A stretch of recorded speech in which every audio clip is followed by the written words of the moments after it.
ओम अज्ञानतिमिरान्धस्य ज्ञानाञ्जनशलाकया चक्षुरुन्मीलितं येन तस्मै श्रीगुरवे नमः। श्रीचैतन्यमनोभीष्टं स्थापितं येन भूतले स्वयं रूपा कदा मह्यं ददाति स्वपदान्तिकम्। वन्देऽहं श्रीगुरु श्रीयुतापदकमलं श्रीगुरून् वैष्णवांश्च श्रीरूपं साग्रजातं सहगणरघुनाथान्वितं तं सजीवम् साद्वैतं सावधूतं परिजनसहितं कृष्णचैतन्यदेवं श्रीराधा कृष्णपादान् सहगणललिता श्रीविशाखान्वितांश्च। हे कृष्णा करुणा सिन्धु दीनबन्धु जगत्पते गोपेशा गोपिका कान्ता राधाकान्त नमोऽस्तुते।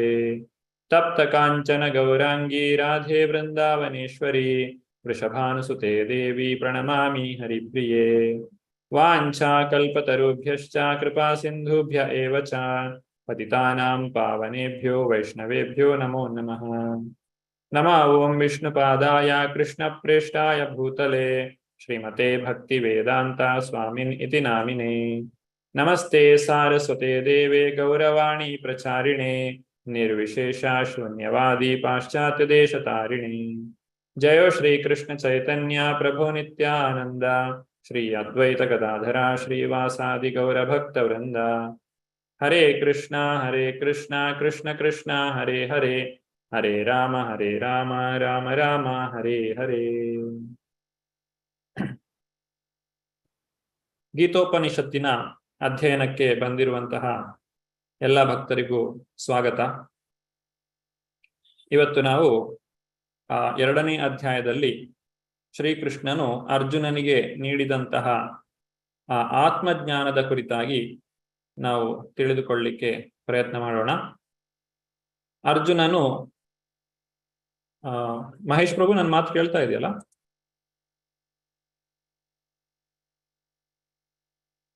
ಸಂಗೀತ ಮಾತ್ರ ಕೇಳ್ತಾ ಇದೆಯಲ್ಲ? ಓಕೆ. ಇಲ್ಲಿ ಒಬ್ರು ಕೇಳ್ತಾ ಇಲ್ಲ ಅಂತ ಹೇಳ್ತಿದ್ದಾರೆ. ವೈಒ ಅಂತ ಹೆಸರು ಒಂದು. ಓಕೆ. ಅರ್ಜುನನಿಗೆ ಕವಿದಿದ್ದಂತಹ ಸ್ವಜನ ಮೋಹವನ್ನ ಬಿಡಿಸುವಂತಹ ಉದ್ದೇಶದಿಂದ ಶ್ರೀಕೃಷ್ಣನು ಅರ್ಜುನನಿಗೆ ಆ ಒಂದು ಆತ್ಮಜ್ಞಾನವನ್ನ ಬೋಧಿಸುವಂತಹದ್ದು. ಅರ್ಜುನ ತನ್ನಲ್ಲಿದ್ದಂತಹ ಸಮಸ್ಯೆಯನ್ನ ತಿಳಿದುಕೊಳ್ತಾನೆ ಮತ್ತು ಭಗವಂತನಿಗೆ ಸಂಪೂರ್ಣವಾಗಿ ಶರಣಾಗುತ್ತಾನೆ. ಕಾರ್ಪಣ್ಯ ದೋಷೋಪಹತ ಸ್ವಭಾವ ಪೃಚ್ಛಾಮಿ ತ್ವಂ ಧರ್ಮ ಸಮ್ಮೂಢಚೇತ ಯತ್ ಶ್ರೇಯಸ್ಯಾನ್ನಿಶ್ಚಿತಂ ಬ್ರೂಹಿ ತನ್ಮೇ ಶಿಷ್ಯಸ್ತೇಹಂ ಶಾದಿಮಾಂ ತ್ವಂ ಪ್ರಪನ್ನಂ. ಕೃಷ್ಣ, ನೀನು ನನ್ನನ್ನ ನಿನ್ನ ಶಿಷ್ಯನನ್ನಾಗಿ ಸ್ವೀಕಾರ ಮಾಡು. ನಾನು ನಿನ್ನ ಗೆಳೆಯನಲ್ಲ, ನಿನಗೆ ಶರಣಾಗತನಾದಂತಹ ಶಿಷ್ಯ. ಹಾಗಾಗಿ ನನಗೆ ನೀನು ಶಾಸನವನ್ನ ಮಾಡು ಅಥವಾ ನನಗೆ ಶಿಕ್ಷಣವನ್ನ ನೀಡು ಅಂತ ಹೇಳಿ ಇಲ್ಲಿ ಅರ್ಜುನನು ಕೃಷ್ಣನಲ್ಲಿ ಕೇಳಿದಾಗ ಶ್ರೀಕೃಷ್ಣ ತನ್ನ ಮಾತುಗಳನ್ನ ಪ್ರಾರಂಭ ಮಾಡ್ತಾನೆ. ಮೊದಲನೇದಾಗಿಯೇ ಹೇಗೆ ಒಬ್ಬ ಗುರು ಶಿಷ್ಯನನ್ನ ದಂಡಿಸ್ತಾರೆ ಅನ್ನೋದನ್ನ ನಾವಿಲ್ಲಿ ಕಾಣಬಹುದು. ಅರ್ಜುನನಿಗೆ ಶ್ರೀಕೃಷ್ಣನು ಮೊದಲು ಬೈತಾನೆ, ನೀನೊಬ್ಬ ಪಂಡಿತನ ಹಾಗೆ ಮಾತನಾಡ್ತಾ ಇದ್ದೀಯಾ, ಆದ್ರೆ ಪಂಡಿತರಾದವರು ಯಾರು ಈ ರೀತಿಯಾಗಿ ಮಾತನಾಡುವುದಿಲ್ಲ. ಯಾಕಂದ್ರೆ ಪಂಡಿತರು ಅವರು ಸತ್ತವರಿಗಾಗಿ ಆಗ್ಲಿ ಬದುಕಿರುವವರಿಗಾಗಿ ಆಗ್ಲಿ ದುಃಖವನ್ನ ಪಡುವುದಿಲ್ಲ. ಹೇಗೆ ಪಂಡಿತರು ಆ ಒಂದು ಮನಸ್ಥಿತಿಯನ್ನ ಪಡೆದುಕೊಳ್ತಾರೆ? ಇಲ್ಲಿ ನಿಜವಾದಂತಹ ಜ್ಞಾನಿಗಳು, ಈ ಭೌತಿಕ ಪ್ರಪಂಚದ ಕುರಿತಾಗಿ ತಿಳಿದಿರುವಂತಹವರು, ಅವರು ಯಾತಕ್ಕೋಸ್ಕರ ಆ ಒಂದು ವ್ಯಥೆಯನ್ನ ಪಡುವುದಿಲ್ಲ ಅನ್ನೋದನ್ನ ಶ್ರೀಕೃಷ್ಣನು ಅರ್ಜುನನಿಗೆ ಮುಂದುವರಿಸ್ತಾ ಹೇಳ್ತಾನೆ.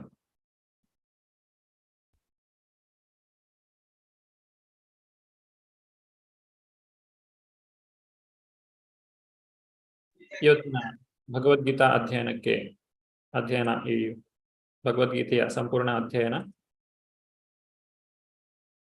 ಆಧ್ಯಾತ್ಮ ವಿಚಾರ ಮತ್ತು ಇಸ್ಕಾನ್ ಸಂಸ್ಥೆಗಳ ಒಡನಾಟದಲ್ಲಿ ನಡೀತಾ ಇರುವಂತಹ ಈ ತರಗತಿಗೆ ಎಲ್ರಿಗೂ ಸ್ವಾಗತ. ನಮ್ಮ ಆರಾಧ್ಯ ದೈವರಾದಂತಹ ಶ್ರೀ ಶ್ರೀ ರಾಧಾ ಗೋವಿಂದ, ಶ್ರೀ ಶ್ರೀ ಗೌರ್ನಿತಾಯ್ ಮತ್ತು ಶ್ರೀಲ ಪ್ರಭುಪಾದರ ಆಶೀರ್ವಾದವನ್ನ ಬೇಡುತ್ತಾ ನಮ್ಮ ಆ ಒಂದು ಅಧ್ಯಯನವನ್ನ ನಾವು ಈಗ ಮುಂದುವರಿಸ್ತಾ ಇದ್ದೇವೆ. ನಾವು ತಿಳಿದುಕೊಳ್ಳುವಂತಹ ಎಲ್ಲಾ ವಿಚಾರಗಳು ಕೂಡ ಇಸ್ಕಾನ್ನ ಸಂಸ್ಥಾಪಕ ಆಚಾರ್ಯರಾದಂತಹ ಶ್ರೀ ಶ್ರೀಮದೇಸಿ ಭಕ್ತಿವೇದಾಂತ ಸ್ವಾಮಿ ಪ್ರಭುಪಾದರು ನೀಡಿರುವಂತಹ ಬೋಧನೆಗಳ ಆಧಾರದ ಮೇಲೆ ಇರ್ತದೆ. ಮತ್ತು ಇದು ನಮ್ಮ ವೆಬ್ಸೈಟ್ ಇಸ್ಕಾನ್ ಮಂಗಳೂರು ಶ್ರೀ ಶ್ರೀ ರಾಧಾ ಗೋವಿಂದ ಮಂದಿರ. ಇಲ್ಲಿ ತಮಗೆ ಅನೇಕ ರೀತಿಯಾದಂತಹ ಸೇವೆಗಳು ಲಭ್ಯ ಇದೆ. ತಾವು ಈ ಒಂದು ವೆಬ್ಸೈಟ್ ಅನ್ನ ವಿಸಿಟ್ ಮಾಡಿ ಇದರ ಒಂದು ಸದುಪಯೋಗವನ್ನ ಪಡೆದುಕೊಳ್ಳಬಹುದು. ಹಾಗೆ ಪ್ರತಿ ತಿಂಗಳು ಕೂಡ ನಾವು ಮೊದಲ ಸೋಮವಾರ 18 ದಿನಗಳ ಅಧ್ಯಯನವನ್ನ, ಭಗವದ್ಗೀತೆಯ ಅಧ್ಯಯನವನ್ನ ಮಾಡ್ತೇವೆ. ಇದು ಸರ್ಟಿಫಿಕೇಟ್ ಕೋರ್ಸ್ ಆಗಿರ್ತದೆ. ಇದಕ್ಕೆ ತಾವೆಲ್ಲರೂ ಕೂಡ ನೋಂದಾಯಿಸಿಕೊಂಡು ಇದರ ಪ್ರಯೋಜನವನ್ನು ಪಡೆಯಬಹುದು. ಇದು ಸಂಪೂರ್ಣವಾಗಿ ಉಚಿತವಾದಂತಹ ಒಂದು ಸೌಲಭ್ಯವಾಗಿದೆ. ಇದು ಬರುವ ಆಗಸ್ಟ್ 7ನೇ ತಾರೀಕಿನಂದು 39ನೇ ಬ್ಯಾಚ್ ಪ್ರಾರಂಭ ಆಗ್ತಾ ಇದೆ. ಅಂದ್ರೆ ಕಳೆದ 38 ತಿಂಗಳಿನಿಂದ ಈ ಒಂದು ಕಾರ್ಯಕ್ರಮ ನಡೀತಾ ಬರ್ತಾ ಇದೆ. ಮೊನ್ನೆಯ ದಿವಸ ನಾವು ಆ ಒಂದು ಹೇಗೆ 4 ಬಿಳಿ ಕುದುರೆಗಳಿಂದ ಕಟ್ಟಿದಂತಹ ಅರ್ಜುನನ ಶ್ರೀಕೃಷ್ಣ ಅರ್ಜುನರು ರಥದಲ್ಲಿ ಕುಳಿತುಕೊಂಡು ಬಂದ್ರು, ಶಂಖನಾದವನ್ನ ಮಾಡಿದ್ರು, ಇವುಗಳ ಬಗ್ಗೆ ಎಲ್ಲ ತಿಳಿದುಕೊಂಡಾಗಿದೆ ಸೇನಾವಲೋಕನ. ಹಾಗೆ ಆತ್ಮತತ್ವದ ಕುರಿತಾಗಿ ಕೂಡ ನಾವು ಸ್ವಲ್ಪ ತಿಳಿದುಕೊಂಡಿದ್ದೇವೆ. ಹೇಗೆ ಈ ಶರೀರ ಅನ್ನುವಂಥದ್ದು ಒಂದು ಯಂತ್ರದ ಹಾಗೆ, ಮತ್ತು ಈ ಶರೀರಕ್ಕೆ ಈ ಆತ್ಮದ ಇಂದ್ರಿಯಗಳನ್ನ ಜೋಡಿಸಲಾಗಿದೆ. ಇಲ್ಲಿ ನೀವು ಚಿತ್ರದಲ್ಲಿ ಕಾಣಬಹುದು. ಹೇಗೆ ಒಬ್ಬ ಜೀವಾತ್ಮ ಹೃದಯದಲ್ಲಿದ್ದುಕೊಂಡು ಈ ಶರೀರವನ್ನ ನಡೆಸಿಕೊಂಡು ಹೋಗುತ್ತಾನೆ. ಈ ಶರೀರಕ್ಕೆ ಯಾವುದೆಲ್ಲ ಅನುಭವಗಳು ಬರ್ತವೋ ಅವುಗಳನ್ನ ಜೀವಾತ್ಮನು ಅನುಭವಿಸ್ತಾನೆ.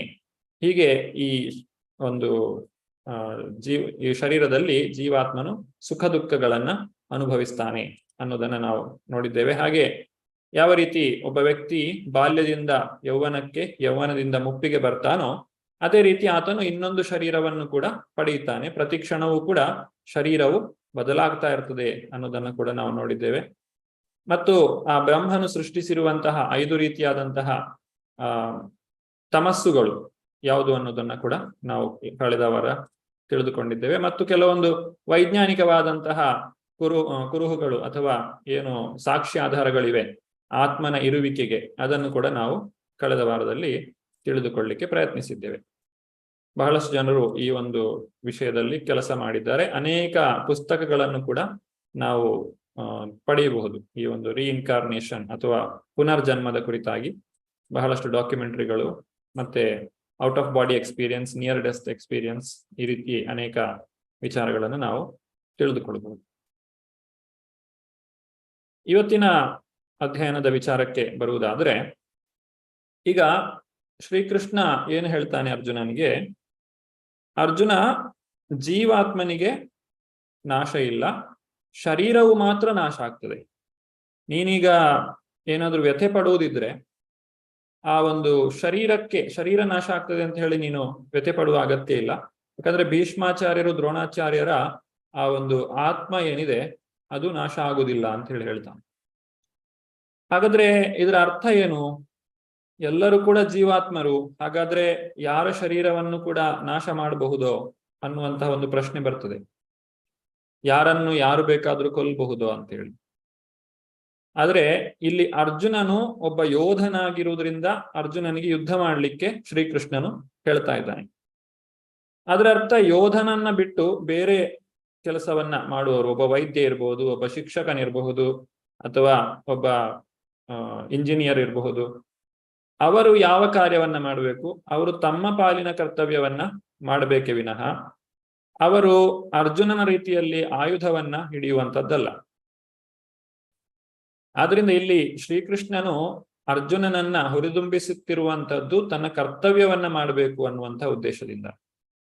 ಹಾಗೆ ನಾವು ಭಗವದ್ಗೀತೆಯಿಂದ ಏನು ತಿಳಿದುಕೊಳ್ಬೇಕು? ನಮ್ಮ ಕರ್ತವ್ಯವನ್ನ, ನಾವು ಮಾಡುವಂತಹ ಕೆಲಸವನ್ನ ಯಾವುದೇ ಫಲದ ಅಪೇಕ್ಷೆ ಇಲ್ಲದೆ ಮಾಡಬೇಕು. ಅಲ್ಲದೆ ಅರ್ಜುನನನ್ನು ನಾವು ಅನುಕರಣೆ ಮಾಡಬಾರ್ದು, ಅನುಸರಣೆ ಮಾಡಬೇಕು. ಅನುಸರಣೆ ಅಂತ ಹೇಳಿದ್ರೆ ಅನುಸರಿಸುವಂತಹದ್ದು, ಹೇಗೆ ಶ್ರೇಷ್ಠ ವ್ಯಕ್ತಿಗಳು ತಮ್ಮ ಕರ್ತವ್ಯವನ್ನ ಮಾಡಿದ್ರು ಅಂತೇಳಿ. ಹಾಗೆ ಒಬ್ಬ ಯೋಧನಾಗಿ ಯುದ್ಧವನ್ನ ಮಾಡುವುದು ಅವನ ಕರ್ತವ್ಯ, ಮತ್ತು ಯುದ್ಧವನ್ನ ಮಾಡಬೇಕೋ ಬೇಡವೋ ಅನ್ನುವಂಥದ್ದು ಅದು ಅವನ ಆಯ್ಕೆಗೆ ಸಂಬಂಧಪಟ್ಟ ವಿಷಯ ಅಲ್ಲ. ಯುದ್ಧವನ್ನ ಸಾರಿರುವಂತದ್ದು ರಾಷ್ಟ್ರ. ಅಥವಾ ಎಲ್ಲ ಒಂದು ಮುಖಂಡರು ಯಾರಿದ್ದಾರೆ ಅವರು ಯುದ್ಧವನ್ನ ಸಾರಿರುವಂತದ್ದು. ಯುದ್ಧ ಸಾರುವುದಕ್ಕಿಂತ ಮೊದಲು ಅವರು ಸಾಕಷ್ಟು ಯೋಜನೆಗಳನ್ನ ಮಾಡಿರ್ತಾರೆ, ಸಾಕಷ್ಟು ಚರ್ಚೆಗಳನ್ನ ಮಾಡಿರ್ತಾರೆ. ಆದ್ರೆ ಯುದ್ಧವನ್ನ ತಡೆಗಟ್ಟಲಿಕ್ಕೆ ಸಾಧ್ಯವೇ ಇಲ್ಲ ಅಂತ ಆದಾಗ ಮಾತ್ರ, ಯುದ್ಧ ಅನಿವಾರ್ಯವಾದಾಗ ಮಾತ್ರ ಆ ಒಂದು ಯುದ್ಧ ನಡೀತಾ ಇರುವಂತದ್ದು. ಹೀಗೆ ಯುದ್ಧ ನಡೀತಾ ಇರಬೇಕಾದ್ರೆ ಒಬ್ಬ ಯೋಧ ಕೇವಲ ಸಾಧಾರಣ ಯೋಧ ಅಲ್ಲ, ಆತನು ಸೇನಾ ನಾಯಕ ಅಥವಾ ಎಲ್ಲ ಸೇನೆಯನ್ನ ಮುಂದುವರಿಸಿಕೊಂಡು ಹೋಗುವಂತಹ ವ್ಯಕ್ತಿ. ತಾನು ಯುದ್ಧ ಮಾಡುವುದಿಲ್ಲ ಅಂತ ಹೇಳಲಿಕ್ಕೆ ಅವನಿಗೆ ಯಾವುದೇ ಒಂದು ಅಧಿಕಾರವೂ ಇರುವುದಿಲ್ಲ. ಮೊದಲನೇದಾಗಿ ನೀನು ಯೋಧನಾಗಿ ಬಂದಿದ್ದೀಯಾ, ಎರಡನೇದಾಗಿ ಆ ಒಂದು ನಿರ್ಧಾರ ಏನು ತೆಗೆದುಕೊಂಡಿದೆ ಅದನ್ನ ನೀನು ಪಾಲಿಸ್ಲಿಕ್ಕೆ ಬದ್ಧನಾಗಿದ್ದೀಯಾ. ಹಾಗಾಗಿ ನೀನು ಯುದ್ಧವನ್ನ ಮಾಡಲೇಬೇಕು ಅನ್ನುವಂಥದ್ದು ಇಲ್ಲಿ ಅರ್ಜುನನಿಗೆ ಶ್ರೀಕೃಷ್ಣ ಹೇಳುವಂತ ಮಾತು. ಈ ಮಾತನ್ನ ಇನ್ನು ಸ್ಪಷ್ಟವಾಗಿ ಹೇಳೋದಕ್ಕೋಸ್ಕರ ಕೃಷ್ಣನು ಅರ್ಜುನನ ಒಂದೊಂದೇ ವಾದಗಳನ್ನ ಅದು ವಿವರವಾಗಿ ವಿವರಿಸ್ತಾ ಹೋಗ್ತಾನೆ. ಯಾಕಂದ್ರೆ ಮೊದಲನೇದಾಗಿ ಅರ್ಜುನ ಕೊಟ್ಟಂತಹ 5 ಕಾರಣಗಳಲ್ಲಿ ಮೊದಲನೇದು ನನ್ನ ಜನರನ್ನ ನಾನು ಯಾಕೆ ಸಾಯಿಸ್ಲಿ ಅಂತ ಹೇಳಿ. ಆದ್ರೆ ಇಲ್ಲಿ ನನ್ನ ಜನರು ಅಥವಾ ಬೇರೆಯವರು ಅನ್ನುವಂತಹ ಪ್ರಶ್ನೆ ಬರುವುದಿಲ್ಲ. ಇಲ್ಲಿ ವಿರೋಧ ಪಕ್ಷದಲ್ಲಿರುವಂತಹವರು ಶತ್ರುಗಳು. ಈಗ ನನ್ನ ಎದುರು ಪಕ್ಷದಲ್ಲಿ ಶತ್ರುಗಳ ಸ್ಥಾನದಲ್ಲಿ ನನ್ನ ಸಂಬಂಧಿಕರೇ ಬಂದು ನಿಂತಾಗ ಅವರನ್ನ ನಾನು ಶತ್ರುಗಳಾಗಿಯೇ ನೋಡ್ಬೇಕೇ ವಿನಃ ನನ್ನ ಸಂಬಂಧಿಕರು ಅಂತ ಹೇಳಿ ನೋಡ್ಲಿಕ್ಕೆ ಆಗುದಿಲ್ಲ. ಈಗ ಒಬ್ಬ ತಂದೆ ಪೊಲೀಸ್ ಆಗಿದ್ದಾಗ ಮಗನೇ ಕಳ್ಳತನ ಮಾಡಿದಾಗ ಆ ಮಗನನ್ನ ತಂದೆ ಪ್ರಾಮಾಣಿಕವಾಗಿ ಅವನನ್ನ ಬಂಧಿಸಬೇಕು ಮತ್ತು ಅವನನ್ನ ಶಿಕ್ಷೆಗೆ ಒಳಪಡಿಸಬೇಕು. ಅವನನ್ನ ಮಗ ಅಂತ ಹೇಳಿ ನೋಡ್ತಾ ಅವನ ಶಿಕ್ಷೆಯನ್ನ ಮನ್ನಿಸ್ಲಿಕ್ಕೆ ಸಾಧ್ಯ ಆಗುದಿಲ್ಲ. ಯಾಕಂದ್ರೆ ಅವನು ಮಾಡಿರುವಂತಹದ್ದು ಅನ್ಯಾಯ. ಅದು ಕೇವಲ ಒಬ್ಬ ವ್ಯಕ್ತಿಗಲ್ಲ, ಅದು ಸಮಾಜಕ್ಕೆ ಆಘಾತವನ್ನ ತಂದುಕೊಡುವಂತಹ ಒಂದು ವಿಷಯ ಆಗ್ತದೆ. ಅಂತಹ ಕಳ್ಳಕಾಕರನ್ನ ಅಥವಾ ಕೊಲೆಗಡುಕರನ್ನ ಅವರನ್ನ ಶಿಕ್ಷೆಗೆ, ಕಾನೂನಿನ ಶಿಕ್ಷೆಗೆ ಒಳಪಡಿಸದೇ ಇದ್ದಾಗ ಅವರು ಇನ್ನಷ್ಟು ಕೆಟ್ಟ ಕೆಲಸಗಳನ್ನ, ತಪ್ಪು ದಾರಿಯನ್ನ ಮುಂದುವರಿಸಿಕೊಂಡು ಹೋಗ್ತಾರೆ. ಇದರಿಂದ ಸಮಾಜಕ್ಕೆ ಕೆಟ್ಟದ್ದು. ಆದ್ರಿಂದ ಈ ಅಧರ್ಮವನ್ನ ನಾಶ ಮಾಡಬೇಕು ಅನ್ನುವಂಥದ್ದು ಶ್ರೀಕೃಷ್ಣನು ಹೇಳ್ತಾ ಇರುವಂತಹ ಮಾತು. ಈಗ ಇಲ್ಲಿ ಅರ್ಜುನನಿಗೆ ಇರುವಂತಹ ಆಯ್ಕೆಗಳು ಯಾವುದು ಅಂತ ಹೇಳಿ ನೋಡುವುದಾದ್ರೆ, ಅರ್ಜುನನಿಗೆ ಧರ್ಮ ಮತ್ತು ಅಧರ್ಮದಲ್ಲಿ ಇರುವಂತಹ ಆಯ್ಕೆ ಅಲ್ಲ. ಈಗ ನಮ್ಗೆ ಯಾರಿಗಾದ್ರೂ ಕೇಳಿದ್ರೆ ಧರ್ಮವನ್ನ ಆಚರಿಸಬೇಕು ಅಧರ್ಮವನ್ನ ಆಚರಿಸಬೇಕು ಅಂತ ಕೇಳಿದಾಗ ಧರ್ಮವನ್ನ ಆಚರಿಸಬೇಕು, ಅಧರ್ಮವನ್ನ ಆಚರಿಸಬಾರದು, ಇದನ್ನು ಯಾರು ಬೇಕಾದ್ರೂ ಹೇಳಬಹುದು. ಯಾಕಂದ್ರೆ ಅದು ಸುಲಭವಾಗಿ ಅರ್ಥ ಆಗುವಂತಹ ವಿಷಯ. ಆದ್ರೆ ಅರ್ಜುನನಿಗೆ ಇಲ್ಲಿ ಪ್ರಶ್ನೆ ಇರೋದು 2 ರೀತಿಯಾದಂತಹ ಧರ್ಮಗಳ ನಡುವೆ ಇರುವಂತಹ ಒಂದು ಸಂದಿಗ್ಧತೆ. ಯಾವುದು 2 ರೀತಿಯಾದಂತಹ ಧರ್ಮ? ಒಂದು ಸಾಮಾಜಿಕ ಧರ್ಮ, ಇನ್ನೊಂದು ಪರೋಧರ್ಮ. ಸಾಮಾಜಿಕ ಧರ್ಮ ಅಂತ ಹೇಳಿದ್ರೆ ತನ್ನನ್ನು ನಂಬಿಕೊಂಡಿರುವಂತಹವರನ್ನ ರಕ್ಷಣೆ ಮಾಡುವುದು, ಅಥವಾ ತನ್ನ ಬಂಧು ಬಾಂಧವರನ್ನ, ತನ್ನ ಆಪ್ತರನ್ನ ಆತನು ರಕ್ಷಣೆ ಮಾಡುವಂತಹದ್ದು, ಅವರನ್ನ ಓಲೈಸುವಂತಹದ್ದು. ಇನ್ನೊಂದು ಧರ್ಮ ಏನು ಅಂತ ಹೇಳಿದ್ರೆ ಪರೋಧರ್ಮ. ತಾನು ಯಾವ ಕರ್ತವ್ಯವನ್ನ ನಿರ್ವಹಿಸ್ಲಿಕ್ಕೋಸ್ಕರ ಇಲ್ಲಿ ಬಂದಿದ್ದೇನೋ ಒಬ್ಬ ಯೋಧನಾಗಿ, ಆ ಒಂದು ಕರ್ತವ್ಯವನ್ನ ನಿರ್ವಹಣೆ ಮಾಡುವುದು. ಹೀಗೆ ಅರ್ಜುನನ ಸ್ಥಾನದಲ್ಲಿ ಯಾವ ವ್ಯಕ್ತಿಯೇ ಇದ್ರೂ ಕೂಡ ಅವನು ತನ್ನ ಒಂದು ಕರ್ತವ್ಯವನ್ನ ಪ್ರಾಮಾಣಿಕತೆಯಿಂದ ನಿರ್ವಹಿಸ್ತಾನೆ ಅಂತ ಹೇಳಲಿಕ್ಕೆ ಬರುವುದಿಲ್ಲ. ಯಾಕಂದ್ರೆ ಅಲ್ಲಿ ಸ್ವಜನ ಅನ್ನುವಂತಹ ಒಂದು ವಿಚಾರ ಬಂದಾಗ ಎಲ್ಲರೂ ಅವರನ್ನ ಕಾಪಾಡಲಿಕ್ಕೆ ಪ್ರಯತ್ನ ಪಡ್ತಾರೆ. ಆದ್ರೆ ಆದರ್ಶ ವ್ಯಕ್ತಿಯಾಗಿ, ಒಬ್ಬ ಪ್ರಾಮಾಣಿಕ ಯೋಧನಾಗಿ ಅರ್ಜುನ ಈಗ ಯಾರೆಲ್ಲ ಅಧರ್ಮದ ಪಕ್ಷವನ್ನ ವಹಿಸಿದ್ದಾರೋ ಅವರನ್ನ ಯುದ್ಧದಲ್ಲಿ ಸಾಯಿಸುವಂತಹ, ಯುದ್ಧದಲ್ಲಿ ಸಂಹಾರ ಮಾಡುವಂತಹ ಕಾರ್ಯವನ್ನ ಮಾಡಬೇಕಾಗಿದೆ. ಅದಕ್ಕೋಸ್ಕರ ಕೃಷ್ಣನು ಅರ್ಜುನನಿಗೆ ಆತ್ಮಜ್ಞಾನವನ್ನ ಬೋಧಿಸ್ತಾನೆ. ಈಗ ಕೃಷ್ಣ ಹೇಳ್ತಾನೆ, ಇವರೆಲ್ಲ ಆತ್ಮ, ಇವರು ಶರೀರ ಅಲ್ಲ, ಶರೀರ ಬದಲಾಗ್ತಾ ಇದೆ. ಬಾಲ್ಯದಿಂದ ಯೌವನಕ್ಕೆ, ಯೌವನದಿಂದ ಮುಪ್ಪಿಗೆ, ಮತ್ತೆ ಒಂದು ದಿನ ಶರೀರವನ್ನು ನಾವು ಕಳೆದುಕೊಳ್ತೇವೆ. ಹಾಗೆ ಅದನ್ನ ಸಾವು ಅಂತ ಕರೀತೇವೆ. ಪ್ರತಿ ಕ್ಷಣವೂ ಕೂಡ ನಾವು ಸಾಯ್ತಾ ಇದ್ದೇವೆ. ಸಾವು ಅಂತ ಹೇಳಿದ್ರೆ ಏನು? ನಾವು ಹುಟ್ಟುವುದು ಮತ್ತೆ ಸಾವಿನ ಕಡೆ ನಡ್ಕೊಂಡು ಹೋಗುವುದು. ಯಾವತ್ತೋ ಒಂದು ದಿವಸ ಸಾಯ್ಲೇಬೇಕು, ಆದ್ರೆ ಯಾವಾಗ ಅಂತ ನಮಗೆ ಗೊತ್ತಿಲ್ಲ ಅಷ್ಟೇ. ಅದಕ್ಕೆ ನೀನು ಯಾಕೆ ಚಿಂತೆ ಮಾಡ್ತೀಯಾ ಅಂತ ಕೇಳಿದಾಗ ಅರ್ಜುನನ ವಾದ ಏನು ಅಂತ ಹೇಳಿದ್ರೆ, ನೀನು ಆತ್ಮನ ನಾಶಕ್ಕೆ ಹೇಳ್ತಾ ಇದ್ದೀಯಾ, ಆತ್ಮನಾಶ ಆಗುದಿಲ್ಲ ಅಂತ ಹೇಳ್ತಿದ್ದೀಯಾ. ಆದ್ರೆ ನಾನು ಆತ್ಮನ ನಾಶಕ್ಕೆ ನಾಶಕ್ಕೋಸ್ಕರ ನಾನು ಅಳ್ತಾ ಇಲ್ಲ.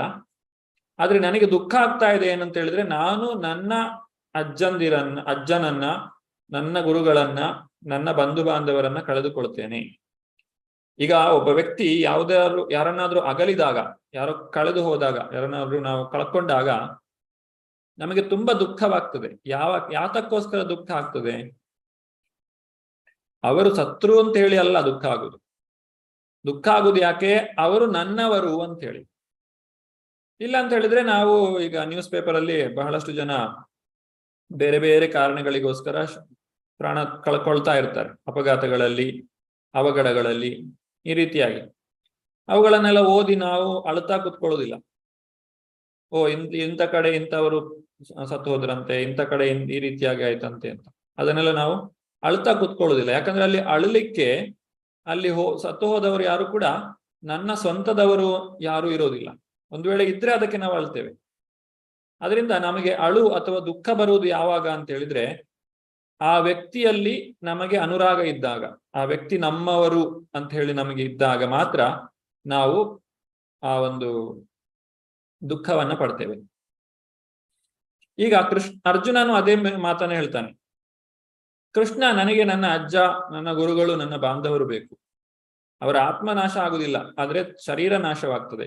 ನಾನು ಅವರ ಶರೀರಕ್ಕೋಸ್ಕರನೇ ವ್ಯಥೆ ಪಡ್ತೇನೆ ಅಂತ ಹೇಳಿ ಅರ್ಜುನನು ಹೇಳುವುದಾದರೆ, ಅದಕ್ಕೂ ಕೂಡ ಶ್ರೀಕೃಷ್ಣನು ಉತ್ತರವನ್ನ ಕೊಡ್ತಾನೆ. ಏನಂತ ಉತ್ತರ ಕೊಡ್ತಾನೆ ಇದನ್ನು ನಾವು 15ನೇ ಶ್ಲೋಕದಲ್ಲಿ ನೋಡಬಹುದು. ಯಂ ಹಿನ ವ್ಯಥಯಂತೇತೆ ಪುರುಷಂ ಪುರುಷರ್ಷಭ ಸಮದುಃಖ ಸುಖಂ ಧೀರಂ ಸೋಮೃತತ್ವಾಯ ಕಲ್ಪತೆ. ಪುರುಷ ಶ್ರೇಷ್ಠನೇ ಅಂದ್ರೆ ಅರ್ಜುನನೇ, ಸುಖ ದುಃಖಗಳಿಂದ ವಿಚಲಿತನಾಗದೆ ಉಭಯ ಸ್ಥಿತಿಗಳಲ್ಲಿಯೂ ದೃಢನಾಗಿರುವ ಮನುಷ್ಯನು ಮೋಕ್ಷಕ್ಕೆ ಅರ್ಹನಾದವನು. ಈಗ ಸುಖ ಮತ್ತು ದುಃಖ ಇದು ಯಾವಾಗಲೂ ಬರ್ತಾ ಇರುವಂತಹದ್ದು. ನಾವು ಹಿಂದಿನ ಶ್ಲೋಕದಲ್ಲಿ ನೋಡುವುದಾದ್ರೆ, ಈ ಮಾತ್ರ ಸ್ಪರ್ಶಾಸ್ತು ಕೌಂತೆಯ, ಇದನ್ನ ಮೊನ್ನೆ ದಿವಸ ನಾವು ನೋಡಿದ್ದೇವೆ. ಹೇಗೆ ಒಂದು ಇಂದ್ರಿಯ ಭೋಗದ ವಸ್ತು, ಅದನ್ನು ನಾವು ಅದರ ಸಂಪರ್ಕಕ್ಕೆ ಇಂದ್ರಿಯಗಳು ಬಂದಾಗ, ಶಬ್ದ, ಸ್ಪರ್ಶ, ರೂಪ, ರಸ, ಗಂಧ ಇವುಗಳು ನಮ್ಮ ಇಂದ್ರಿಯದ ಸಂಪರ್ಕಕ್ಕೆ ಬಂದಾಗ ಏನಾಗ್ತದೆ, ಅದರಲ್ಲಿ ನಮಗೆ ಸುಖ ಮತ್ತೆ ದುಃಖ ಉಂಟಾಗುತ್ತದೆ. ಈ ಸುಖ ದುಃಖಗಳು ಬಂದು ಹೋಗುವಂಥವು. ಈಗ ಮಳೆಗಾಲ ಬಂದಿದೆ, ಮತ್ತೆ ಮುಂದಕ್ಕೆ ಬೇಸಿಗೆ ಕಾಲ ಬರ್ತದೆ, ಆಮೇಲೆ ಮುಂದಕ್ಕೆ ಚಳಿಗಾಲ ಬರ್ತದೆ, ಆಮೇಲೆ ಮತ್ತೆ ಬೇಸಿಗೆ ಕಾಲ, ಆಮೇಲೆ ಮತ್ತೆ ಮಳೆ. ಹೀಗೆ ಈ ಋತುಮಾನಗಳು ಬದಲಾಗ್ತಾ ಇರ್ತವೆ. ನಾವು ಮಳೆ ಬಂತಲ್ಲ ಅಂತ ಹೇಳಿ ಅಳ್ತಾ ಕೂತ್ಕೊಳ್ಳೋದಿಲ್ಲ. ನಾವು ಕೊಡೆ ಹಿಡ್ಕೊಂಡು ನಮ್ಮ ಕೆಲಸ ಮಾಡ್ಲಿಕ್ಕೆ ನಾವು ಹೋಗ್ತಾ ಇರ್ತೇವೆ. ಚಳಿ ಇದೆ ಅಂತ ಹೇಳಿ ನಾವು ಬೆಳಗ್ಗೆ ಏಳದೇ ಇರುವುದಿಲ್ಲ. ನಾವು ಎದ್ದು ನಮ್ಮ ಕೆಲಸವನ್ನ, ಕರ್ತವ್ಯವನ್ನ ಮಾಡ್ತೇವೆ. ಹಾಗೆ ಸೆಕೆ ಇದೆ ಅಂತ ಹೇಳಿ ಕೂಡ ನಮ್ಮ ಕೆಲಸವನ್ನ ನಾವು ನಿಲ್ಲಿಸುವುದಿಲ್ಲ, ನಾವು ಮುಂದುವರಿಸಿಕೊಂಡು ಹೋಗ್ತೇವೆ. ಯಾಕೆಂದ್ರೆ ಇಲ್ಲಿ ನಾವು ಸಹಿಸಿಕೊಳ್ಳುವುದನ್ನ ಕಲಿಬೇಕು. ಮನುಷ್ಯ ಜನ್ಮ ಅಂತ ಹೇಳಿದ್ಮೇಲೆ ಸುಖ ದುಃಖಗಳು ಸಾಮಾನ್ಯ. ಅದನ್ನ ಯಾವ ವ್ಯಕ್ತಿ ಸಹಿಸಿಕೊಳ್ತಾನೋ ಅವನು ಧೀರ ಅಂತ ಹೇಳಿ ಅನಿಸಿಕೊಳ್ತಾನೆ. ಇಲ್ಲ ಅಂತ ಹೇಳಿದ್ರೆ ಆ ವ್ಯಕ್ತಿ ಮತ್ತೆ ಅವನು ಜೀವನ ಪೂರ್ತಿ ಅಳ್ತಾನೆ ಇರಬೇಕು. ಯಾಕಂದ್ರೆ ಒಂದಲ್ಲ ಒಂದು ಕಾರಣಕ್ಕೋಸ್ಕರ ಅವನು ದುಃಖವನ್ನ ಪಡ್ತಾನೆ ಇರ್ತಾನೆ. ಸುಖ ಮತ್ತು ದುಃಖ ಇದು ಹೇಗೆ ಅಂತ ಹೇಳಿದ್ರೆ, ಒಂದೇ ನಾಣ್ಯದ ಎರಡು ಮುಖ ಇದ್ದ ಹಾಗೆ. ದ್ವೈತೆ ಭದ್ರೇ ಭದ್ರ ಸಕಲಿ ಸಮ, ಏ ಬಾಲ ಏ ಮಂದ ಸಬಿ ಮನೋಧರ್ಮ. ದ್ವಂದ್ವಮಯವಾದಂತಹ ಈ ಪ್ರಪಂಚದಲ್ಲಿ ಇದು ಸುಖ ಅಂತ ಹೇಳಿ ಅಥವಾ ಇದು ದುಃಖ ಅಂತ ಹೇಳಿ ಹೇಳುವಂಥದ್ದೇನು ಇಲ್ಲ. ಯಾವುದು ನಮಗೆ ಸುಖ ಅಂತ ಹೇಳಿ ಅನ್ನಿಸ್ತದೋ ಅದೇ ದುಃಖವನ್ನ ಕೊಡುವಂತಹ ಒಂದು ಆ ದುಃಖಕ್ಕೆ ಮೂಲ ಕಾರಣವಾಗಿರ್ತದೆ. ಮತ್ತೆ ಯಾವುದು ದುಃಖವನ್ನ ಕೊಡ್ತಾ ಇದೆಯೋ ಅದೇ ಮುಂದಕ್ಕೆ ನನಗೆ ಸುಖವನ್ನ ಕೊಡುವಂತಹ ಒಂದು ದಾರಿಯನ್ನ ತೋರಿಸ್ತದೆ. ಇದು ಭೌತಿಕವಾದಂತಹ ಸುಖ ದುಃಖಗಳ ಒಂದು ವಿಧಾನ. ಹೇಗೆಂದ್ರೆ, ಒಬ್ಬ ವ್ಯಕ್ತಿಗೆ ಒಂದು ಊಟ ಮಾಡಿದ ಸಂತೋಷ ಸಿಗಬೇಕು ಅಂತ ಹೇಳಿದ್ರೆ ಅವನು ಹಸಿವಿನ ಸಂಕಟವನ್ನ ಅನುಭವಿಸಿರ್ಬೇಕು. ಅಥವಾ ಈಗ ಒಬ್ಬ ವ್ಯಕ್ತಿ ತನ್ನ ಮಿತ್ರನನ್ನ ಕಳೆದುಕೊಂಡ ಅಂತ ಹೇಳ್ಕೊಳ್ಳಿ. ಆ ಮಿತ್ರ ಅವನು ತುಂಬಾ ಒಳ್ಳೆಯ ಮಿತ್ರನಾಗಿದ್ದ. ಅವರಿಬ್ರು ಕೂಡ ಪರಸ್ಪರ ತುಂಬಾ ಸಹಾಯ ಮಾಡ್ತಾ ಇದ್ರು. ಒಬ್ಬರನ್ನೊಬ್ಬರು ಇಡ್ಲಿಕ್ಕೆ ಆಗದೆ ಇರುವಂತಹ ಸ್ನೇಹ ಅವರದು. ಆ ಸ್ನೇಹ ಇದ್ದಷ್ಟು ಕಾಲ ಅವರು ಸುಖವಾಗಿದ್ರು, ಸಂತೋಷವಾಗಿದ್ರು. ಆದ್ರೆ ಆ ಒಂದು ಸ್ನೇಹದ ಗಾಢತೆ ಅವರಲ್ಲಿ ಎಷ್ಟಿತ್ತು ಅಂತ ಹೇಳಿದ್ರೆ, ಒಬ್ಬರನ್ನೊಬ್ರು ಬಿಟ್ಟಿರ್ಲಿಕ್ಕೆ ಆಗದೆ ಇರುವಷ್ಟು ಆ ಗಾಢತೆ ಅವರಲ್ಲಿ ಇತ್ತು. ಹಾಗಾಗಿ ಯಾರೋ ಒಬ್ಬ ಅದರಲ್ಲಿ ಕಳೆದುಕೊಂಡಾಗ, ಒಬ್ಬ ತೀರಿಕೊಂಡಾಗ ಇನ್ನೊಬ್ಬನಿಗೆ ಅದು ಸಹಿಸ್ಲಿಕ್ಕಾಗದಷ್ಟು ದುಃಖವನ್ನ ಕೊಡ್ತದೆ. ಯಾತಕ್ಕೋಸ್ಕರ ದುಃಖವನ್ನ ಕೊಡ್ತದೆ? ಆ ಹಿಂದೆ ಇದ್ದಂತಹ ಸಂತೋಷದಿಂದ, ಒಡನಾಟದಿಂದ. ಅದೇ ಆ ಹಿಂದೆ ಅಷ್ಟೊಂದು ಒಡನಾಟ ಇಲ್ಲದೆ ಇರ್ತಿದ್ರೆ ವ್ಯಕ್ತಿಯು ಈಗ ಕೆಲವರು ಮಿತ್ರರು ಇರ್ತಾರೆ, ಅವರನ್ನ ಮಿತ್ರರು ಅಂತ ಹೇಳುವುದು ಮಾತ್ರ, ಆದ್ರೆ ಅವರಿಂದ ಯಾವುದೇ ಉಪಕಾರ ಅಥವಾ ಪ್ರಯೋಜನ ಆಗುದಿಲ್ಲ, ಕೇವಲ ತೊಂದರೆಯೇ ಆಗ್ತಾ ಇರ್ತದೆ. ಅಂತಹ ಮಿತ್ರರನ್ನ ಕಳೆದುಕೊಂಡಾಗ ನಮಗೆ ಆ ಒಂದು ಅಳುವಾಗಲಿ ಅಥವಾ ತಾಳಲಾಗದ ದುಃಖವಾಗಲಿ ಬರುವುದಿಲ್ಲ. ಬದಲಾಗಿ ಅದು ಅಂತಹ ಒಂದು ಸಮಸ್ಯೆಯನ್ನು ಉಂಟು ಮಾಡುವುದಿಲ್ಲ. ಯಾಕಂದ್ರೆ ಅಲ್ಲಿ ಸುಖ ಇರಲಿಲ್ಲ, ಹಾಗಾಗಿ ಇಲ್ಲಿ ದುಃಖವು ಕೂಡ ನಮ್ಮನ್ನ ಬಾಧಿಸುವುದಿಲ್ಲ. ಈ ರೀತಿ ಪ್ರಪಂಚವನ್ನ ದ್ವಂದ್ವಮಯ ಅಂತ ಹೇಳ್ತೇವೆ. ಯಾವುದು ಸುಖವನ್ನ ಕೊಡ್ತದೋ ಅದೇ ದುಃಖಕ್ಕೆ ಕಾರಣವಾಗ್ತದೆ, ಯಾವುದು ದುಃಖವನ್ನ ಕೊಡ್ತದೋ ಅದೇ ನಮಗೆ ಸುಖವನ್ನು ಕೂಡ ತಂದು ಕೊಡಬಹುದು. ಈ ರೀತಿ ಆ ಒಂದು ಸುಖ ದುಃಖಗಳು ಜೀವನದಲ್ಲಿ ಬರ್ತದೆ. ಆ ಸುಖ ದುಃಖಗಳನ್ನ ನಾವು ಸಹಿಸಿಕೊಳ್ಳಿಕ್ಕೆ ಕಲಿಬೇಕೆ ವಿನಃ ನನ್ನ ಅಜ್ಜ ತೀರಿಕೊಂಡ್ರು, ನನ್ನ ಗುರುಗಳು ತೀರಿಕೊಂಡ್ರು ಅಂತ ಹೇಳಿ ನೀನು ಅಳ್ತಾ ಕುತ್ಕೊಳ್ಬಾರ್ದು ಅರ್ಜುನ, ನೀನು ಧೀರನಾಗಬೇಕು. ಯಾಕಂದ್ರೆ ಈ ಯುದ್ಧದಲ್ಲಿ ಸಾವು ಅನ್ನುವಂಥದ್ದು ಅನಿವಾರ್ಯ. ಒಮ್ಮೆ ರಣರಂಗಕ್ಕೆ ಬಂದ್ರು ಅಂತ ಹೇಳಿದ್ರೆ ಯಾರು ಬದುಕ್ತಾರೆ, ಯಾರು ಸಾಯ್ತಾರೆ, ಇದು ಯಾವುದು ಕೂಡ ನಮ್ಮ ಕೈಯಲ್ಲಿ ಇರುವುದಿಲ್ಲ. ಹಾಗಾಗಿ ಅರ್ಜುನ ಇದನ್ನ ಸಹಿಸಿಕೊಳ್ಳುವುದನ್ನ ಕಲಿ. ಮಳೆಗಾಲ, ಚಳಿಗಾಲ, ಬೇಸಿಗೆ ಕಾಲ ಬಂದಾಗ ನಾವು ಹೇಗೆ ಅದನ್ನ ಸಹಿಸಿಕೊಳ್ತೇವೋ ಅದೇ ರೀತಿಯಾಗಿ ನೀನು ಇದನ್ನೆಲ್ಲವನ್ನು ಕೂಡ ಸಹಿಸಿಕೊಳ್ಳಬೇಕು ಅಂತ ಹೇಳಿ ಇಲ್ಲಿ ಅರ್ಜುನನಿಗೆ ಶ್ರೀಕೃಷ್ಣನು ಹೇಳ್ತಾ ಇದ್ದಾನೆ. ಇದು ಆ ಒಂದು ಪುರುಷ ಋಷಭ, ಆ ಒಂದು ಪುರುಷ ಋಷಭ, ಮಾನವರಲ್ಲಿ ಶ್ರೇಷ್ಠನಾದಂತಹ ವ್ಯಕ್ತಿ ಅಂತ ಹೇಳಿ ಶ್ರೀಕೃಷ್ಣನು ಅರ್ಜುನನಲ್ಲಿ ಹೇಳ್ತಾ ಇದ್ದಾನೆ. ಇನ್ನು ಮುಂದುವರಿಸ್ತಾ ಶ್ರೀಕೃಷ್ಣನು ಆ ಒಂದು ಆತ್ಮಜ್ಞಾನದ ವಿಚಾರವನ್ನ ಅರ್ಜುನನಿಗೆ ಮುಂದುವರಿಸ್ತಾ ಹೇಳ್ತಾನೆ. ಏನು ಅಂತ ಹೇಳಿದ್ರೆ, ನಾಸತೋ ವಿದ್ಯತೆ ಭಾವೋ ನಾಭಾವೋ ವಿದ್ಯತೆ ಸತಃ ಉಭಯೋರಪಿ ದೃಷ್ಟೋಂತ ಅನಯೋ ತತ್ವದರ್ಶಿಭಿ. ಏನ್ ಹೇಳ್ತಾ ಇದ್ದಾರೆ? ಅಸ್ತಿತ್ವದಲ್ಲಿ ಇಲ್ಲದೆ ಇರುವುದು ಅಂದ್ರೆ ಐಹಿಕವಾದ ದೇಹ ಉಳಿಯುವುದಿಲ್ಲ ಮತ್ತು ನಿರಂತರವಾದದ್ದು ಆತ್ಮ ಬದಲಾವಣೆ ಹೊಂದುವುದಿಲ್ಲ ಎಂದು ಅಧ್ಯಯನ ಮಾಡಿ ಈ ನಿರ್ಣಯಕ್ಕೆ ಬಂದಿದ್ದಾರೆ. ಇಲ್ಲಿ ಎರಡು ವಿಚಾರಗಳನ್ನು ಹೇಳ್ತಾ ಇದ್ದಾರೆ. ಒಂದು ನಮ್ಮ ಐಹಿಕವಾದಂತಹ ಶರೀರ, ಇನ್ನೊಂದು ಜೀವಾತ್ಮ. ಈ ಶರೀರ ಎಲ್ಲಿಂದ ಬರ್ತಾ ಇದೆ? ನಾವು ಶರೀರವನ್ನ ನಮ್ಮ ತಂದೆ ತಾಯಿಗಳಿಂದ ಪಡೆಯುವಂಥದ್ದು. ಮತ್ತು ಇದು ಈ ಶರೀರದ ಏನು ವಸ್ತುಗಳಿವೆಯೋ ಇದು ಪಂಚಭೌತಿಕವಾದಂತಹ ವಿಚಾರಗಳು. ಇದರಲ್ಲಿ ಇರುವಂತಹ ಏನೆಲ್ಲ ವಸ್ತು ಇದೆ? ಮಣ್ಣು, ನೀರು, ಗಾಳಿ, ಬೆಂಕಿ, ಆಕಾಶ. ಈ 5 ವಸ್ತುಗಳಿಂದ ಈ ಶರೀರ ಆಗಿರುವಂಥದ್ದು. ಅದನ್ನೇ ಪಂಚಭೌತಿಕ ಶರೀರ ಅಂತ ಹೇಳ್ತೇವೆ. ಪಂಚಭೌತಿಕವಾದಂತಹ ಶರೀರ, ನಮ್ಮ ಈ ಚರ್ಮ, ಮಾಂಸ, ಎಲುಬು ಇವುಗಳೆಲ್ಲ ಮಣ್ಣಿನಿಂದ ಬಂದಿರುವಂಥದ್ದು. ಹಾಗೆ ರಕ್ತ ಮತ್ತು ರಕ್ತದ ಏನೆಲ್ಲ ಅಂಶಗಳಿವೆ ಅದೆಲ್ಲವೂ ನೀರಿನ ಅಂಶವನ್ನ ಹೊಂದಿರುವಂತಹದ್ದು.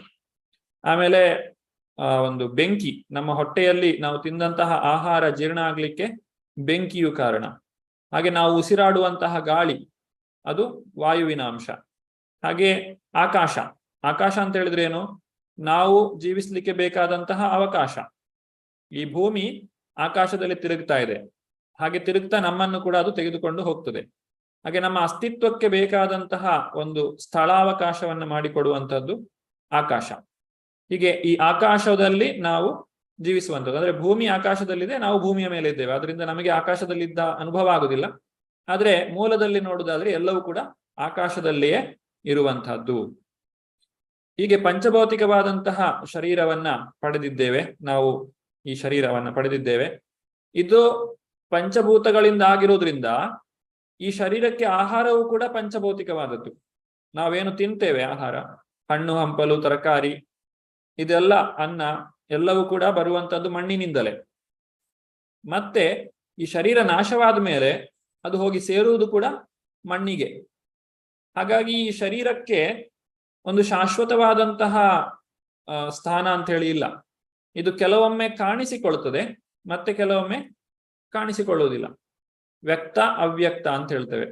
ಈ ಪಂಚಭೂತಕ್ಕೆ ವ್ಯಕ್ತವಾದಂತಹ ರೂಪ ಇದೆ ಮತ್ತು ಅವ್ಯಕ್ತವಾದಂತಹ ರೂಪವು ಇದೆ.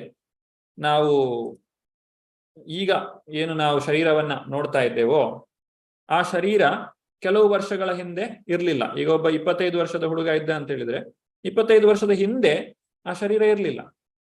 ಮತ್ತು ಇನ್ನು ಒಂದು 75-80 ವರ್ಷಗಳ ನಂತರ ಆ ಶರೀರ ಇರುವುದಿಲ್ಲ. ಆ ಶರೀರ ಇರುವುದಿಲ್ಲ ಅಂತ ಹೇಳಿದ್ರೆ ಅರ್ಥ ಏನು? ಪಂಚಭೂತಗಳು ನಾಶ ಆಗುವುದಿಲ್ಲ, ಆದ್ರೆ ಅದು ಮತ್ತೆ ಭೂಮಿಯನ್ನ ಸೇರಿಕೊಳ್ಳುತ್ತದೆ. ಆದ್ರಿಂದಲೇ ಇಲ್ಲಿ ಹೇಳಿರುವಂತಹದ್ದು ಅಸ್ತಿತ್ವದಲ್ಲಿ ಇಲ್ಲದೆ ಇರುವಂತಹದ್ದು. ಅಂದ್ರೆ ಇದು ಐಹಿಕ ದೇಹ, ಇದು ಯಾವತ್ತೂ ಕೂಡ ಶಾಶ್ವತವಾಗಿ ಉಳಿಯುವುದಿಲ್ಲ.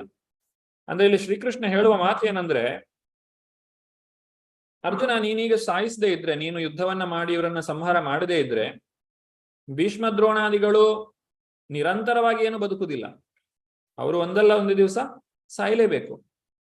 ಹಾಗಾಗಿ ಈ ಒಂದು ಉತ್ತಮವಾದ ಕಾರ್ಯವನ್ನ ನಿನ್ನ ಕೈಯಿಂದ ಮಾಡಲ್ಪಟ್ರೆ, ಅದಕ್ಕೋಸ್ಕರ ಅವರು ಪ್ರಾಣತ್ಯಾಗವನ್ನ ಮಾಡಿದ್ರೆ, ಅವರ ಪ್ರಾಣತ್ಯಾಗ ಮಾಡಿದಂತಹ ಒಂದು ಕಾರ್ಯದಲ್ಲಿಯೂ ಕೂಡ ಒಂದು ಸಫಲತೆ ಇರ್ತದೆ. ಯುದ್ಧದಲ್ಲಿ ಮಾಡಿದ್ರು ಅಂತ ಹೇಳಿ. ಆದ್ರೆ ಬೇರೆ ಕಾರಣಗಳಿಗಾಗಿ ಅವರು ಶರೀರವನ್ನ ತ್ಯಾಗ ಮಾಡಿದ್ರೆ ನಿನ್ನ ಉದ್ದೇಶವೂ ಪೂರ್ತಿ ಆಗುದಿಲ್ಲ. ಏನು ನಿನ್ನ ಉದ್ದೇಶ? ನಾನು ಯಾವಾಗಲೂ ನನ್ನ ತಾತ ಮುತ್ತಾತ ಅಥವಾ ಗುರುಗಳು ಇರಬೇಕು ಅಂತ ಹೇಳಿ ಏನು ಅಂದ್ಕೊಂಡಿದ್ಯಾ, ಅದು ಯಾವತ್ತೂ ಪೂರ್ತಿ ಆಗ್ಲಿಕ್ಕೆ ಸಾಧ್ಯ ಇಲ್ಲ. ಅದರ ಜೊತೆಗೆ ನೀನು ಯುದ್ಧವನ್ನ ಮಾಡದೆ ಯುದ್ಧದಿಂದ ಪರಾಭವವನ್ನ ಹೊಂದಿದಂತಹ ಅಪಕೀರ್ತಿಯನ್ನು ಕೂಡ ನೀನು ಪಡೆಯಬೇಕಾಗ್ತದೆ. ಅದರಿಂದ ಎರಡು ಕಡೆಯೂ ಕೂಡ ನಿನಗೆ ಸೋಲೆ ಉಂಟಾಗ್ತದೆ ವಿನಃ ನೀನು ಈ ಸ್ವಜನ ಮೋಹವನ್ನ ತ್ಯಜಿಸದೇ ಇದ್ರೆ ನಿನಗೆ ಯಾವತ್ತೂ ಗೆಲುವಾಗ್ಲಿಕ್ಕೆ, ಸಂತೋಷವಾಗಿರ್ಲಿಕ್ಕೆ ಸಾಧ್ಯ ಇಲ್ಲ. ಇನ್ನು ಆತ್ಮವು ನಿರಂತರವಾದದ್ದು, ಅದು ಬದಲಾವಣೆಯನ್ನ ಹೊಂದುವುದಿಲ್ಲ. ಯಾಕೆ ಆತ್ಮ ನಿರಂತರವಾದದ್ದು? ಆ ಆತ್ಮವನ್ನ ಪಂಚಭೌತಿಕವಾದ ವಸ್ತುಗಳಿಂದ ಮಾಡಲ್ಪಟ್ಟಿಲ್ಲ. ಆತ್ಮವು ಯಾವುದರಿಂದ ಆಗಿದೆ? ಅದು ಸಚ್ಚಿದಾನಂದ ವಿಗ್ರಹ ಅಂತ ಹೇಳ್ತೇವೆ. ಆ ಭಗವಂತನ ದಿವ್ಯ ಶರೀರವು ಕೂಡ ಸಚ್ಚಿದಾನಂದವಾದದ್ದು. ಮತ್ತು ಈ ಒಂದು ನಮ್ಮ ಆತ್ಮ ಏನಿದೆ, ಅಥವಾ ನಾವೇ ಆತ್ಮ, ಈ ಆತ್ಮದ ಸುತ್ತ ಇರುವಂತದ್ದು ಶರೀರ, ನಮ್ಮ ಶರೀರ ಅಂತ ಹೇಳಬೇಕು, ನಾವು ಆತ್ಮ ಅಂತ ಹೇಳಬೇಕು. ಈ ಆತ್ಮ ಏನಿದೆ ಅದು ಸತ್ ಚಿತ್ ಆನಂದ. ಅಂದ್ರೆ ಸತ್ ಅನ್ನುವಂತಹ ಪದದ ಅರ್ಥ ಏನು? ಯಾವಾಗಲೂ ನಿರಂತರವಾಗಿ ಇರುವಂತಹದ್ದು ಸತ್ಯ. ಮತ್ತೆ ಚಿತ್ ಅಂತ ಹೇಳಿದ್ರೆ ಸಂಪೂರ್ಣವಾದಂತಹ ಜ್ಞಾನವನ್ನ ಹೊಂದಿರುವಂತಹದ್ದು. ಆ ಜೀವಾತ್ಮನಿಗೆ ಎಲ್ಲಾ ಜ್ಞಾನವೂ ಕೂಡ ಇದೆ. ಆದ್ರೆ ಈಗ ಅದು ಆ ಒಂದು ಶರೀರದಿಂದಾಗಿ, ಶರೀರಧಾರಿ ಆಗಿರೋದ್ರಿಂದಾಗಿ ಅದು ಆತನಲ್ಲಿ ವ್ಯಕ್ತವಾಗ್ತಾ ಇಲ್ಲ. ಇನ್ನು ಆನಂದ, ಸದಾಕಾಲವೂ ಕೂಡ ಆನಂದದಲ್ಲಿ ಇರುವಂತಹ ಸ್ಥಿತಿ ಆ ಜೀವಾತ್ಮನದ್ದು. ಹೀಗೆ ಸಚ್ಚಿದಾನಂದ ವಿಗ್ರಹನಾಗಿರುವಂತಹ ಶರೀರಕ್ಕೆ, ಈ ಶರೀರಿಗೆ ಅಥವಾ ಈ ಜೀವಾತ್ಮನಿಗೆ ಯಾವತ್ತೂ ನಾಶ ಅನ್ನುವಂಥದ್ದು ಇರುವುದಿಲ್ಲ.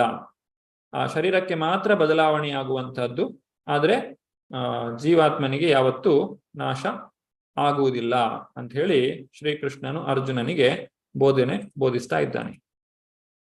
ಇಷ್ಟು ಹೇಳಿದ ನಂತರ ಶ್ರೀಕೃಷ್ಣ ತನ್ನ ಮಾತನ್ನ ಮುಂದುವರಿಸ್ತಾನೆ.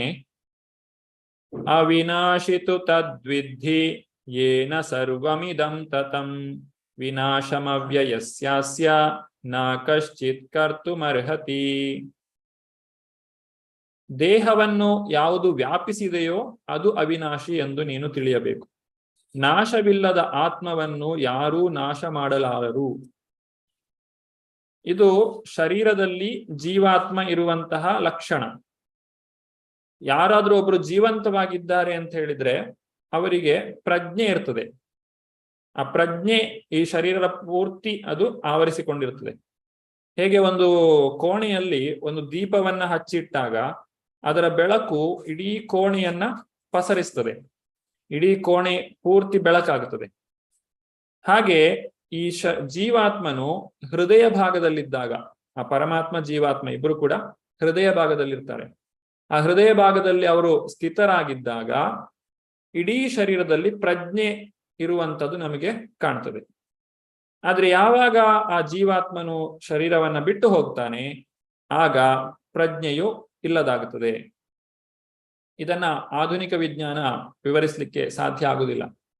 ಆಧುನಿಕ ವಿಜ್ಞಾನ ಏನು ಹೇಳ್ತದೆ? ಶರೀರದಲ್ಲಿ ಯಾವುದೋ ಒಂದು ಅಂಗಾಂಗ ವೈಫಲ್ಯವಾದಾಗ ಮರಣ ಸಂಭವಿಸ್ತದೆ. ಆದ್ರೆ ನಿಜವಾಗಿ ಯಾವಾಗ ಜೀವಾತ್ಮನು ಶರೀರದಿಂದ ಹೊರಗೆ ಹೋಗಬೇಕು ಅಂತ ಹೇಳಿ ನಿರ್ಧಾರ ಮಾಡ್ತಾನೋ ಆಗ ಆ ಶರೀರದ ಅಂಗಗಳು ವೈಫಲ್ಯವತೆಯನ್ನ ಕಾಣುತ್ತದೆ ಅಥವಾ ವಿಫಲವಾಗುತ್ತದೆ.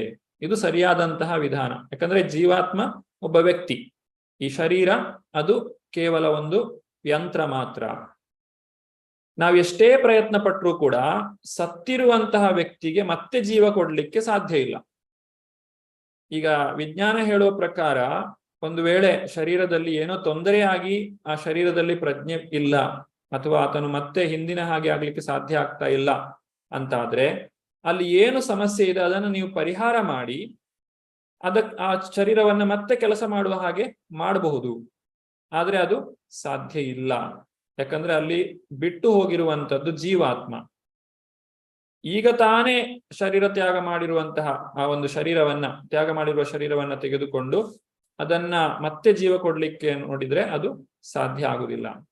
ಯಾಕಂದ್ರೆ ಆ ಜೀವಾತ್ಮ ಒಮ್ಮೆ ಹೊರಟು ಹೋದ ಅಂತ ಹೇಳಿದ್ರೆ ಎಷ್ಟೇ ಪ್ರಯತ್ನ ಪಟ್ಟರು ಆ ಒಂದು ಶರೀರ ಕೆಲಸ ಮಾಡುವುದಿಲ್ಲ, ಅದರಲ್ಲಿ ಪ್ರಜ್ಞೆ ಇರ್ಲಿಕ್ಕೆ ಸಾಧ್ಯ ಇಲ್ಲ. ಹೇಗೆ ಒಂದು ವಾಹನದಲ್ಲಿರುವ ಚಾಲಕನು ಎದ್ದು ಹೋದ ಅಂತ ಹೇಳಿದ್ರೆ ಮತ್ತೆ ಆ ವಾಹನ ಚಲಿಸುವುದಿಲ್ಲ, ಅದು ಸ್ತಬ್ಧವಾಗಿ ಬಿಡ್ತದೆ, ಅದನ್ನು ನಿಂತು ಬಿಡ್ತದೆ.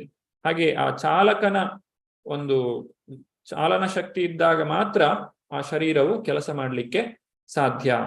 ಅದನ್ನ ಇಲ್ಲಿ ಶ್ರೀಕೃಷ್ಣನು ಅರ್ಜುನನಿಗೆ ಹೇಳ್ತಾ ಇದ್ದಾನೆ. ಆತ್ಮವನ್ನ ನಾಶ ಮಾಡಲಿಕ್ಕೆ ಸಾಧ್ಯ ಇಲ್ಲ, ಮತ್ತು ಈ ಶರೀರವನ್ನ ಆವರಿಸಿರುವಂತಹ ಈ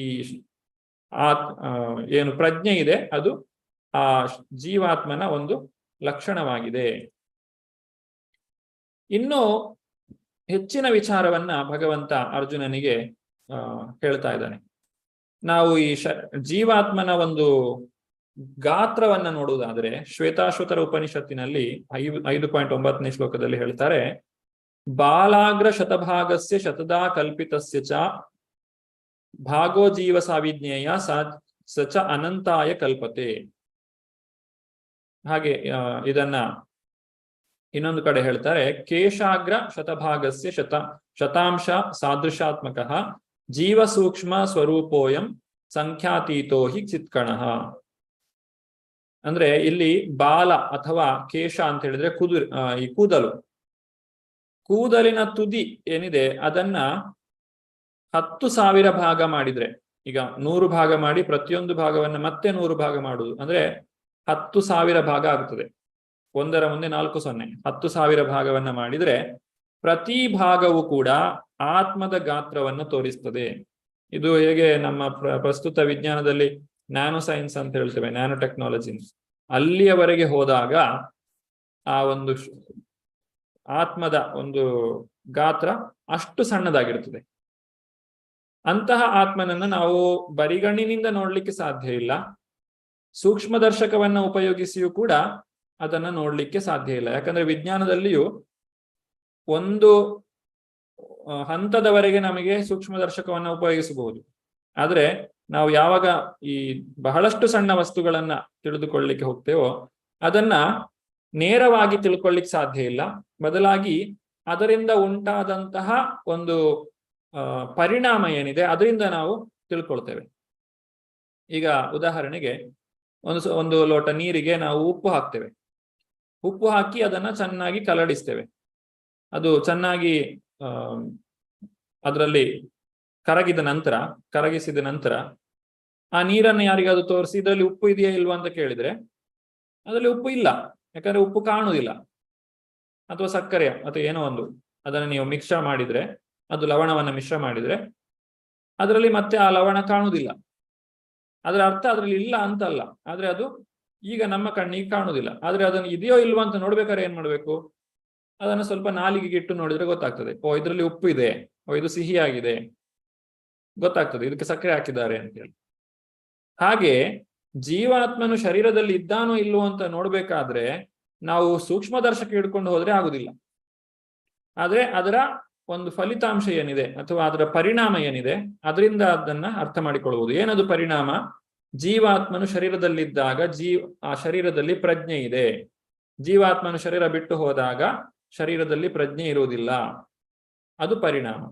ಹೇಗೆ ಉಪ್ಪು ನೀರನ್ನ ಬಾಯಿಗೆ ಹಾಕಿದ್ರೆ ಮಾತ್ರ ಅದಲ್ಲಿ ಉಪ್ಪುದೆ ಅಂತ ಗೊತ್ತಾಗ್ತದೋ ಹಾಗೆ ಶರೀರದಲ್ಲಿ ಜೀವಾತ್ಮ ಇದ್ದಾನೆ ಅಂತ ಗೊತ್ತಾಗ್ಬೇಕಾದ್ರೆ ಅಲ್ಲಿ ನಮಗೆ ಪ್ರಜ್ಞೆ ಕಾಣಿಸಬೇಕು, ಅಥವಾ ಪ್ರಜ್ಞೆ ಇರುವ ಒಂದು ಲಕ್ಷಣ ಅವನಲ್ಲಿ ಇರಬೇಕು.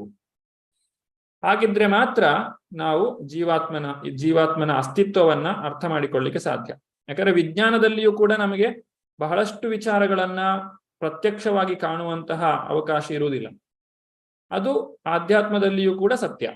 ಆಧ್ಯಾತ್ಮದಲ್ಲಿ ಬಹಳಷ್ಟು ವಿಚಾರಗಳನ್ನ ನಾವು ಕಣ್ಣಾರೆ ಕಾಣ್ಲಿಕ್ಕೆ ಸಾಧ್ಯ ಆಗುವುದಿಲ್ಲ, ಬದಲಾಗಿ ಅದರ ಪರಿಣಾಮದಿಂದ ನಾವು ಅರ್ಥ ಮಾಡಿಕೊಳ್ಳಿಕ್ಕೆ ಸಾಧ್ಯವಾಗ್ತದೆ. ಹೀಗೆ ಈ ಜೀವಾತ್ಮನು ಒಂದು ಸಣ್ಣ ಆಧ್ಯಾತ್ಮಿಕ ಅಣುವಾಗಿದ್ದಾನೆ. ಇದು ಎಲ್ಲಾ ಅಣುಗಳಿಗಿಂತಲೂ ತುಂಬಾ ಸಣ್ಣದಾಗಿದೆ. ಇದನ್ನ ಮುಂಡಕ ಉಪನಿಷತ್ತಿನಲ್ಲಿ ಕೂಡ ವಿವರಿಸ್ತಾರೆ. ಏನಂತ ಹೇಳಿದ್ರೆ, ಈಗ ಭಗವದ್ಗೀತೆಯಲ್ಲೇ ಕೊಟ್ಟಿರುವಂತಹ ಮಾತು, ಏಷೋಣುರಾತ್ಮ ಚೇತಸ ವೇದಿತವ್ಯೋ ಯಸ್ಮಿನ್ ಪ್ರಾಣ ಪಂಚದ ಸಂವಿವೇಶ ಪ್ರಾಣೈಶ್ಚಿತ್ತಂ ಸರ್ವಂ ಓತಂ ಪ್ರಜಾನಾಂ ಯಸ್ಮಿನ್ ವಿಶುದ್ಧೇ ವಿಭವತಿ ಏಷ ಆತ್ಮ. ಇದು ಮುಂಡಕೋಪನಿಷತ್ತು 3:1-9 ಕೊಟ್ಟಿರುವಂತಹ ಆತ್ಮದ ವಿವರಣೆ. ಏನ್ ಹೇಳ್ತಾರೆ? ಆತ್ಮವು ಅಣುಸ್ವರೂಪವಾದದ್ದು, ಪರಿಪೂರ್ಣವಾದ ಬುದ್ಧಿಯು ಇದನ್ನ ಕಾಣಬಲ್ಲದು. ಈ ಅಣುಸ್ವರೂಪಿ ಆತ್ಮವು 5 ಬಗೆಯ ವಾಯುಗಳಲ್ಲಿ, ಅಂದ್ರೆ ಯಾವುದು? ಪ್ರಾಣ, ಅಪಾನ, ವ್ಯಾನ, ಸಮಾನ ಮತ್ತು ಉದಾನ, ಇವುಗಳಲ್ಲಿ ತೇಲಾಡುತ್ತಿರುತ್ತದೆ. ಮತ್ತೆ ಎಲ್ಲಿರ್ತದೆ? ಅದು ಹೃದಯದಲ್ಲಿ ಮನೆ ಮಾಡಿರುತ್ತದೆ. ಮತ್ತು ದೇಹಸ್ಥ ಜೀವಿಗಳಲ್ಲಿ ಇದರ ಪ್ರಭಾವವು ದೇಹದಲ್ಲೆಲ್ಲ ವ್ಯಾಪಿಸಿರುತ್ತದೆ. ಅಂದ್ರೆ ಪ್ರಜ್ಞೆಯ ರೂಪದಲ್ಲಿ ಇದಿರುತ್ತದೆ. ಆ ಆತ್ಮವು 5 ಬಗೆಯ ಭೌತಿಕ ವಾಯುವಿನ ಕಶ್ಮಲದಿಂದ ಶುದ್ಧಿಯಾದಾಗ ಅದರ ಆಧ್ಯಾತ್ಮಿಕ ಪ್ರಭಾವವು ಪ್ರಕಟವಾಗುತ್ತದೆ. ಈ ಭೌತಿಕ ಶರೀರ ಭೌತಿಕವಾದ ವಿಷಯಗಳಿಂದ ಆಗಿರುವಂತಹದ್ದು, ಪಂಚಭೂತಗಳಿಂದ ಆಗಿರುವಂತಹದ್ದು. ಜೀವಾತ್ಮನು ಸಚ್ಚಿದಾನಂದನಾಗಿದ್ದಾನೆ. ಆದ್ರಿಂದ ಆ ಜೀವಾತ್ಮನಿಗೆ ಈ ಭೌತಿಕ ಶರೀರದಲ್ಲಿ ಇರುವಂತಹ ಒಂದು ವ್ಯವಸ್ಥೆ ಹೇಗೆ ಮಾಡ್ತಾರೆ ಅಂತ ಹೇಳಿದ್ರೆ, ಆ ಪಂಚವಾಯುವಿನ ಮೂಲಕ. ನೇರವಾಗಿ ಜೀವಾತ್ಮ ಆ ಶರೀರದಲ್ಲಿ ಇರ್ಲಿಕ್ಕೆ ಸಾಧ್ಯ ಇಲ್ಲ. ಹೇಗೆ ಕೇವಲ ಒಂದು ವಸ್ತುವನ್ನ ಇಟ್ಟ ಹಾಗೆ ಸುಮ್ಮನೆ ಇಟ್ಟು ಬಿಡಲಿಕ್ಕೆ ಸಾಧ್ಯ ಇಲ್ಲ. ಅದನ್ನ ಪಂಚವಾಯುಗಳಲ್ಲಿ 5 ರೀತಿಯ ವಾಯುಗಳು ಶರೀರದಲ್ಲಿ ಏನಿದೆ, ಅದು ಈ ಶರೀರದಲ್ಲಿ ಜೀವಾತ್ಮನು ಉಳಿದುಕೊಳ್ಳಿಕ್ಕೆ, ಅದು ಇರ್ಲಿಕ್ಕೆ ಅವನಿಗೆ ಸಹಾಯವನ್ನ ಮಾಡ್ತದೆ. ಈ ರೀತಿಯಾಗಿ ವ್ಯಕ್ತಿಯು ಈ ಪಂಚವಾಯುಗಳನ್ನ ಹೊಂದಿರ್ತಾನೆ. ಪ್ರಾಣ, ಅಪಾನ, ವ್ಯಾನ, ಉದಾನ, ಸಮಾನ ಅಂತ ಹೇಳಿ. ಈಗ ಜನರು ಯೋಗವನ್ನ ಮಾಡ್ತಾರೆ. ಯೋಗ ಪದ್ಧತಿಯಲ್ಲಿ ಯಮ, ನಿಯಮ, ಆಸನ, ಪ್ರಾಣಾಯಾಮ, ಪ್ರತ್ಯಾಹಾರ, ಧಾರಣ, ಧ್ಯಾನ, ಸಮಾಧಿ ಅಂತೇಳಿ ಅಷ್ಟಾಂಗ ಯೋಗವನ್ನ ಯಾರು ಅಭ್ಯಾಸ ಮಾಡ್ತಾರೋ ಅವರು ಹಠಯೋಗದ ಮೂಲಕ ಈ 5 ವಾಯುಗಳನ್ನ ನಿಯಂತ್ರಿಸಲಿಕ್ಕೆ ಸಾಧ್ಯ. ಈ ರೀತಿ ನಿಯಂತ್ರಣವನ್ನ ಮಾಡುವ ಮೂಲಕ ವ್ಯಕ್ತಿಯು ತನ್ನ ಶರೀರದ ಮೇಲೆ ತಾನು ಹಿಡಿತವನ್ನ ಸಾಧಿಸಲಿಕ್ಕೆ ಸಾಧ್ಯ. ಈ ಹಿಡಿತವನ್ನ ಸಾಧಿಸಿದ ನಂತರ ಅವನೇನು ಮಾಡ್ತಾನೆ? ಕೊನೆಯದಾದಂತಹ ಆ ಧ್ಯಾನ, ಭಗವಂತನಲ್ಲಿ ಧ್ಯಾನ ಮಗ್ನನಾಗ್ಲಿಕ್ಕೆ ಸಾಧ್ಯವಾಗ್ತದೆ. ಇದೆಲ್ಲವೂ ಕೂಡ ಆ ಒಂದು ಯೋಗ ಪದ್ಧತಿಯಲ್ಲಿ ನಾವು ತಿಳಿದುಕೊಳ್ಳಿಕ್ಕೆ ಸಾಧ್ಯ. ಹೀಗೆ ಬೇರೆ ಬೇರೆ ಉಪನಿಷತ್ತುಗಳಲ್ಲಿ ಮತ್ತು ಅನೇಕ ಪ್ರಮಾಣಗಳಲ್ಲಿ ನಾವು ಈ ಜೀವಾತ್ಮನ ವಿಚಾರವನ್ನ ಅರ್ಥ ಮಾಡಿಕೊಳ್ಳಿಕ್ಕೆ ಸಾಧ್ಯ ಇದೆ. ಜೀವಾತ್ಮನನ್ನ ಸೂರ್ಯ ಪ್ರಕಾಶದ ಸಣ್ಣ ಸಣ್ಣ ಕಣಗಳಿಗೆ ಕೂಡ ಹೋಲಿಸಬಹುದು. ಹೇಗೆ ಸೂರ್ಯನಿಂದ ಅನೇಕ ಕಣಗಳು ಬರ್ತವೆಯೋ ಹಾಗೆ ಭಗವಂತನಿಂದ ಅನೇಕ ಜೀವಾತ್ಮರು ಬರ್ತಾರೆ, ಸಣ್ಣ ಅಣುರೂಪದ ಕಿಡಿಗಳು. ಇಂತಹ ಜೀವಾತ್ಮನು ಅಸಂಖ್ಯಾತವಾಗಿದ್ದಾನೆ. ಅವನನ್ನ ಅರ್ಥ ಮಾಡಿಕೊಳ್ಳಿಕ್ಕೆ ಆಧುನಿಕ ವಿಜ್ಞಾನಕ್ಕೆ ಸಾಧ್ಯವಾಗದೇ ಇದ್ರೂ ಕೂಡ ಅದನ್ನು ನಾವು ಬೇರೆ ಬೇರೆ ಈ ರೀತಿಯಾದಂತಹ ಉದಾಹರಣೆಗಳಿಂದ ಅವುಗಳ ಒಂದು ಪ್ರಭಾವದಿಂದ ಅರ್ಥ ಮಾಡಿಕೊಳ್ಳಿಕ್ಕೆ ಸಾಧ್ಯವಾಗ್ತದೆ. ಶ್ರೀಕೃಷ್ಣ ತನ್ನ ಮಾತನ್ನ ಮುಂದುವರಿಸ್ತಾನೆ. ಏನಂತ ಹೇಳಿದ್ರೆ, ಒಟ್ಟು 30ನೇ ಶ್ಲೋಕದವರೆಗೆ ಈ ಆತ್ಮಜ್ಞಾನವನ್ನೇ ಭಗವಂತ ತಿಳಿಸಿಕೊಂಡು ಹೋಗ್ತಾನೆ. ಅಂತವಂತ ಇಮೇ ದೇಹ ನಿತ್ಯಸ್ಯೋಕ್ತ ಶರೀರಿಣಃ ಅನಾಶಿನೋ ಅಪ್ರಮೇಯಸ್ಯ ತಸ್ಮಾದ್ ಯುದ್ಧಸ್ವ ಭಾರತ. ಏನ್ ಹೇಳ್ತಾ ಇದ್ದಾರೆ?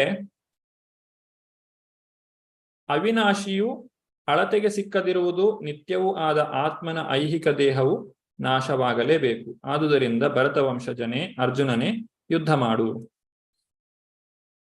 ಅರ್ಜುನ, ನೀನು ಹೇಳ್ತೀಯ ಭೀಷ್ಮ ದ್ರೋಣರ ಶರೀರ ನಾಶ ನಾಶ ಆಗ್ತದೆ, ಅದರಿಂದ ನಾನು ಯುದ್ಧ ಮಾಡುವುದಿಲ್ಲ ಅಂತ ಹೇಳಿ. ಅದಕ್ಕೆ ಇಲ್ಲಿ ಸ್ಪಷ್ಟವಾಗಿ ಕೃಷ್ಣ ಉತ್ತರ ಕೊಡ್ತಾನೆ. ಅವರದ್ದು ಭೌತಿಕವಾದ ಶರೀರ, ಹಾಗಾಗಿ ಅವರ ಶರೀರ ನಾಶವಾಗಲೇಬೇಕು. ನೀನು ಯುದ್ಧ ಮಾಡಿದ್ರು ಯುದ್ಧ ಮಾಡದೇ ಇದ್ರು ಅವರು ನಾಶವಾಗುವುದನ್ನ ಯಾರಿಂದಲೂ ತಪ್ಪಿಸ್ಲಿಕ್ಕೆ ಸಾಧ್ಯ ಆಗುವುದಿಲ್ಲ. ಹಾಗಾಗಿ ನೀನು ಯುದ್ಧವನ್ನ ಮಾಡಿ ಅವರನ್ನ ನಾಶ ಮಾಡಬೇಕು ಅಥವಾ ಅವರನ್ನ ಸಂಹಾರ ಮಾಡುವುದು ನಿನ್ನ ಕರ್ತವ್ಯ. ನೀನೊಬ್ಬ ಯೋಧನಾಗಿ ಇದನ್ನ ನೀನು ಮಾಡಲೇಬೇಕು ಅನ್ನುವುದನ್ನ ಇಲ್ಲಿ ಕೃಷ್ಣ ಅರ್ಜುನನಿಗೆ ಸ್ಪಷ್ಟವಾಗಿ ಹೇಳ್ತಾನೆ. ಅಂದ್ರೆ ಇಲ್ಲಿ ಭೀಷ್ಮ ದ್ರೋಣರು ಸಾಯ್ತಾರೋ ಇಲ್ಲವೋ ಅನ್ನುವುದು ಅರ್ಜುನನ ಕೈಯಲ್ಲಿಲ್ಲ. ಆದ್ರೆ ಈ ಶರೀರ ಯಾವಾಗ ನಾಶ ಆಗ್ತದೆ ಅನ್ನುವುದಷ್ಟೇ ಒಂದು ಪ್ರಶ್ನೆ. ಅದು ಕೂಡಲೇ ನಾಶವಾಗಬಹುದು ಅಥವಾ 100 ವರ್ಷಗಳ ನಂತರ ನಾಶವಾಗಬಹುದು. ಇಲ್ಲಿ ಈಗ ನಾಶವಾಗುವುದಕ್ಕೆ ಏನು ಕಾರಣ ಅಂತ ಹೇಳಿದ್ರೆ ಈ ಯುದ್ಧದಲ್ಲಿ ಅರ್ಜುನನ ಕರ್ತವ್ಯವನ್ನ ಅವನು ಪಾಲನೆ ಮಾಡಬೇಕು. ಆ ಕಾರಣಕ್ಕಾಗಿ ಅವನು ಅವರನ್ನ ಸಂಹಾರ ಮಾಡಬೇಕು ಅಂತ ಹೇಳಿ ಶ್ರೀಕೃಷ್ಣನು ಅರ್ಜುನನಿಗೆ ಬೋಧಿಸ್ತಾ ಇದ್ದಾನೆ. ಮುಂದುವರಿಸಿ ಆತ್ಮತತ್ವದ ಕುರಿತಾಗಿ ಕೃಷ್ಣನು ಹೇಳ್ತಾನೆ, ಯಾ ಏನಂ ವೇತ್ತಿ ಹಂತಾರಂ ಯಶ್ಚೈನಂ ಮನ್ಯತೆ ಹತಂ ಉಭೌ ತೌ ನ ವಿಜಾನೀತೋ ನಾಯಂ ಹಂತಿ ನ ಹನ್ಯತೆ.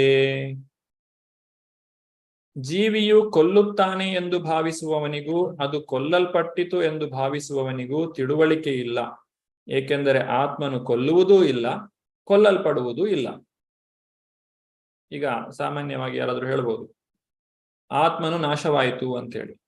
ಇಲ್ಲ, ಆತ್ಮನಿಗೆ ನಾಶ ಇಲ್ಲ. ಮತ್ತು ಅದು ಕೊಲ್ಲಲ್ಪಟ್ಟಿತು, ಅದು ಇಂತಹವರಿಂದ ಕೊಲ್ಲಲ್ಪಟ್ಟಿದೆ ಅಂತ ಹೇಳಿದ್ರು ಕೂಡ ಅದು ಸರಿಯಾದಂತಹ ವಿಚಾರ ಅಲ್ಲ. ಯಾಕಂದ್ರೆ ಜೀವಾತ್ಮನು ಯಾವತ್ತೂ ಕೊಲ್ಲಲ್ಪಡುವುದಿಲ್ಲ ಅಥವಾ ಅದು ಯಾವತ್ತೂ ಕೊಲ್ಲಿಕ್ಕೂ ಸಾಧ್ಯ ಇಲ್ಲ. ಆದ್ರೆ ಅದು ಏನಾಗ್ತದೆ, ಆ ಜೀವಾತ್ಮನು ಇನ್ನೊಂದು ಶರೀರವನ್ನ ಪಡೀತಾನೆ. ಇನ್ನೊಂದು ಶರೀರವನ್ನ ಪಡೆಯುವುದು ಹೇಗೆ? ಈ ಶರೀರ ಜರ್ಜರಿತವಾಗ್ತದೆ. ಈ ಶರೀರ ಈಗ ಮುಪ್ಪು ಬಂದಾಗ ಏನಾಗ್ತದೆ, ದೇಹದ ಬೇರೆ ಬೇರೆ ಅಂಗಾಂಗಗಳು ಕೆಲಸ ಮಾಡುವುದನ್ನ ನಿಲ್ಲಿಸ್ತದೆ.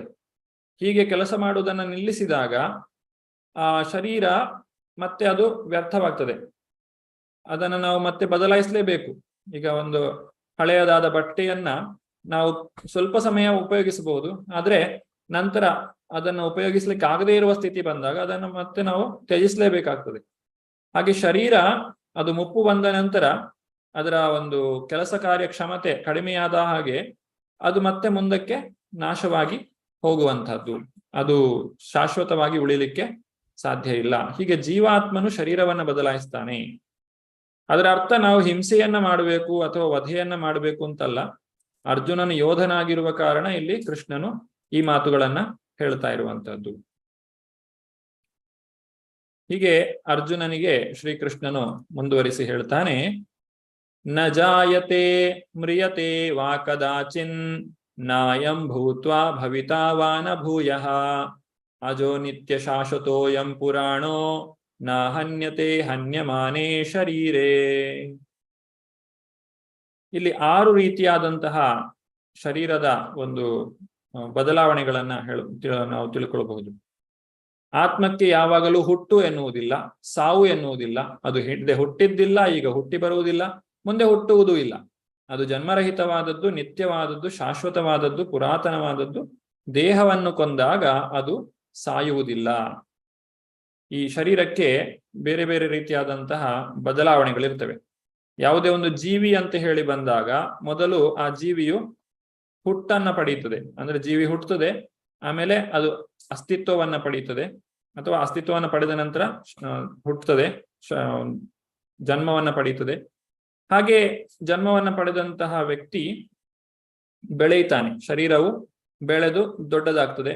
ಆ ನಂತರ ಅನೇಕ ಬೈ ಪ್ರಾಡಕ್ಟ್ಸ್ ಅಥವಾ ಆತನು ಬೇರೆ ಇನ್ನೊಂದು ಜೀವಿಗೆ ಜನ್ಮವನ್ನ ಕೊಡ್ತಾನೆ. ನಂತರ ತನ್ನ ಶರೀರ ಅದು ಮುಪ್ಪನ್ನ ಹೊಂದುತ್ತದೆ. ಆಮೇಲೆ ಒಂದು ದಿನ ಕೊನೆಗೆ ಅದು ಸತ್ತು ಹೋಗ್ತದೆ ಅಥವಾ ಆ ಶರೀರ ನಾಶವಾಗ್ತದೆ. ಹೀಗೆ 6 ಹಂತಗಳಲ್ಲಿ ಆ ಶರೀರವು ಬದಲಾವಣೆಯನ್ನ ಹೊಂದುತ್ತದೆ ಮತ್ತು ಕೊನೆಯದಾಗಿ ಅದು ಸಾವನ್ನ ಪಡೆಯಲೇಬೇಕು. ಹುಟ್ಟಿದವರಿಗೆ ಸಾವು ನಿಶ್ಚಯ ಮತ್ತು ಸತ್ತವರು ಮತ್ತೆ ಹುಟ್ಟಿ ಬರಲೇಬೇಕು. ಯಾಕಂದ್ರೆ ಭಗವಂತನ ಧಾಮಕ್ಕೆ ಹೋದ್ರೆ ಹುಟ್ಟಿ ಬರುವುದಿಲ್ಲ, ಆದ್ರೆ ಸಾಮಾನ್ಯವಾಗಿ ಯಾರು ಸಾಯ್ತಾರೋ ಅವರು ಮತ್ತೆ ಹುಟ್ಟಿ ಬರಲೇಬೇಕು ಅನ್ನೋದನ್ನ ನಾವಿಲ್ಲಿ ಅರ್ಥ ಮಾಡಿಕೊಳ್ಳಬಹುದು. ಹಾಗಾಗಿ ಈ ಪುರಾತನವಾದದ್ದು, ಶಾಶ್ವತವಾದ, ನಿತ್ಯವಾದಂತಹ ಜೀವಾತ್ಮನ ನಾಶಕ್ಕೆ ನೀನು ಅಳಬಾರದು ಅಂತ ಹೇಳಿ ಅರ್ಜುನನು ಕೃಷ್ಣನಿಗೆ ಹೇಳ್ತಾನೆ. ಶ್ರೀಕೃಷ್ಣನು ಅರ್ಜುನನಿಗೆ ಉಪದೇಶಿಸ್ತಾನೆ. ಇಲ್ಲಿ ಕಠೋಪನಿಷತ್ತಿನಲ್ಲಿ ಕೂಡ ಇದೇ ರೀತಿಯಾದಂತಹ ಒಂದು ಶ್ಲೋಕವನ್ನ ನಾವು ಕಾಣಬಹುದು. ಏನು ಈ ಭಗವದ್ಗೀತೆಯಲ್ಲಿ ಹೇಳಿದ್ದಾರೋ ಅದೇ ರೀತಿಯಾದಂತಹ ಶ್ಲೋಕವನ್ನ ನಾವು ಕಠೋಪನಿಷತ್ತಿನಲ್ಲಿ ಕೂಡ ಕಾಣಬಹುದು. ನ ಜಾಯತೆ ಮ್ರಿಯತೆ ವಾ ವಿಪಶ್ಚಿನ್ ನಾಯಂ ಕುತಶ್ಚಿನ್ ನ ಬಭೂಯ ಕಶ್ಚಿತ್ ಅಜೋ ನಿತ್ಯ ಶಾಶ್ವತೋಯಂ ಪುರಾಣೋ ನ ಹನ್ಯತೆ ಹನ್ಯಮಾನೆ ಶರೀರೆ. ಹಾಗಾಗಿ ಕೇವಲ ಭಗವದ್ಗೀತೆಯಲ್ಲಿ ಹೇಳಿರುವಂತಹ ಮಾತಲ್ಲ ಇದು, ಎಲ್ಲ ಉಪನಿಷತ್ತುಗಳ ಸಾರವಾಗಿರುವ ಭಗವದ್ಗೀತೆಯಲ್ಲಿಯೂ ಹೇಳಿದೆ ಮತ್ತು ಬೇರೆ ವಿಚಾರಗಳಲ್ಲಿಯೂ ಕೂಡ ಇದನ್ನ ತಿಳಿಸಿ ಹೇಳಿದ್ದಾರೆ. ಅದರಿಂದ ಇದು ಕೇವಲ ಇಲ್ಲಿ ಮಾತ್ರ ಇರುವಂತಹ ವಿಚಾರ ಅಲ್ಲ. ಆ ಸಚ್ಚಿದಾನಂದ ವಿಗ್ರಹನಾಗಿರುವಂತಹ ಆತ್ಮನು ಹೃದಯದಲ್ಲಿ ನೆಲೆಸಿರ್ತಾನೆ. ಅದನ್ನ ನಮಗೆ ಕಾಣ್ಲಿಕ್ಕೆ ಸಾಧ್ಯ ಆಗದೇ ಇದ್ರೂ ಕೂಡ ಅದು ಇರುವಂತಹದ್ದು ಸತ್ಯ. ಇನ್ನು ಈ ಶರೀರದಲ್ಲಿ ಇರುವಂತದ್ದು ಕೇವಲ ಜೀವಾತ್ಮ ಮಾತ್ರ ಅಲ್ಲ. ಯಾಕಂದ್ರೆ ಜೀವಾತ್ಮನಿಗೆ ತಾನೇ ಸ್ವಂತವಾಗಿ ಯಾವುದೇ ಕೆಲಸವನ್ನ ಮಾಡಲಿಕ್ಕೆ ಸಾಧ್ಯ ಇಲ್ಲ. ಅವನು ಏನಿದ್ರು ಆ ಪರಮಾತ್ಮನ ಒಂದು ಅನುಮತಿಯನ್ನ ಪಡೆಯಬೇಕು, ಆ ಪರಮಾತ್ಮನ ಉಪಸ್ಥಿತಿ ಇರಬೇಕು. ಹಾಗಿದ್ರೆ ಮಾತ್ರ ಆ ಶರೀರ ಕೆಲಸ ಮಾಡಲಿಕ್ಕೆ ಸಾಧ್ಯ. ಹಾಗೆ ಭಗವಂತ ಮತ್ತೆ ಜೀವಾತ್ಮ ಅಥವಾ ಪರಮಾತ್ಮ ಮತ್ತೆ ಜೀವಾತ್ಮ ಇಬ್ಬರೂ ಕೂಡ ಈ ಶರೀರದಲ್ಲಿ ಇದ್ದಾರೆ. ಒಂದು ಮರದ ಮೇಲೆ ಎರಡು ಹಕ್ಕಿಗಳು ಕುಳಿತ ಹಾಗೆ. ಅದರಲ್ಲಿ ಒಂದು ಹಕ್ಕಿ ಮರದ ಹಣ್ಣನ್ನ ತಿನ್ನುತ್ತಾ ಇದೆ, ಅದರ ಸವಿಯನ್ನ ಪಡೆಯುತ್ತಾ ಇದೆ. ಇನ್ನೊಂದು ಹಕ್ಕಿ ಅದನ್ನ ಆ ಹಣ್ಣನ್ನ ತಿಂತಾ ಇರುವಂತಹ ಪಕ್ಷಿಯನ್ನ ನೋಡ್ತಾ ಇದೆ. ಈ ಒಂದು ಉದಾಹರಣೆಯನ್ನ ಹೇಳ್ತಾರೆ ಉಪನಿಷತ್ತಿನಲ್ಲಿ. ಆ ತಿನ್ನುತ್ತಾ ಇರುವಂತಹ ಹಕ್ಕಿ ಅದು ಜೀವಾತ್ಮ, ಅದರ ಪಕ್ಕದಲ್ಲಿ ನಿಂತುಕೊಂಡು ನೋಡ್ತಾ ಇರುವಂತಹ ಪಕ್ಷಿ ಅದು ಪರಮಾತ್ಮ. ಜೀವಾತ್ಮನು ಮಾಡುವ ಪ್ರತಿಯೊಂದು ಕಾರ್ಯಕ್ಕೂ ಪರಮಾತ್ಮನ ಒಂದು ಅನುಮತಿ ಬೇಕು. ಹನುಮಂತ ಉಪದೃಷ್ಟ, ನಾವು ಮಾಡುವ ಎಲ್ಲ ಕೆಲಸಕ್ಕೂ ಅವನ ಒಂದು ಅನುಮತಿಯನ್ನ ಪಡೆದುಕೊಳ್ಬೇಕು. ಮತ್ತೆ ಉಪದೃಷ್ಟ, ನಾವು ಮಾಡುವ ಪ್ರತಿಯೊಂದು ಕಾರ್ಯಕ್ಕೂ ಅವನು ಸಾಕ್ಷಿಯಾಗಿರ್ತಾನೆ. ಅದಕ್ಕೆ ಅದನ್ನ ಆತ್ಮ ಸಾಕ್ಷಿ ಅಂತ ಹೇಳಿ ಕರೆಯುವಂತಹದ್ದು. ಆ ಭಗವಂತನ ಆ ಒಂದು ಪರಮಾತ್ಮ ರೂಪಿಯಾಗಿ ಭಗವಂತನು ಆತ್ಮ ಸಾಕ್ಷಿಯಾಗಿ ನಮ್ಮೆಲ್ಲರ ಹೃದಯದಲ್ಲಿ ಇರ್ತಾನೆ. ಈ ರೀತಿ ಆ ಒಂದು ವಿಷಯವನ್ನ ಕಠೋಪನಿಷತ್ತು ನಮಗೆ ತಿಳಿಸ್ತದೆ. ಆ ಭಗವಂತನನ್ನ ವಿಭು ಆತ್ಮ ಅಂತ ಕರೀತಾರೆ, ಮತ್ತೆ ಜೀವಾತ್ಮನನ್ನ ಸೂಕ್ಷ್ಮ ಆತ್ಮ ಅಥವಾ ಅಣು ಆತ್ಮ ಅಂತ ಹೇಳಿ ಕರೀತಾರೆ. ಇಷ್ಟು ಹೇಳಿದ ನಂತರ ಭಗವಂತನು ತನ್ನ ಮಾತುಗಳನ್ನ ಮುಂದುವರಿಸ್ತಾ ಆತ್ಮಜ್ಞಾನದ ಕುರಿತಾಗಿ ತಿಳಿಸ್ತಾನೆ. ಏನಂತ ಹೇಳಿದ್ರೆ, ವೇದಾವಿನಾಶಿನಂ ನಿತ್ಯಂ ಯಾ ಏನಂ ಅಜಂ ಅವ್ಯಯಂ ಕಥಂ ಸ ಪುರುಷ ಪಾರ್ಥ ಕಂ ಘಾತಯತಿ ಹಂತಿಕಂ. ಹೇ ಪಾರ್ಥ, ಆತ್ಮವು ಅವಿನಾಶಿ, ನಿತ್ಯ, ಅದಕ್ಕೆ ಹುಟ್ಟಿಲ್ಲ, ಕ್ಷಯವಿಲ್ಲ ಎಂದು ತಿಳಿದವನು ಹೇಗೆ ಯಾರನ್ನಾದರೂ ಕೊಲ್ಲುವನು ಅಥವಾ ಕೊಲ್ಲಿಸುವನು? ಜೀವಾತ್ಮ ಅಥವಾ ಆತ್ಮತತ್ವವನ್ನು ತಿಳಿದಂತಹ ವ್ಯಕ್ತಿ ಯಾರೋ ಇನ್ನೊಬ್ಬರನ್ನ ಕೊಲ್ಲಿಕ್ಕೆ ಸಾಧ್ಯ ಇಲ್ಲ, ಅದನ್ನ ಕೊಲ್ಲಿಸ್ಲಿಕ್ಕೆ ಕೂಡ ಸಾಧ್ಯ ಇಲ್ಲ. ಅದು ಯಾವಾಗಲೂ ಕೂಡ ಶಾಶ್ವತವಾಗಿ ಇರುವಂತಹ ಒಂದು ಆತ್ಮನಾಗಿದ್ದಾನೆ.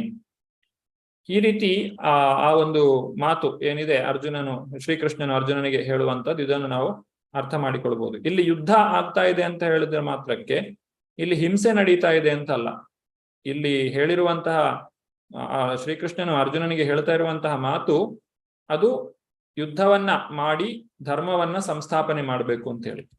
ಹೇಗೆ ನಾವು ಒಂದು ಭೂಮಿಯಲ್ಲಿ ಕಳೆಗಿಡಗಳನ್ನ ಕಿತ್ತು ತೆಗೆದಾಗ ಅದನ್ನ ಹಿಂಸೆ ಅಂತ ಹೇಳುದಿಲ್ಲ, ಅದು ಅಗತ್ಯವಾದಂತಹ ಕೆಲಸ. ಯಾಕಂದ್ರೆ ಕಳೆಗಿಡಗಳು ಬೆಳೆದಾಗ ಬೇರೆ ಉತ್ತಮ ಗಿಡಗಳಿಗೆ ಅವಕಾಶ ಇರುವುದಿಲ್ಲ. ಎಲ್ಲ ಸತ್ವವನ್ನ ಕಳೆಗಿಡಗಳೇ ಅದು ಹೀರಿಕೊಂಡು ಬಿಡ್ತದೆ. ಹಾಗೆಯೇ ಸಮಾಜದಲ್ಲಿ ಅಧರ್ಮವು ಬೆಳೆದಾಗ ಧರ್ಮದ ಕಾರ್ಯಗಳಿಗೆ ಅದು ಅಡ್ಡಿಯನ್ನ ಉಂಟು ಮಾಡ್ತದೆ. ಹಾಗಾಗಿ ಅದನ್ನ ತೆಗೆಯುವಂತದ್ದು ಅದು ಉತ್ತಮವಾದಂತಹ ಕೃಷಿಕನ ಒಂದು ಕರ್ತವ್ಯವಾಗಿರ್ತದೆ. ಈಗ ಅರ್ಜುನನಿಗೆ ಶ್ರೀಕೃಷ್ಣ ಒಂದು ಉದಾಹರಣೆಯನ್ನ ಕೊಡುವ ಮೂಲಕ, ಆ ಒಂದು ಹಳೆಯ ಹರಿದ ಬಟ್ಟೆಯ ಒಂದು ಉದಾಹರಣೆಯನ್ನ ಕೊಡ್ತಾ ಆತ್ಮತತ್ವವನ್ನ ಶ್ರೀಕೃಷ್ಣನು ಬೋಧಿಸ್ತಾನೆ. 22ನೇ ಶ್ಲೋಕದಲ್ಲಿ ಏನಂತ ಹೇಳಿದ್ರೆ, ವಾಸಾಂಸಿ ಜೀರ್ಣಾನಿ ಯಥಾ ವಿಹಾಯ ನವಾನಿ ಗೃಹ್ಣಾತಿ ನರೋಪರಾಣಿ ತಥಾ ಶರೀರಾಣಿ ವಿಹಾಯ ಜೀರ್ಣಾನಿ ಅನ್ಯಾನಿ ಸಂಯಾತಿ ನವಾನಿ ದೇಹಿ. ಒಬ್ಬ ಮನುಷ್ಯನು ಹೇಗೆ ಹಳೆಯ ಬಟ್ಟೆಗಳನ್ನು ಬಿಟ್ಟು ಹೊಸ ಬಟ್ಟೆಗಳನ್ನು ತೊಟ್ಟುಕೊಳ್ಳುವನೋ ಹಾಗೆಯೇ ಆತ್ಮವು ಜೀರ್ಣವಾದ ದೇಹವನ್ನು ಬಿಟ್ಟು ಹೊಸ ದೇಹವನ್ನು ಸ್ವೀಕರಿಸುತ್ತದೆ. ಈಗ ಬಟ್ಟೆ ಹಳೆದಾದ ಮೇಲೆ ಅದನ್ನು ನಾವು ಧರಿಸಲಿಕ್ಕೆ ಸಾಧ್ಯ ಆಗುವುದಿಲ್ಲ. ಹಳೆ ಬಟ್ಟೆಗಳನ್ನ ಬದಲಾಯಿಸಿ ಹೊಸ ಬಟ್ಟೆಗಳನ್ನು ಧರಿಸುವಂತದ್ದು ಸಾಮಾನ್ಯ. ಹಾಗಾದ್ರೆ ಇಲ್ಲಿ ಅರ್ಜುನನು ಬೇಸರ ಪಡುವ ಅಗತ್ಯ ಇಲ್ಲ. ಈಗ ಭೀಷ್ಮ ದ್ರೋಣರಿಗೆ ಅವರ ಶರೀರ ಹಳೆಯದಾಗಿದೆ, ಅಥವಾ ಒಬ್ಬ ವ್ಯಕ್ತಿ ಯುದ್ಧದಲ್ಲಿ ಮಡಿದಿದ್ದಾನೆ ಅಂತ ಹೇಳಿದ್ರೆ ಆ ಯುದ್ಧದ ಕಾರಣದಿಂದಾಗಿ ಅವನ ಶರೀರವು ನಷ್ಟವಾಗಿದೆ, ಅಥವಾ ಆ ಶರೀರವು ಜೀವಾತ್ಮನ ವಾಸಕ್ಕೆ ಯೋಗ್ಯವಾಗಿಲ್ಲ. ಹಾಗೇನಾಗ್ತದೆ, ಅವನಿಗೊಂದು ಹೊಸ ಶರೀರವನ್ನು ಕೊಡ್ತಾರೆ. ಹೊಸ ಶರೀರವನ್ನು ಕೊಡುವುದು ಅಂತ ಹೇಳಿದ್ರೆ ಅವನಿಗೆ ಇನ್ನು ಸಂತೋಷಕರವಾದಂತಹ ವಿಚಾರ ಅದು. ಅದರಲ್ಲಿ ದುಃಖ ಪಡುವಂತದ್ದು ಯಾವುದು ಕೂಡ ಇರುವುದಿಲ್ಲ ಅಂತ ಹೇಳಿ ಇಲ್ಲಿ ಹೇಳ್ತಾ ಇದ್ದಾರೆ. ಇದೊಂದು ಸಹಜವಾದಂತಹ ಕ್ರಿಯೆ. ಹೇಗೆ ಒಂದು ಬಟ್ಟೆಯನ್ನ ನಾವು ಬದಲಾಯಿಸಿ ಇನ್ನೊಂದು ಬಟ್ಟೆಯನ್ನ ಪಡೆದುಕೊಳ್ತೇವೋ, ಸಾವು ಅನ್ನುವಂಥದ್ದು ಕೂಡ ಅದೇ ರೀತಿ. ನಾವು ಮಾಡುವಂತಹ ಏನು ಕಾರ್ಯಗಳಿವೆ ಅದಕ್ಕೆಲ್ಲ ಸಹಾಯ ಮಾಡುವಂತಹ ಈ ಶರೀರ ಇದನ್ನ ತ್ಯಾಗ ಮಾಡಿ ಇನ್ನೊಂದು ಹೊಸ ಶರೀರವನ್ನ ಪಡೆದುಕೊಳ್ಳುವಂತಹದ್ದು. ಇಲ್ಲಿ ಮುಂಡಕೋಪನಿಷತ್ತಿನಲ್ಲಿ ಮತ್ತು ಶ್ವೇತಾಶ್ವತರ ಉಪನಿಷತ್ತು ಎರಡರಲ್ಲಿಯೂ ಕೂಡ ದೃಢಪಡಿಸಿರುವಂತೆ ಈ ಎರಡು ಪಕ್ಷಿಗಳ ಉದಾಹರಣೆಯನ್ನು ನಾವು ಆಗ್ಲೇ ತಿಳಿದುಕೊಂಡಿದ್ದೇವೆ. ಅದನ್ನ ಇಲ್ಲಿ ವಿವರಿಸಿದ್ದಾರೆ. ಸಮಾನೆ ವೃಕ್ಷೆ ಪುರುಷೋ ನಿಮಗ್ನೋ ನೀಶಯಾ ಶೋಚತಿ ಮುಹ್ಯಮಾನಃ ಜುಷ್ಟಂ ಯದಾ ಪಶ್ಯತ್ಯಂ ಮೀಶನ್ ಅಸ್ಯ ಮಹಿಮಾನಂ ಇತಿ ವೀತಶೋಕಃ. ಎರಡು ಪಕ್ಷಿಗಳು ಒಂದು ಮರದ ಮೇಲಿದ್ದರೂ ಭಕ್ಷಿಸುತ್ತಿರುವ ಪಕ್ಷಿ ಅಂದ್ರೆ ಜೀವಾತ್ಮ ಮರದ ಫಲಗಳನ್ನು ಅನುಭವಿಸುತ್ತಿರುವುದರಿಂದ ಆತಂಕ ವಿಷಾದಗಳಿಂದ ತುಂಬಿದೆ.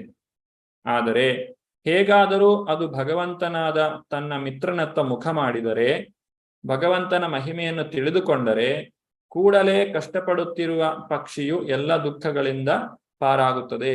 ಇದು ಎಲ್ಲ ನಮ್ಮ ಸಮಸ್ಯೆಗಳಿಗೆ ಪರಿಹಾರ. ಅರ್ಜುನನು ಈಗ ತನ್ನ ನಿರಂತರ ಮಿತ್ರನಾದ ಶ್ರೀಕೃಷ್ಣನ ಕಡೆಗೆ ಮುಖ ಮಾಡಿದ್ದಾನೆ. ಅವನಿಂದ ಭಗವದ್ಗೀತೆಯನ್ನು ತಿಳಿದುಕೊಳ್ಳುತ್ತಿದ್ದಾನೆ. ಹೀಗೆ ಕೃಷ್ಣನಿಂದ ತಿಳಿದುಕೊಂಡು ಅವನು ಭಗವಂತನ ಮಹಾಮಹಿಮೆಯನ್ನು ಅರ್ಥ ಮಾಡಿಕೊಳ್ಳಲು ಸಾಧ್ಯ. ಈ ರೀತಿ ಆತನು ಶೋಕದಿಂದ ವಿಮುಕ್ತಿಯನ್ನ ಪಡೀಲಿಕ್ಕೆ ಸಾಧ್ಯವಾಗುತ್ತದೆ. ಆದ್ರಿಂದ ಅರ್ಜುನ ಮಾಡ್ತಾ ಇರುವಂತಹ ಕಾರ್ಯ ಏನಿದೆ ಅದು ಸರಿಯಾಗಿದೆ ಅಂತ ಹೇಳಿ ಇಲ್ಲಿ ಹೇಳ್ತಾ ಇದ್ದಾರೆ.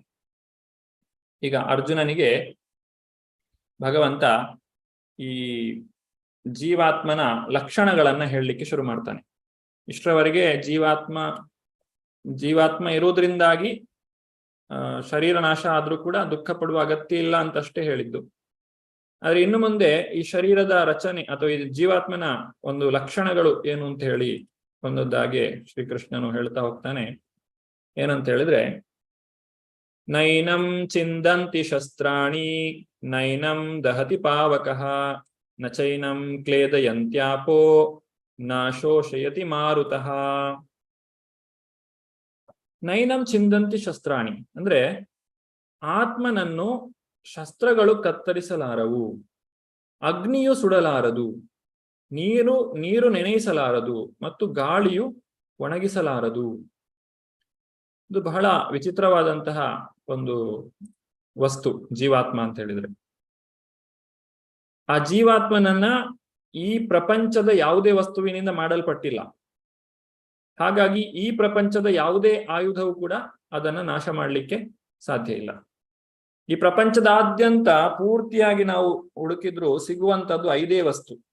ಅದು ಮಣ್ಣು, ನೀರು, ಗಾಳಿ, ಬೆಂಕಿ, ಆಕಾಶ. ಇದನ್ನ ಬಿಟ್ರೆ 6ನೇದ್ದಿಲ್ಲ. ಸ್ಥೂಲ ಏನು ಪ್ರಕೃತಿ ಇದೆ ಅದರಲ್ಲಿ 5 ವಿಷಯಗಳಿವೆ. ಆದ್ರೆ ಈ 5ರಲ್ಲಿ ಯಾವುದರಿಂದಲೂ ಕೂಡ ಜೀವಾತ್ಮನನ್ನ ಮಾಡಲ್ಪಟ್ಟಿಲ್ಲ. ಅದರಿಂದ ಈ ಒಂದು 5 ವಸ್ತುಗಳಿಂದ ಮಾಡಲ್ಪಟ್ಟ ಆಯುಧಗಳಿಂದಲೂ ಕೂಡ ಜೀವಾತ್ಮನನ್ನ ನಾಶ ಮಾಡಲಿಕ್ಕೆ ಸಾಧ್ಯ ಇಲ್ಲ. ಈಗ ಶಸ್ತ್ರಗಳು ಅಂತ ಹೇಳಿದ್ರೆ ಅದು ಮಣ್ಣಿನಿಂದ ಬಂದಂತಹ ಲೋಹಗಳಿಂದ ಮಾಡಿರುವಂತಹದ್ದು. ಅಥವಾ ಅಗ್ನಿ ನೇರವಾಗಿ ಬೆಂಕಿಯಲ್ಲಿ ಹಾಕಿ ಸುಡುವಂತಹದ್ದು, ಅಥವಾ ನೀರಿನಲ್ಲಿ ನೆನೆದರೆ ಅಥವಾ ಗಾಳಿಯಲ್ಲಿ ಒಣಗಿಸಿದ್ರೆ ಜೀವಾತ್ಮನಿಗೆ ಏನೂ ಆಗುವುದಿಲ್ಲ. ಜೀವಾತ್ಮನು ನಿತ್ಯ ಶಾಶ್ವತವಾಗಿ ಇರುವಂತಹದ್ದು. ಇದು ಹೇಗೆ ಅಂದ್ರೆ, ಹಿಂದಿನ ಕಾಲದಲ್ಲಿ ಅನೇಕ ರೀತಿಯಾದಂತಹ ಅಸ್ತ್ರಶಸ್ತ್ರಗಳನ್ನ ಬಳಸ್ತಾ ಇದ್ರು. ಖಡ್ಗಗಳು, ಆಗ್ನೇಯಾಸ್ತ್ರ, ವರುಣಾಸ್ತ್ರ, ವಾಯುವ್ಯಾಸ್ತ್ರ, ಹೀಗೆ ಬೇರೆ ಬೇರೆ ಅಸ್ತ್ರಗಳನ್ನ ಪ್ರಯೋಗಿಸ್ತಾ ಇದ್ರು. ಆದ್ರೆ ಈಗ ನಮಗೆ ಅಷ್ಟೊಂದು ಅದರ ಜ್ಞಾನ ಇಲ್ಲ. ಈ ರೀತಿ ಅಸ್ತ್ರಗಳನ್ನ ಪ್ರಯೋಗ ಮಾಡಿದ್ರು ಕೂಡ ಆತ್ಮನಿಗೆ ನಾಶ ಇರುವುದಿಲ್ಲ, ಆ ಶರೀರ ಮಾತ್ರ ನಾಶ ಆಗುತ್ತದೆ ಅಂತ ಹೇಳಿ ಇಲ್ಲಿ ಶ್ರೀಕೃಷ್ಣನು ಅರ್ಜುನನಿಗೆ ಸ್ಪಷ್ಟಪಡಿಸ್ತಾ ಇದ್ದಾನೆ. ಮುಂದುವರಿಸ್ತಾ ಶ್ರೀಕೃಷ್ಣನು ಹೇಳ್ತಾನೆ, ಅಚ್ಛೇದ್ಯೋಯಂ ಅದಾಹ್ಯೋಯಂ ಅಕ್ಲೇದ್ಯ ಅಶೋಷ್ಯ ಏವಚ ನಿತ್ಯ ಸರ್ವಗತ ಸ್ಥಾಣೋರ್ ಅಚಲೋಯಂ ಸನಾತನಃ. ಜೀವಾತ್ಮನನ್ನು ಮುರಿಯಲಾಗುವುದಿಲ್ಲ, ನೀರಿನಲ್ಲಿ ಕರಗಿಸಲು ಸಾಧ್ಯವಿಲ್ಲ, ಇದನ್ನು ಸುಡಲು ಸಾಧ್ಯವಿಲ್ಲ, ಒಣಗಿಸಲು ಸಾಧ್ಯವಿಲ್ಲ. ಈತ ನಿತ್ಯನು, ಎಲ್ಲೆಡೆ ಇರುವವನು, ಬದಲಾವಣೆ ಇಲ್ಲದವನು, ಅಚಲನಾದವನು ಮತ್ತು ಸನಾತನವಾಗಿಯೂ ಒಂದೇ ಆಗಿರುತ್ತಾನೆ. ಮುರಿಯುವುದು ಅಂತ ಹೇಳಿದ್ರೆ, ಈಗ ಹಿಂದೆ ಹೇಳಿದಾಗೆ ಶಸ್ತ್ರಾಸ್ತ್ರಗಳನ್ನ ನಾವು ಪ್ರಯೋಗ ಮಾಡಿ ಆ ಒಂದು ಜೀವಾತ್ಮನನ್ನ ನಾಶ ಮಾಡಲಿಕ್ಕೆ ಸಾಧ್ಯ ಇಲ್ಲ. ಹಾಗೆ ನೀರಿನಲ್ಲಿ ಹಾಕಿ ಕರಗಿಸ್ಲಿಕ್ಕೆ ಸಾಧ್ಯ. ಇದೆಲ್ಲ ಬೇರೆ ಬೇರೆ ವ್ಯಕ್ತಿಗಳನ್ನು ನಾವು ಶರೀರ ತ್ಯಾಗ ಮಾಡಬೇಕು. ಈಗ ಒಂದು ಆತ್ಮಹತ್ಯೆಯನ್ನು ಮಾಡಿಕೊಳ್ಳುವ ವ್ಯಕ್ತಿ ಏನ್ ಮಾಡ್ತಾನೆ, ನೀರಿಗೆ ಹಾರ್ತಾನೆ, ಅಥವಾ ಬೆಂಕಿಯನ್ನ ಈಗ ಪ್ರವೇಶ ಮಾಡುವುದಿಲ್ಲ ಯಾರು. ಅದು ಸುಲಭವಾಗಿ ಯಾವುದು ಅತ್ಯಂತ ಕಡಿಮೆ ನೋವಿನಿಂದ ಆಗ್ತದೆ ಅಂದ್ಕೊಳ್ತಾರೋ ಅದನ್ನ ಪಡಿಲಿಕ್ಕೆ ಹೋಗ್ತಾರೆ. ಬೆಂಕಿಯನ್ನ ಪ್ರವೇಶ ಮಾಡಬಹುದು, ಅಥವಾ ಒಂದು ಶಸ್ತ್ರದಿಂದ ತನ್ನನ್ನು ನಾಶಪಡಿಸಿಕೊಳ್ಬಹುದು. ಹೀಗೆ ಬೇರೆ ಬೇರೆ ಏನು ವಿಧಾನಗಳಿವೆಯೋ ಅದು ಯಾವುದು ಕೂಡ ಜೀವಾತ್ಮನಿಗೆ ಏನು ಕೂಡ ಮಾಡ್ಲಿಕ್ಕೆ ಸಾಧ್ಯ ಇಲ್ಲ. ಜೀವಾತ್ಮ ನಿತ್ಯವೂ ಇದ್ದ. ಜೀವಾತ್ಮನಿಗೆ ಒಂದು ಆರಂಭ ಅಂತ ಹೇಳಿ ಇಲ್ಲ, ಅದು ಹಿಂದಿನಿಂದಲೂ ಇದ್ದದ್ದು, ಮುಂದೆಯೂ ಕೂಡ ಇರ್ತದೆ. ನತ್ವೇವಾಹಂ ಜಾತು ನಾಸಂ ನತ್ವಂ ನೇಮೇ ಜನಾಧಿಪ ನ ಚೈವ ನ ಭವಿಷ್ಯಾಮ ಸರ್ವೇ ವಯಂ ಅತಪರ. ಯಾವತ್ತಿಂದ ಯಾವತ್ತಿಗೂ ಜೀವಾತ್ಮ ಇರ್ತಾನೆ. ಹಿಂದೆಯೂ ಇದ್ದ, ಈಗಲೂ ಇದ್ದಾನೆ, ಮುಂದೆಯೂ ಇರ್ತಾನೆ. ನಾವು ಈ ಭೌತಿಕವಾದ ಪ್ರಪಂಚದ ಅನುಭವ ಇರುವುದರ ಕಾರಣದಿಂದಾಗಿ ನಾವು ಯಾವುದೇ ಒಂದು ವಸ್ತು ಸೃಷ್ಟಿಯಾದಾಗ ಅದಕ್ಕೊಂದು ನಾಶ ಇರಬೇಕು ಅಂತ ಹೇಳಿ ತಿಳ್ಕೊಳ್ತೇವೆ. ಆದ್ರೆ ಸೃಷ್ಟಿಯೇ ಆಗದಿರುವ ವಸ್ತು ಅದು ಈ ಪ್ರಪಂಚದಲ್ಲಿ ಇರ್ಲಿಕ್ಕೆ ಸಾಧ್ಯ ಇಲ್ಲ. ಅದು ಆಧ್ಯಾತ್ಮಿಕ ಪ್ರಪಂಚದಲ್ಲಿ ಇರ್ಲಿಕ್ಕೆ ಸಾಧ್ಯ. ನಿರಂತರತೆ ಅದು ಸೃಷ್ಟಿಯಾಗಿ ಈಗ ಇರುವಂತಹದ್ದಲ್ಲ. ಆ ರೀತಿಯಾಗಿದೆ ಈ ಜೀವಾತ್ಮ ಮತ್ತೆ ಆ ಒಂದು ಭಗವಂತನ ಒಂದು ಅಸ್ತಿತ್ವ. ಇದನ್ನ ಇಲ್ಲಿ ಕೃಷ್ಣನು ಹೇಳ್ತಾನೆ. ನಿತ್ಯನಾಗಿದ್ದಾನೆ, ಎಲ್ಲಾ ಕಡೆ ಇದ್ದಾನೆ, ಬದಲಾವಣೆ ಇಲ್ಲದವನು. ಬದಲಾವಣೆ ಇಲ್ಲದವನು ಯಾಕೆಂದ್ರೆ ಜೀವಾತ್ಮನಿಗೆ ಮುಪ್ಪು, ರೋಗ ಇವುಗಳು ಯಾವುದು ಕೂಡ ಬರುವುದಿಲ್ಲ. ಅದು ಶಾಶ್ವತವಾಗಿ ಬದಲಾವಣೆ ಇಲ್ಲದೆ ಇರುವಂಥದ್ದು. ಅಚಲನಾದವನು, ಸನಾತನಾದವನು. ಅವನು ಎಲ್ಲಾ ಕಡೆ ಇರುವವನು ಅಂತ ಹೇಳ್ತಾರೆ. ಇಲ್ಲಿ ಎಲ್ಲಾ ಕಡೆ ಇರುವವನು ಅಂತ ಹೇಳಿದ್ರೆ ಏನು? ಜೀವಾತ್ಮನು ಕೇವಲ ಭೂಮಿಯಲ್ಲಿ ಮಾತ್ರ ಅಲ್ಲ, ನೀರಿನಲ್ಲಿ ಮಾತ್ರ ಅಲ್ಲ, ಗಾಳಿಯಲ್ಲಿ ಮಾತ್ರ ಅಲ್ಲ, ಆಕಾಶದಲ್ಲಿ ಮಾತ್ರ ಅಲ್ಲ, ಎಲ್ಲಾ ಕಡೆ ಬೇರೆ ಗ್ರಹವ್ಯೂಹಗಳಲ್ಲಿಯೂ ಕೂಡ ಜೀವಾತ್ಮನು ಇರ್ತಾನೆ. ಆಕಾಶದಲ್ಲಿ ಎಲ್ಲಾ ಕಡೆ ಜೀವಾತ್ಮನು ಇರ್ತಾನೆ.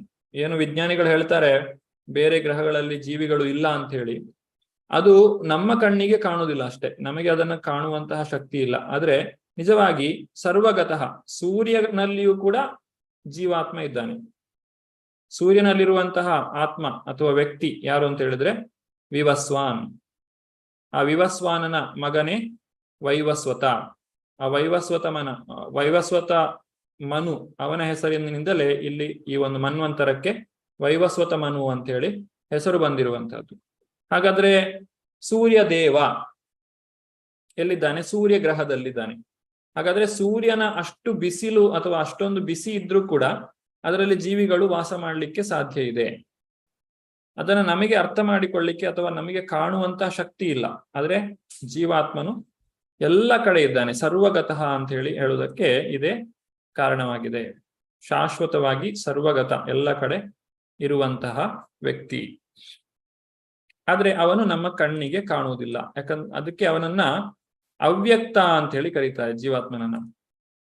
ಅವ್ಯಕ್ತೋಯಂ ಅಚಿಂತ್ಯೋಯಂ ಅವಿಕಾರ್ಯೋಯಂ ಉಚ್ಯತೆ ತಸ್ಮಾದೇವಂ ವಿದಿತ್ವೈನಂ ನಾನು ಶೋಚಿತುಮರ್ಹಸಿ. ಆತ್ಮನು ಕಣ್ಣಿಗೆ ಕಾಣುವುದಿಲ್ಲ, ಅದನ್ನು ಗ್ರಹಿಸಲು ಸಾಧ್ಯವಿಲ್ಲ, ಅದು ವಿಕಾರವನ್ನು ಹೊಂದುವುದಿಲ್ಲ ಎಂದು ಹೇಳಲಾಗಿದೆ.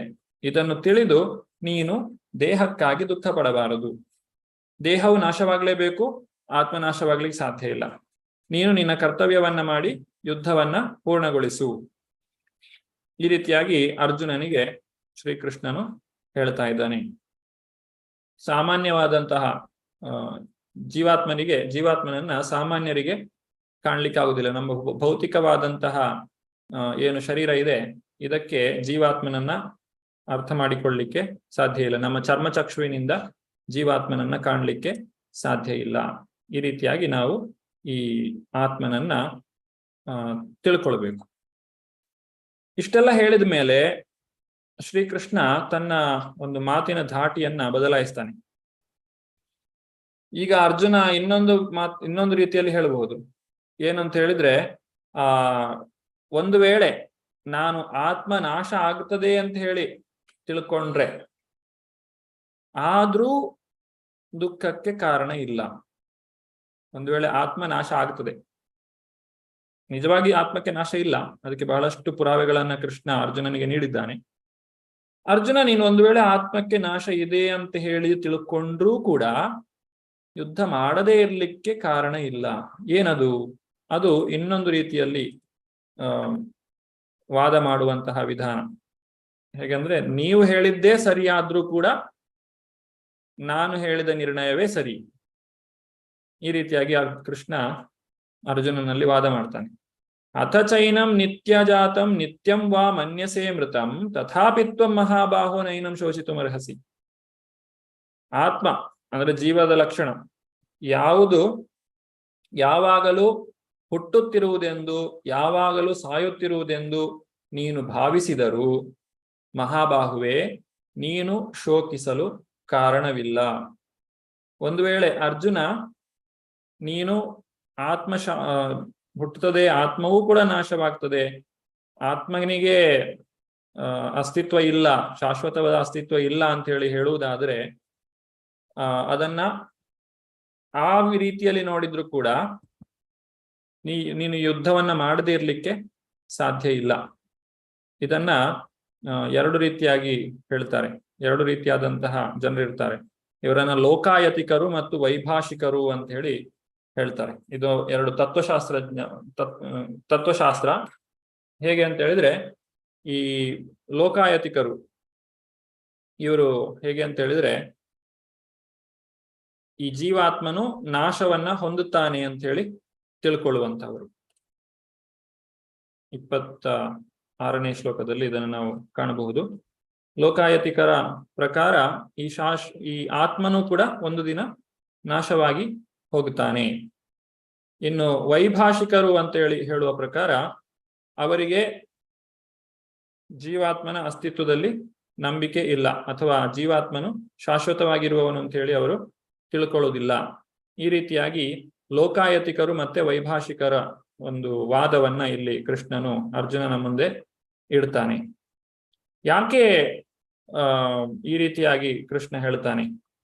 ಯಾತಕ್ಕೋಸ್ಕರ ಜೀವಾತ್ಮನಿಗೆ ನಾಶ ಇದ್ರೂ ಕೂಡ, ಅಂದ್ರೆ ಈಗ ಇಲ್ಲಿ ಯುದ್ಧ ಆಯ್ತು ಅಂತ ಹೇಳಿದ್ರೆ ಎಲ್ಲ ಮುಗೀತು, ಮುಂದಕ್ಕೇನು ಇಲ್ಲ. ಭೀಷ್ಮ ದ್ರೋಣ ಮತ್ತು ಇತರ ಸಂಬಂಧಿಕರ ಒಂದು ಏನು ಆತ್ಮ ಇದೆ ಅದು ನಾಶ ಆಯಿತು, ಶರೀರ ಅದು ನಾಶ ಆಯಿತು, ಏನೂ ಇಲ್ಲ, ಏನು ಉಳಿಯುವುದಿಲ್ಲ, ಎಲ್ಲ ಪೂರ್ತಿಯಾಗಿ ಶೂನ್ಯವಾಗಿ ಬಿಡ್ತು. ಇದು ಇನ್ನೊಂದು ವಾದದ ರೀತಿ. ಹಾಗೆ ಹೇಳ್ತಾರೆ, ಜಾತಸ್ಯ ಹಿ ಧ್ರುವ ಮೃತ್ಯುರ್ ಧ್ರುವಂ ಜನ್ಮ ಮೃತಸ್ಯ ಚ ತಸ್ಮಾದ ಪರಿಹಾರ್ಯರ್ಥೇ ನ ತ್ವಂ ಶೋಚಿತುಮರ್ಹಸಿ. ಹುಟ್ಟಿದವನು ಸಾಯಲೇಬೇಕು. ಯಾಕೆ ಅವರು ಸಾಯ್ತಾರೆ ಅಂತ ಹೇಳಿದ್ರೆ, ಅವರು ಹುಟ್ಟಿದ್ದಾರೆ, ಅದಕ್ಕೆ ಅವರು ಸಾಯಲೇಬೇಕು. ಸತ್ತವನು ಖಂಡಿತವಾಗಿಯೂ ಮತ್ತೆ ಹುಟ್ಟುತ್ತಾನೆ. ಈಗ ಅವನಿಗೆ ಸಾವು ಇದೆ ಅಂತ ಬಂದ ಮೇಲೆ ಮತ್ತೆ ಅವನಿಗೆ ಹುಟ್ಟು ಬಂದೇ ಬರ್ತದೆ. ಆದ್ರಿಂದ ಅನಿವಾರ್ಯವಾದಂತಹ ನಿನ್ನ ಕರ್ತವ್ಯ ಪಾಲನೆಯಲ್ಲಿ ನೀನು ದುಃಖಿಸಬಾರದು.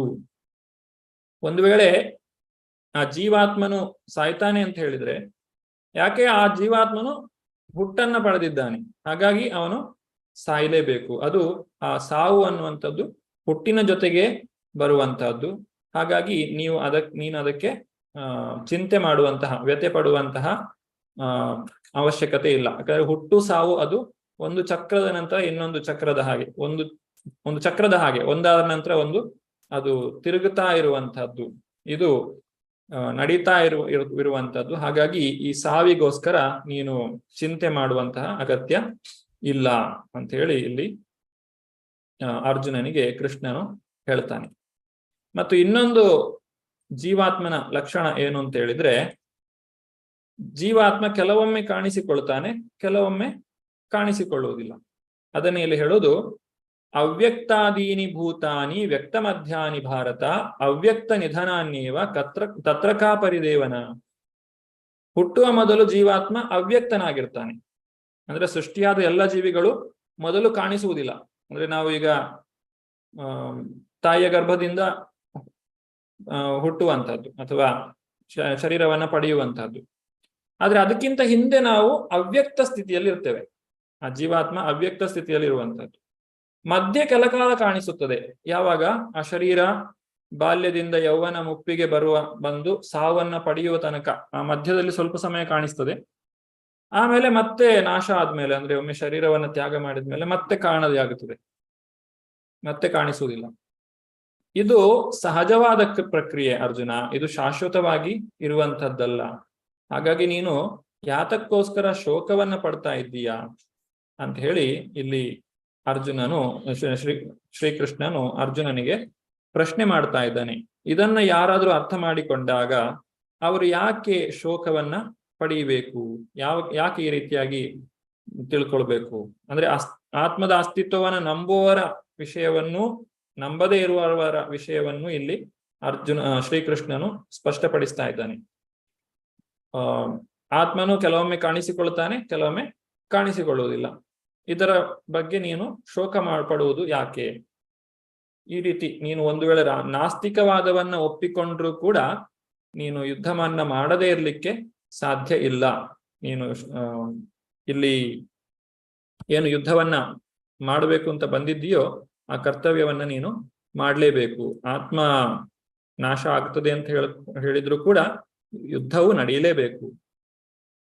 ಇಷ್ಟೆಲ್ಲ ಹೇಳಿ ಅರ್ಜುನನಿಗೆ ಕೃಷ್ಣ ಆತ್ಮದ ವಿಚಾರವನ್ನ ನಿರ್ಣಯವಾಗಿ ಹೇಳ್ತಾನೆ. ಅದರ ಕೊನೆಯದಾಗಿ ಏನು ಹೇಳ್ತಾನೆ ಅಂತ ಹೇಳಿದ್ರೆ, ಈ ಆತ್ಮನನ್ನ ಅರ್ಥ ಮಾಡಿಕೊಳ್ಳುವಂಥದ್ದು ಅಷ್ಟು ಸುಲಭ ಅಲ್ಲ.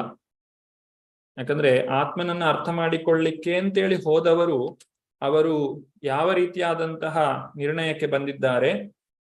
ಆಶ್ಚರ್ಯವತ್ ಪಶ್ಯತಿ ಕಶ್ಚಿದೇನಂ ಆಶ್ಚರ್ಯವತ್ ವದಿತ ತಥೈವ ಚಾನ್ಯಃ ಆಶ್ಚರ್ಯವಚ್ಚೈನಮನ್ಯ ಶೃಣೋತಿ ಶ್ರುತ್ವಾಪೇನಂ ವೇದನ ಚೈವ ಕಶ್ಚೇತ್. ಈ ಆತ್ಮನನ್ನ ಕೆಲವರು ಆಶ್ಚರ್ಯದಿಂದ ಕಾಣುತ್ತಾರೆ, ಕೆಲವರು ಅವನನ್ನ ಆಶ್ಚರ್ಯಕರ ಎಂದು ವರ್ಣಿಸುತ್ತಾರೆ, ಮತ್ತೆ ಕೆಲವರು ಅವನು ಆಶ್ಚರ್ಯಕರ ಎನ್ನುವ ಮಾತನ್ನು ಕೇಳುತ್ತಾರೆ.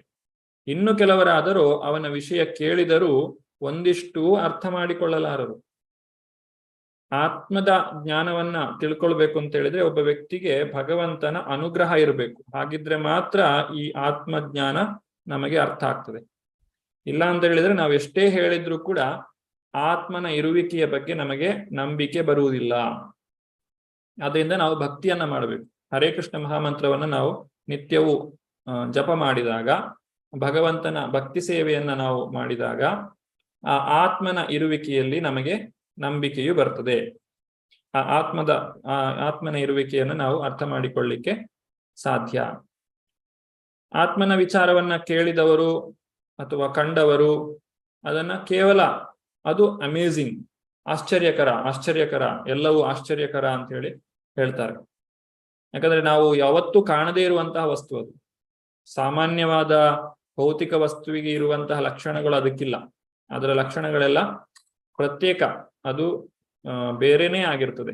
ಅಂತಹ ಆತ್ಮನನ್ನ ಯಾರು ಕಾಣ್ತಾರೋ ಅವರಿಗೆ ಅದು ಆಶ್ಚರ್ಯ ಅಂತ ಹೇಳಿ ಕಾಣಿಸ್ತದೆ. ಇದನ್ನ ಕಠೋಪನಿಷತ್ತಿನಲ್ಲಿ ಕೂಡ ಹೇಳ್ತಾರೆ. ಏನ್ ಹೇಳ್ತಾರೆ ಕಠೋಪನಿಷತ್ತಿನಲ್ಲಿ? ಶ್ರವಣಯಾಪಿ ಬಹುಭಿರ್ಯೋ ನ ಲಭ್ಯ ಶೃಣ್ವಂತೋಪಿ ಬಹವೋ ಯಂ ನ ವಿದ್ಯು ಆಶ್ಚರ್ಯೋ ವಕ್ತ ಕುಶಲೋಸ್ಯ ಲಬ್ಧ ಆಶ್ಚರ್ಯೋಸ್ಯ ಜ್ಞಾತ ಕುಶಲಾನುಶಿಷ್ಟ. ಇದು ಕಠೋಪನಿಷತ್ತಿನಲ್ಲಿ ಬರುವಂತಹ ಶ್ಲೋಕ. ಬೃಹತ್ ಪ್ರಾಣಿಯ ದೇಹದಲ್ಲೂ ಬೃಹತ್ ಆಲದ ಮರದ ದೇಹದಲ್ಲೂ ಜೀವಾಣುವು ಇದೆ. ಕೇವಲ 1 ಅಂಗುಲದ ಸ್ಥಳವನ್ನು ಆಕ್ರಮಿಸುವ ಕೋಟ್ಯಂತರ ಕ್ರಿಮಿಗಳಲ್ಲೂ ಜೀವಾಣು ಇದೆ. ಇದು ಬಹುಬೆರಗಿನ ಸಂಗತಿ. ಈಗ ಜೀವಾತ್ಮ ಎಲ್ಲೆಲ್ಲ ಇದ್ದಾನೆ ಅಂತ ನೋಡುದಾದ್ರೆ, ಒಂದು ಸಣ್ಣ ಇರುವೆಯ ದೇಹದಲ್ಲಿರುವ ಜೀವಾತ್ಮನು, ಒಂದು ದೊಡ್ಡ ಆನೆಯ ದೇಹದಲ್ಲಿರುವ ಜೀವಾತ್ಮನು, ಇಬ್ಬರು ಕೂಡ ಆ ಒಂದು ಲಕ್ಷಣದಲ್ಲಿ ಒಂದೇ ರೀತಿ, ಅದರ ಪ್ರಮಾಣದಲ್ಲಿ ಒಂದೇ ರೀತಿಯಾಗಿರ್ತಾರೆ. ಹಾಗಾದ್ರೆ ಇದು ಹೇಗೆ ಸಾಧ್ಯ? ಅಷ್ಟು ಸಣ್ಣದಾದಂತಹ ಒಂದು ಕಣ ಅದು ಅಷ್ಟು ದೊಡ್ಡ ಆನೆ ಅಥವಾ ಒಂದು ತಿಮಿಂಗಿಲದ ಶರೀರವನ್ನ ಅದು ಚಲಿಸುವಂತೆ ಮಾಡ್ತದೆ, ಅದಕ್ಕೆ ಶಕ್ತಿಯನ್ನು ತುಂಬುತ್ತದೆ. ಹಾಗಾದ್ರೆ ಅದರ ಒಂದು ಶಕ್ತಿ ಎಷ್ಟಿರಬಹುದು?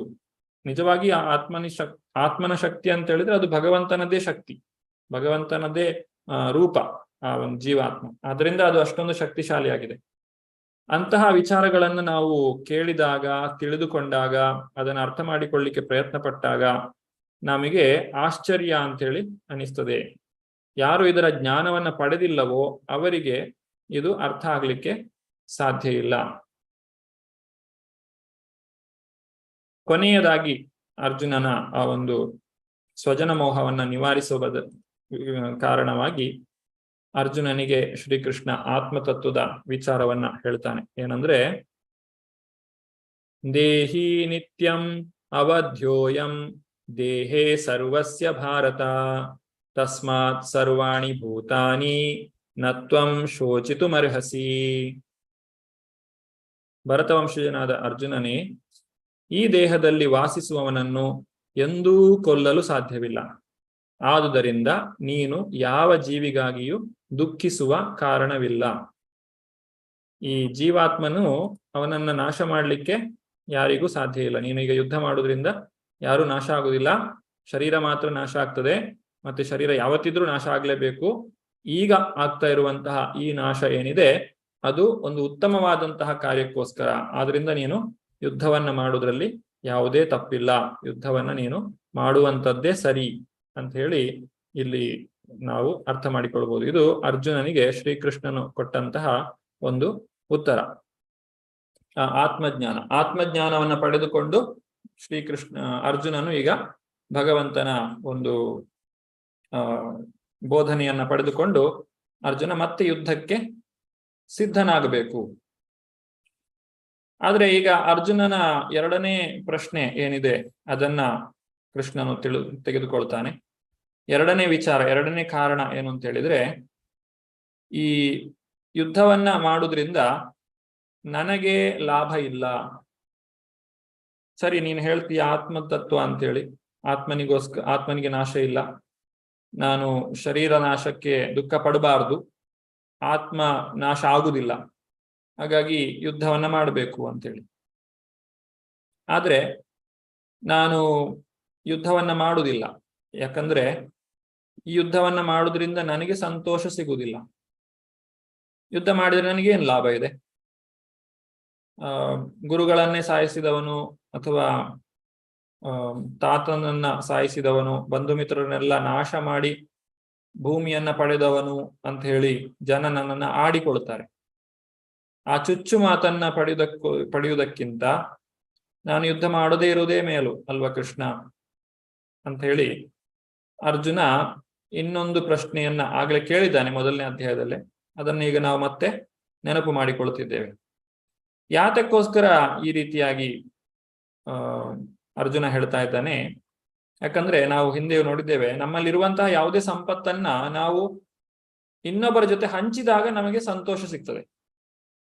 ಇಲ್ಲ, ನಾವು ದುಡಿದದ್ದನ್ನೆಲ್ಲ ಬೀರುವಿನಲ್ಲಿಟ್ಟು ನಾವು ಲಾಕ್ ಮಾಡಿ ಇಟ್ರೆ ಅದರಿಂದ ನಮಗೆ ನಿಜವಾದ ಸಂತೋಷ ಬರುವುದಿಲ್ಲ, ಅದರಿಂದ ನಮಗೆ ಉದ್ವೇಗ ಜಾಸ್ತಿ ಆಗ್ತದೆ ಅಷ್ಟೇ.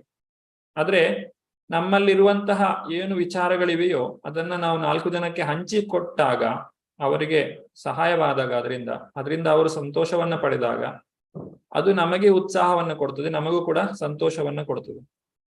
ಹೇಗೆ ಒಂದು ಉತ್ತಮವಾದ ಬಟ್ಟೆಯನ್ನ ಖರೀದಿ ಮಾಡಿ ಮನೆ ಒಳಗಿಟ್ರೆ ಏನು ಪ್ರಯೋಜನ ಇಲ್ಲ, ಅದನ್ನ ಹಾಕಿಕೊಂಡು 4 ಜನರ ಮುಂದೆ ಹೋದಾಗ ಅವರು ತುಂಬಾ ಚೆನ್ನಾಗಿದೆ ಅಂತ ಹೇಳಿದಾಗ ನಾವು ಕೂಡ ನಮಗೆ ಅದು ಖರೀದಿಸಿದ್ದು ಒಂದು ಸಂತೋಷ ಅಂತ ಹೇಳಿ ಅನ್ನಿಸ್ತದೆ. ಹಾಗೆ ಇಲ್ಲಿ ಅರ್ಜುನ ಹೇಳುದು, ಯುದ್ಧ ನಡೆದ್ರೆ ಎಲ್ಲರೂ ಸತ್ತೋಗ್ತಾರೆ, ನಾನು ಯಾಕೆ ಒಬ್ಬ ಬದುಕಿರುವುದು, ಏನು ಮಾಡುದು? ಎಲ್ಲರೂ ಸತ್ತೋದ್ಮೇಲೆ ನಾನು ಇದ್ದುಕೊಂಡು ಏನು ಮಾಡ್ಲಿಕ್ಕಿದೆ? ಅದರಿಂದ ನಾನು ಯುದ್ಧ ಮಾಡುವುದಿಲ್ಲ, ಸಂತೋಷ ಇಲ್ಲ. ಈ ಯುದ್ಧವನ್ನ ಮಾಡುವುದರಿಂದ ಯಾರಿಗೂ ಸಂತೋಷ ಇಲ್ಲ, ಕೌರವರಿಗಾಗ್ಲಿ ಪಾಂಡವರಿಗಾಗ್ಲಿ ಯಾರಿಗೂ ಸಂತೋಷ ಸಿಗ್ಲಿಕ್ಕೆ ಸಾಧ್ಯ ಇಲ್ಲ ಅನ್ನುವಂಥದ್ದು ಅರ್ಜುನನ ಎರಡನೇ ಪ್ರಶ್ನೆ, ಅಥವಾ ಎರಡನೇ ಕಾರಣ, ತಾನು ಯುದ್ಧ ಮಾಡುವುದಿಲ್ಲ ಯಾಕೆ ಅಂತ ಹೇಳಿ. ಅದಕ್ಕೆ ಶ್ರೀಕೃಷ್ಣ ಏನ್ ಹೇಳ್ತಾನೆ, ಅರ್ಜುನ ನೀನೊಬ್ಬ ಕ್ಷತ್ರಿಯ, ನೀನು ಈ ರೀತಿಯಾಗಿ ಮಾತನಾಡಬಾರದು. ಸ್ವಧರ್ಮಂ ಅಪಿ ಚಾವೇಕ್ಷ್ಯ ನಾವಿಕಂಪಿತು ಮರ್ಹಸಿ ಧರ್ಮ್ಯಾದ್ ಯುದ್ಧ ಶ್ರೇಯೋನ್ಯತ್ ಕ್ಷತ್ರಿಯಸ್ಯ ನ ವಿದ್ಯತೆ. ನೀನು ಕ್ಷತ್ರಿಯನಾಗಿ ಸ್ವಧರ್ಮವನ್ನು ಪರಿಗಣಿಸಿದಾಗ ಧರ್ಮಕ್ಕಾಗಿ ಹೋರಾಡುವುದಕ್ಕಿಂತ ಶ್ರೇಯಸ್ಕರವಾದ ಕಾರ್ಯ ಇನ್ನೊಂದು ಇಲ್ಲ ಎನ್ನುವುದನ್ನು ನೀನು ತಿಳಿದುಕೊಳ್ಳಬೇಕು. ಆದ್ರಿಂದ ಹಿಂಜರಿಕೆಗೆ ಅವಕಾಶವೇ ಇಲ್ಲ. ನೀನು ನಿನ್ನ ಸ್ವಧರ್ಮವನ್ನ ಆಚರಿಸಬೇಕು. ನೀನೊಬ್ಬ ಕ್ಷತ್ರಿಯ, ನೀನು ಇಲ್ಲಿ ನನಗೆ ಇದು ಸುಖ ಸಿಗೋದಿಲ್ಲ, ನಾನು ಸಂತೋಷವಾಗಿರುವುದಿಲ್ಲ, ಈ ಯುದ್ಧ ಆದ್ರೆ ಯಾರಿಗೆ ಒಳ್ಳೇದಾಗ್ತದೆ, ಯಾರಿಗೆ ಒಳ್ಳೇದಾಗ್ತದೋ ಯಾರಿಗೆ ಒಳ್ಳೇದಾಗುದಿಲ್ಲೋ ಅನ್ನುವಂಥದ್ದು ಪ್ರಶ್ನೆ ಅಲ್ಲ. ಇಲ್ಲಿ ಅರ್ಜುನ ಯುದ್ಧ ನಿಶ್ಚಯವಾಗಿದೆ, ಮತ್ತು ಯುದ್ಧ ನಿಶ್ಚಯ ಮಾಡಲಿಕ್ಕೆ ಎಲ್ಲ ಹಿರಿಯರು ಕೂಡ ಸೇರಿ ನಿಶ್ಚಯ ಮಾಡಿರುವಂಥದ್ದು. ಈ ಸಂದರ್ಭದಲ್ಲಿ ಯುದ್ಧವನ್ನ ಮಾಡಿ ಒಬ್ಬ ಉತ್ತಮ ಯೋಧನಾಗಿ ಗೆಲುವನ್ನ ತಂದು ಕೊಡುವಂಥದ್ದು, ಧರ್ಮವನ್ನ ಸ್ಥಾಪನೆ ಮಾಡುವಂಥದ್ದು ನಿನ್ನ ಕರ್ತವ್ಯ. ಅದನ್ನ ಮಾಡಿ ಅದರಲ್ಲಿ ಗೆಲುವನ್ನ ಪಡೆಯುವುದರಿಂದ ನಿನಗೆ ಸಿಗುವಂತಹ ಸಂತೋಷಕ್ಕಿಂತ ಬೇರೆ ಯಾವುದರಿಂದಲೂ ನಿನಗೆ ಸಿಗ್ಲಿಕ್ಕಿಲ್ಲ. ಈಗ ನೀನೇನಾದ್ರೂ ಯುದ್ಧ ಮಾಡದೆ ಕಾಡಿಗೆ ಹೋಗಿ ಕುಳಿತುಕೊಂಡೆ ಅಂತ ಅಂದುಕೊಂಡ್ರು ನೀನೇನಲ್ಲಿ ಸುಖವಾಗಿರ್ತೀಯ? ಖಂಡಿತ ಇಲ್ಲ. ಯುದ್ಧದಿಂದ ಓಡಿ ಹೋದವ ಅಂತೇಳಿ ನಿನಗೆ ಹೆಸರು ಬರ್ತದೆ. ಅರ್ಜುನ ಒಬ್ಬ ಹೇಡಿ ಅಂತ ಹೇಳಿ ಜನ ಆಡಿಕೊಳ್ತಾರೆ. ಆಮೇಲೆ ಇನ್ನೆಲ್ಲಾದ್ರೂ ಅನ್ಯಾಯ ನಡೆದಾಗ ನೀನು ಸುಮ್ಮನೆ ಇರ್ಲಿಕ್ಕೆ ಆಗುದಿಲ್ಲ. ಆಗ ಆ ಅನ್ಯಾಯದ ವಿರುದ್ಧ ನೀನು ಹೋರಾಡ್ಲೇಬೇಕು. ಯಾಕಂದ್ರೆ ನಿನ್ನ ರಕ್ತ ಅದು ಕ್ಷತ್ರಿಯ ರಕ್ತ, ಆ ಕ್ಷತ್ರಿಯನ ಒಂದು ತೇಜಸ್ಸು ನಿನ್ನಲ್ಲಿದೆ, ಅದು ನಿನ್ನನ್ನು ಸುಮ್ಮನೆ ಇರ್ಲಿಕ್ಕೆ ಬಿಡುವುದಿಲ್ಲ. ಹಾಗಾಗಿ ಅಲ್ಲಿ ನೀನು ತಪ್ಪು ಮಾಡುವುದಕ್ಕಿಂತ ಇಲ್ಲಿ ಸರಿಯಾದದ್ದನ್ನ ಮಾಡಿದ್ರೆ ಉತ್ತಮ ಅಂತ ಹೇಳಿ, ಈ ಧರ್ಮಕ್ಕಾಗಿ ಹೋರಾಡುವುದೇ ಶ್ರೇಯಸ್ಕರ ಕಾರ್ಯ ಅಂತ ಹೇಳಿ ಇಲ್ಲಿ ಅರ್ಜುನನಿಗೆ ಶ್ರೀಕೃಷ್ಣನು ಹೇಳ್ತಾನೆ. ಅದರಿಂದ ನೀನು ಹಿಂಜರಿಬಾರ್ದು, ನೀನು ಯುದ್ಧವನ್ನ ಮಾಡಬೇಕು, ನಿನ್ನ ಕರ್ತವ್ಯವನ್ನ ನೀನು ಮಾಡಬೇಕು. ಈಗ ಶ್ರೀಕೃಷ್ಣನೇ ಮುಂದಕ್ಕೆ ಹೇಳುವಂತೆ ಈ ಬ್ರಾಹ್ಮಣ, ಕ್ಷತ್ರಿಯ, ವೈಶ್ಯ, ಶೂದ್ರ ಅನ್ನುವಂತಹ 4 ವರ್ಗಗಳನ್ನ ಹೇಳ್ತಾರೆ. ಅದರಲ್ಲಿ ಕ್ಷತ್ರಿಯ ಅಂತ ಹೇಳಿದ್ರೆ ಕ್ಷತ್ರಾಯತೆ ಇತಿ ಕ್ಷತ್ರಿಯ, ಯಾರು ನಮಗೆ ತೊಂದರೆಯಿಂದ ನಮ್ಮನ್ನು ರಕ್ಷಣೆ ಮಾಡ್ತಾರೆ ಅವರನ್ನ ಕ್ಷತ್ರಿಯರು ಅಂತ ಹೇಳ್ತಾರೆ. ಎಲ್ಲಿ ಅನ್ಯಾಯ ನಡೀತದೋ ಅದರ ವಿರುದ್ಧವಾಗಿ ಯಾರು ದನಿ ಎತ್ತುತ್ತಾರೋ ಅವರನ್ನ ಕ್ಷತ್ರಿಯರು ಅಂತ ಹೇಳಿ ಕರೀತಾರೆ. ಈ ಕ್ಷತ್ರಿಯರಿಗೆ ಅನೇಕ ರೀತಿಯಾದಂತಹ ಶಿಕ್ಷಣವನ್ನ ಕೊಡಲಾಗ್ತಿತ್ತು. ಆ ರೀತಿ ಶತ್ರುಗಳನ್ನ ನಾಶ ಮಾಡ್ಲಿಕ್ಕೆ ಅವರಿಗೆ ಏನೆಲ್ಲ ಶಿಕ್ಷಣ ಬೇಕೋ ಅದೆಲ್ಲವನ್ನು ಕೂಡ ಅವರು ಕೊಡ್ತಾ ಇದ್ರು. ಆ ರೀತಿಯಾಗಿ ಶಿಕ್ಷಣವನ್ನ ಪಡೆದಂತಹ ಅರ್ಜುನ ಈಗ ನನಗೆ ಸುಖ ಇಲ್ಲ ಅಂತ ಹೇಳಿ ನಾನು ಯುದ್ಧ ಮಾಡುವುದಿಲ್ಲ ಅಂತ ಹೇಳಿ ಕುಳಿತರೆ ಏನಾಗುತ್ತದೆ? ಈಗ ಸಾಮಾನ್ಯವಾಗಿ ಒಬ್ಬ ಯೋಧ, ಅವನಿಗೆ ದೇಶದಲ್ಲಿ ಅನೇಕ ರೀತಿಯಾದಂತಹ ತರಬೇತಿಯನ್ನು ಕೊಡ್ತಾರೆ. ತರಬೇತಿಯನ್ನು ಪಡೆದಂತಹ ಯೋಧ ಯುದ್ಧ ಕಾಲದಲ್ಲಿ ನನಗೆ ಇಷ್ಟ ಇಲ್ಲ ಅಂತ ಹೇಳಿ ಯುದ್ಧವನ್ನ ಮಾಡದೇ ಇದ್ರೆ ಅದು ದೇಶಕ್ಕೆ ನಷ್ಟ, ಅವನಿಗೆ ತರಬೇತಿ ಕೊಟ್ಟದ್ದು ನಷ್ಟ, ವ್ಯರ್ಥ. ಹಾಗೆ ಅರ್ಜುನನಿಗೆ ಇಷ್ಟೆಲ್ಲ ಒಂದು ಸವಲತ್ತುಗಳನ್ನ ಒದಗಿಸಿಕೊಟ್ಟು ಅವನನ್ನ ಈ ಒಂದು ಉತ್ತಮವಾದ ಸ್ಥಾನದಲ್ಲಿ ಕೊಳ್ಳಿರಿಸಿದಾಗ ಈಗ ಅರ್ಜುನ ನಾನು ಯುದ್ಧ ಮಾಡುವುದಿಲ್ಲ ಅಂತ ಹೇಳಿ ಕುಳಿತರೆ, ಯುದ್ಧವನ್ನ ಮಾಡ್ಲಿಕ್ಕೆ ನನಗೆ ಇಷ್ಟ ಇಲ್ಲ ಅಂತ ಹೇಳಿ ಆದ್ರೆ ಏನಾಗ್ತದೆ? ಅದು ದೊಡ್ಡ ಅನ್ಯಾಯ. ಇಲ್ಲಿ ಅರ್ಜುನ ಸ್ವಾರ್ಥವನ್ನ ನೋಡ್ತಾ ಇದ್ದಾನೆ. ನನಗೆ ಇಷ್ಟ ಇಲ್ಲ, ನನಗೆ ಒಳ್ಳೇದಾಗುದಿಲ್ಲ, ನನಗೆ ಸಂತೋಷ ಇಲ್ಲ. ಆದ್ರೆ ಕೃಷ್ಣ ಏನ್ ಹೇಳ್ತಾ ಇದ್ದಾನೆ? ಸಮಾಜದಲ್ಲಿ ಧರ್ಮವನ್ನ ಸ್ಥಾಪನೆ ಮಾಡಬೇಕು, ಧರ್ಮ ಸಂಸ್ಥಾಪನೆಗೋಸ್ಕರ ಯುದ್ಧ ನಡೀಬೇಕು, ಅಧರ್ಮವನ್ನ ನಾಶ ಮಾಡಬೇಕು, ಜನರಿಗೆ ಒಳ್ಳೇದಾಗಬೇಕು, ಸಮಾಜದಲ್ಲಿ ಅನ್ಯಾಯ ನಡೀಲಿಕ್ಕೆ ಬಿಡಬಾರದು, ತಪ್ಪು ಮಾಡಿದವರಿಗೆ ಶಿಕ್ಷೆ ಆಗ್ಬೇಕು, ದ್ರೌಪದಿಗೆ ಅವಮಾನ ಮಾಡಿದವರಿಗೆ ಶಿಕ್ಷೆ ಆಗ್ಬೇಕು, ಯಾರು ನಿಮ್ಮನ್ನ ಕಾಡಿಗೆ ಅನ್ಯಾಯವಾಗಿ ಕಳಿಸಿಕೊಟ್ಟಿದ್ದಾರೆ ಅವರಿಗೆ ಶಿಕ್ಷೆ ಆಗಬೇಕು, ನಿಮ್ಮನ್ನು ವಿಷ ಹಾಕಿ ಸಾಯಿಸ್ಲಿಕ್ಕೆ ಪ್ರಯತ್ನ ಪಟ್ಟಿದ್ದಾರೆ ಅವರಿಗೆ ಶಿಕ್ಷೆ ಆಗಬೇಕು. ನೀವು ಅವರಿಗೆ ಶಿಕ್ಷೆಯನ್ನ ಕೊಡುವುದು ನಿಮ್ಮ ಕೈಯಲ್ಲಿದೆ, ಅಂದ್ರೆ ನಿಮಗೆ ಅಧಿಕಾರ ಇದೆ. ಮತ್ತು ಅದನ್ನು ನೀವು ಮಾಡದೇ ಇದ್ರೆ ನಿಮ್ಮ ರೀತಿಯಲ್ಲಿಯೇ ಇನ್ನಷ್ಟು ಜನರು ಅವರಿಂದ ಅನ್ಯಾಯಕ್ಕೆ ಒಳಗಾಗುತ್ತಾರೆ. ಆದ್ರಿಂದ ನೀನು ಈ ಯುದ್ಧವನ್ನ ಮಾಡಲೇಬೇಕು. ಅರ್ಜುನ ಮತ್ತೆ ಎಲ್ಲ ಪಾಂಡವರು ಈ ಯುದ್ಧವನ್ನ ಮಾಡಬೇಕು ಅಂತ ಹೇಳಿ ಇಲ್ಲಿ ಹೇಳ್ತಾರೆ. ಮತ್ತೆ ಮುಂದಕ್ಕೆ ಇಂತಹ ಯುದ್ಧಗಳು ಎಲ್ಲರಿಗೂ ಸಿಗುವಂತಹದ್ದಲ್ಲ. ಇಲ್ಲಿ ಏನ್ ಹೇಳ್ತಾರೆ ಅಂತ ಹೇಳಿದ್ರೆ, ಕೃಷ್ಣ ಹೇಳೋದು, ಯದೃಚ್ಛಯ ಚೋಪಪನ್ನಂ ಸ್ವರ್ಗದ್ವಾರಂ ಅಪಾವೃತಂ ಸುಖಿನಾ ಕ್ಷತ್ರಿಯ ಪಾರ್ಥ ಲಭಂತೆ ಯುದ್ಧ ಮೀದೃಶಂ. ಹೇ ಪಾರ್ಥ, ಇಂತಹ ಯುದ್ಧ ಮಾಡುವ ಅವಕಾಶಗಳು ತಾವಾಗಿ ಬಂದು ಸ್ವರ್ಗಲೋಕದ ಬಾಗಿಲುಗಳನ್ನು ಯಾವ ಕ್ಷತ್ರಿಯರಿಗಾಗಿ ತೆರೆಯುತ್ತವೆಯೋ ಅಂತಹ ಕ್ಷತ್ರಿಯರು ಸುಖಿಗಳು. ಇಂತಹ ಯುದ್ಧವನ್ನ ಮಾಡುವುದು ಅಂತ ಹೇಳಿದ್ರೆ ಏನರ್ಥ? ಈಗ ಒಬ್ಬ ವ್ಯಕ್ತಿ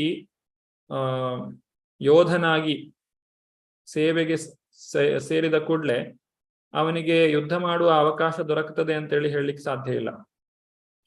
ಅವನು ಈಗ ಬಹಳಷ್ಟು ಜನ ಏನು ಮಿಲಿಟರಿಗೆ ಸೇರ್ತಾರೆ, ಅವರು ಯುದ್ಧದಲ್ಲಿ ಪಾಲ್ಗೊಳ್ಳದೆಯೇ ನಿವೃತ್ತಿಯನ್ನ ಪಡಿಬಹುದು.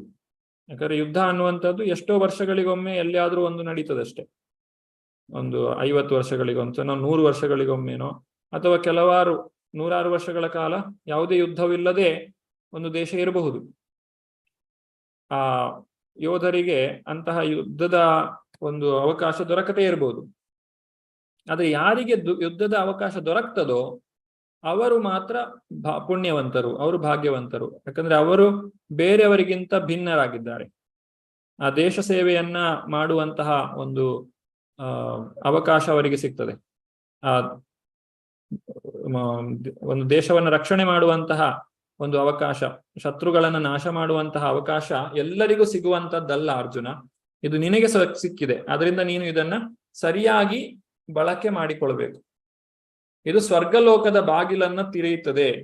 ಅಂದ್ರೆ ಯಾವ ಸ್ವರ್ಗಲೋಕವನ್ನ ವ್ಯಕ್ತಿಗಳು, ಜನರು ಪುಣ್ಯ ಕಾರ್ಯ ಮಾಡಿ ಅದನ್ನ ಪಡಿಲಿಕ್ಕೆ ಸಾಧ್ಯ ಇದೆಯೋ ಅದೇ ಸ್ವರ್ಗವನ್ನ, ಅದನ್ನ ವೀರ ಸ್ವರ್ಗ ಅಂತ ಹೇಳ್ತೇವೆ. ಆ ವೀರ ಸ್ವರ್ಗವನ್ನ ನೀನು ಪಡಿಲಿಕ್ಕೆ ಸಾಧ್ಯ ಇದೆ. ಅಂತಹ ವೀರ ಸ್ವರ್ಗವನ್ನ ಪಡಿಲಿಕ್ಕೆ ನೀನು ಈ ಯುದ್ಧವನ್ನ ಮಾಡಲೇಬೇಕು. ಈ ಯುದ್ಧವನ್ನ ಮಾಡೋದ್ರಿಂದ ನಿನಗೆ ಒಳಿತಾಗ್ತದೆ. ಅಂದ್ರೆ ಒಂದು ವೇಳೆ ನೀನು ಈ ಯುದ್ಧದಲ್ಲಿ ಸತ್ರು ಕೂಡ ನಿನಗೆ ಒಳಿತಾಗ್ತದೆ. ಇಲ್ಲ ಅಂತ ಹೇಳಿದ್ರೆ ಏನಾಗ್ತದೆ? ಇಲ್ಲ ಅಂತ ಹೇಳಿದ್ರೆ ನೀನು ನರಕವನ್ನ ಅನುಭವಿಸಬೇಕಾಗ್ತದೆ. ನೀನು ಈ ಯುದ್ಧವನ್ನ ಮಾಡದೇ ಇದ್ರೆ ನಿನ್ನ ಸ್ವಧರ್ಮವನ್ನ ನಿರ್ಲಕ್ಷ್ಯ ಮಾಡಿದಂತಹ ತಪ್ಪಿಗೆ, ಹೇಗೆ ಒಬ್ಬ ಕರ್ತವ್ಯ ನಿರತನಾದಂತಹ ಸರ್ಕಾರಿ ಅಧಿಕಾರಿ ತನ್ನ ಕರ್ತವ್ಯವನ್ನ ಮಾಡೋದ್ರಲ್ಲಿ ಲೋಪವನ್ನ ಎಸಗಿದ ಅಂತ ಹೇಳಿದ್ರೆ ಅದರಿಂದ ಸಮಾಜಕ್ಕೆ ನಷ್ಟವಾದಾಗ ಆತನನ್ನ ಶಿಕ್ಷಿಸಲಾಗುತ್ತದೆ. ಅವನಿಗೆ ಕೊಟ್ಟ ಎಲ್ಲ ಸೌಲಭ್ಯಗಳನ್ನ ಹಿಂತೆಗೆದುಕೊಳ್ಳಲಾಗುತ್ತದೆ. ಹೀಗೆ ಆ ಒಂದು ನಷ್ಟಕ್ಕೆ ನೀನು ಗುರಿಯಾಗಬೇಡ, ನರಕಕ್ಕೆ ಗುರಿಯಾಗಬೇಡ, ಪಾಪಿ ಅಂತ ಹೇಳಿ ಅನ್ನಿಸಿಕೊಳ್ಳಬೇಡ. ನಿನ್ನ ಕರ್ತವ್ಯವನ್ನ ಮಾಡಿ ನೀನು ಈ ಹೋರಾಟವನ್ನ ಮುಂದುವರಿಸಬೇಕು. ಕ್ಷತ್ರಿಯೋ ಹಿ ಪ್ರಜಾರಕ್ಷನ್ ಶಸ್ತ್ರಪಾಣಿ ಪ್ರದಂಡಯನ್ ನಿರ್ಜಿತ್ಯ ಪರಸೈನ್ಯಾದಿ ಕ್ಷಿತಿಂ ಧರ್ಮೇಣ ಪಾಲಯೇತ್. ಪ್ರಜೆಗಳನ್ನು ಎಲ್ಲ ಬಗೆಯ ಕಷ್ಟಗಳಿಂದ ರಕ್ಷಿಸುವುದೇ ಕ್ಷತ್ರಿಯನ ಧರ್ಮ. ಆದುದರಿಂದ ಅವನು ಶಾಸನ ಮತ್ತು ವ್ಯವಸ್ಥೆಗಳಿಗೆ ಸಂಬಂಧಿಸಿದ ಪ್ರಸಂಗಗಳಲ್ಲಿ ಸೂಕ್ತವಾಗಿ ಹಿಂಸೆಯನ್ನು ಬಳಸಬೇಕು. ಶತ್ರುರಾಜನ ಸೈನ್ಯಗಳನ್ನು ಅವನು ಗೆಲ್ಲಬೇಕು. ಹೀಗೆ ಧಾರ್ಮಿಕ ತತ್ವಗಳಿಗೆ ಅನುಗುಣವಾಗಿ ಪ್ರಪಂಚವನ್ನ ಆಳ್ಬೇಕು ಅಂತ ಹೇಳಿ ಅರ್ಜುನನಿಗೆ ಕೃಷ್ಣನು ಹೇಳ್ತಾನೆ. ಇದಿಷ್ಟು ಯುದ್ಧವನ್ನ ಮಾಡ್ಲಿಕ್ಕೆ ಕಾರಣಗಳು. ಇನ್ನು ಮುಂದಕ್ಕೆ ಯುದ್ಧವನ್ನ ಮಾಡದೇ ಇದ್ರೆ ಏನೆಲ್ಲ ಆಗಬಹುದು ಅನ್ನೋದನ್ನ ಶ್ರೀಕೃಷ್ಣನು ಅರ್ಜುನನಿಗೆ ಹೇಳಲಿಕ್ಕೆ ಪ್ರಾರಂಭಿಸ್ತಾನೆ.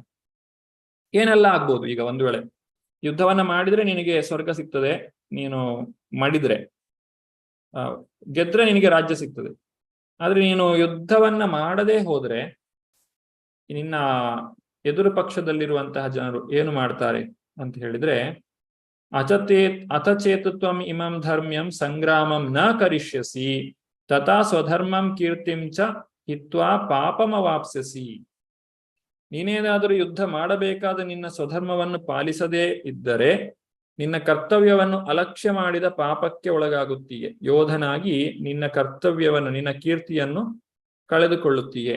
ಅರ್ಜುನ ಅಂದ್ರೆ ಹೇಳಿದ್ರೆ ಸಾಮಾನ್ಯವಾದಂತಹ ವ್ಯಕ್ತಿ ಅಲ್ಲ. ಅರ್ಜುನ ಒಬ್ಬ ಮಹಾನ್ ಯೋಧ.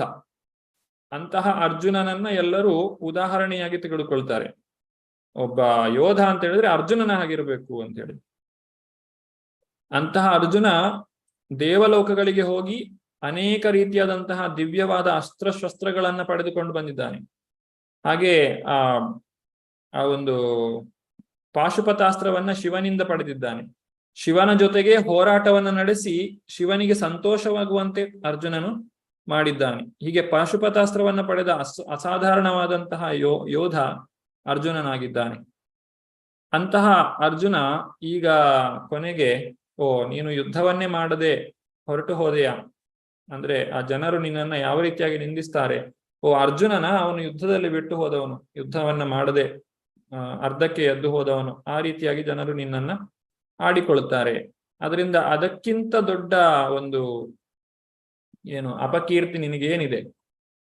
ಈ ಅಪಕೀರ್ತಿ ಅನ್ನುವಂಥದ್ದು ತುಂಬಾ ಕಷ್ಟಕರ. ಯಾರು ಬಹಳಷ್ಟು ಕೀರ್ತಿಯನ್ನ ಪಡೆದಿರ್ತಾರೋ ಅವರು ಅಪಕೀರ್ತಿಯನ್ನ ಪಡೆದಾಗ ಏನಾಗ್ತದೆ, ಅವರಿಗೆ ಬಹಳಷ್ಟು ನಷ್ಟ ಆಗ್ತದೆ, ಅವರಿಗೆ ಅದನ್ನು ಸಹಿಸಿಕೊಳ್ಳಿಕ್ಕೆ ಸಾಧ್ಯ ಆಗುದಿಲ್ಲ. ಹಾಗಾಗಿ ಇಲ್ಲಿ ಕೃಷ್ಣ ಹೇಳುದು, ಯುದ್ಧವನ್ನ ಮಾಡಿದ್ರೆ ನರಕಕ್ಕೆ ಹೋಗುದಿಲ್ಲ. ಯಾಕಂದ್ರೆ ಮೊದಲನೇ ಅಧ್ಯಾಯದಲ್ಲಿ ಅರ್ಜುನ ಹೇಳ್ತಾನೆ, ಕೃಷ್ಣ ನಾವು ಯುದ್ಧ ಮಾಡಿದ್ರೆ ಪಾಪ ಘಟಿಸ್ತದೆ, ಇಷ್ಟೊಂದು ಜನರನ್ನ ಕೊಲ್ಲುವುದು ಪಾಪ, ಹಾಗಾಗಿ ಆ ಪಾಪದ ಪ್ರತಿಫಲವನ್ನ ಪಡಿಲಿಕ್ಕೆ ನಾವು ನರಕಕ್ಕೆ ಹೋಗ್ಬೇಕಾಗ್ತದೆ, ಅಲ್ಲಿ ನರಕಕ್ಕೆ ಹೋಗಿ ಅದರ ಪ್ರತಿಫಲವನ್ನು ಅನುಭವಿಸಬೇಕು ಅಂತ ಹೇಳಿ.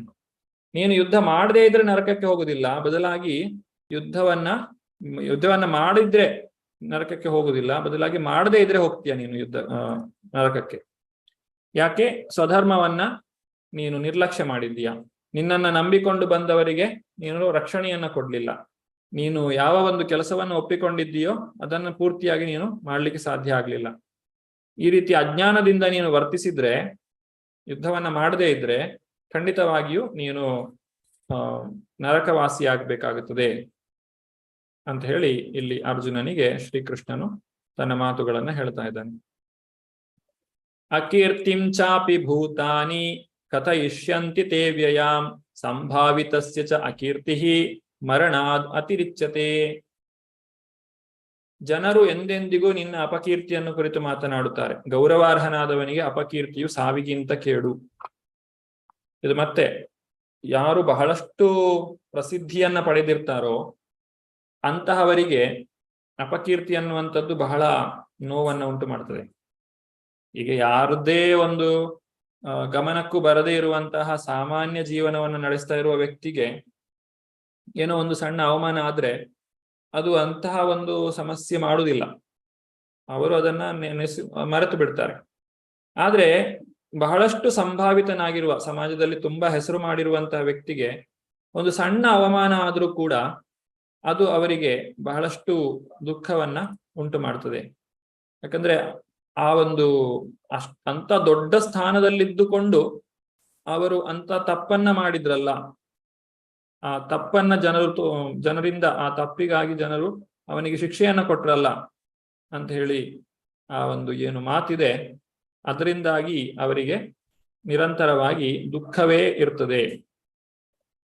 ಅವರು ಈಗ ಒಬ್ಬ ವ್ಯಕ್ತಿ ಎಷ್ಟು ಎತ್ತರಕ್ಕೆ ಹೋಗಿರ್ತಾನೋ ಅಲ್ಲಿಂದ ಅವನು ಕೆಳಗೆ ಬೀಳುವಾಗ ಅವನಿಗೆ ಅಷ್ಟೇ ನೋವಾಗ್ತದೆ, ಅಷ್ಟೇ ತೊಂದರೆ, ಅಷ್ಟೇ ಬೇಸರವಾಗ್ತದೆ. ಆ ರೀತಿಯಾಗಿ ಅರ್ಜುನ ಈಗ ಬಹಳಷ್ಟು ಎತ್ತರಕ್ಕೆ ಏರಿದ್ದಾನೆ. ದ್ರೋಣಾಚಾರ್ಯರ ಪ್ರಿಯ ಶಿಷ್ಯ, ಭೀಷ್ಮಾಚಾರ್ಯರು ಕೂಡ ಆತನನ್ನ ಬಹಳಷ್ಟು ಪ್ರೀತಿಸ್ತಾರೆ. ಹಾಗೆ ದಿವ್ಯಾಸ್ತ್ರಗಳನ್ನೆಲ್ಲ ಪಡೆದುಕೊಂಡು ಬಂದಿದ್ದಾನೆ. ಅರ್ಜುನನ ಮುಂದೆ ಯುದ್ಧಕ್ಕೆ ಯಾರಾದ್ರೂ ನಿಂತ್ರೆ ಅವರು ಖಂಡಿತವಾಗಿ ಸೋತು ಹೋಗ್ತಾರೆ.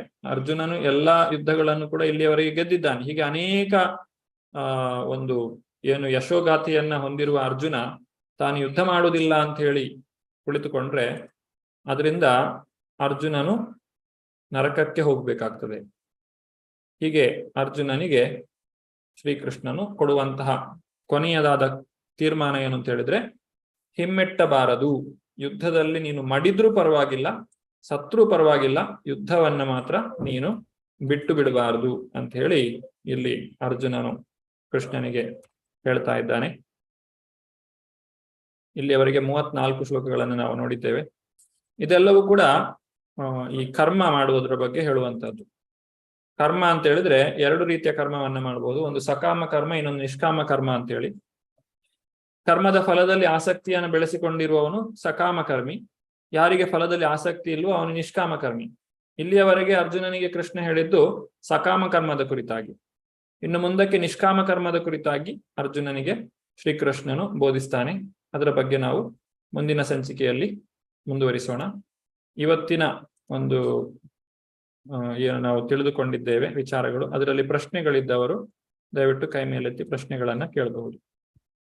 ಹರೇ ಕೃಷ್ಣ ಕೃಷ್ಣ ಕೃಷ್ಣ ಹರೇ ಹರೇ, ಹರೇ ರಾಮ ರಾಮ ರಾಮ ಹರೇ ಹರೇ.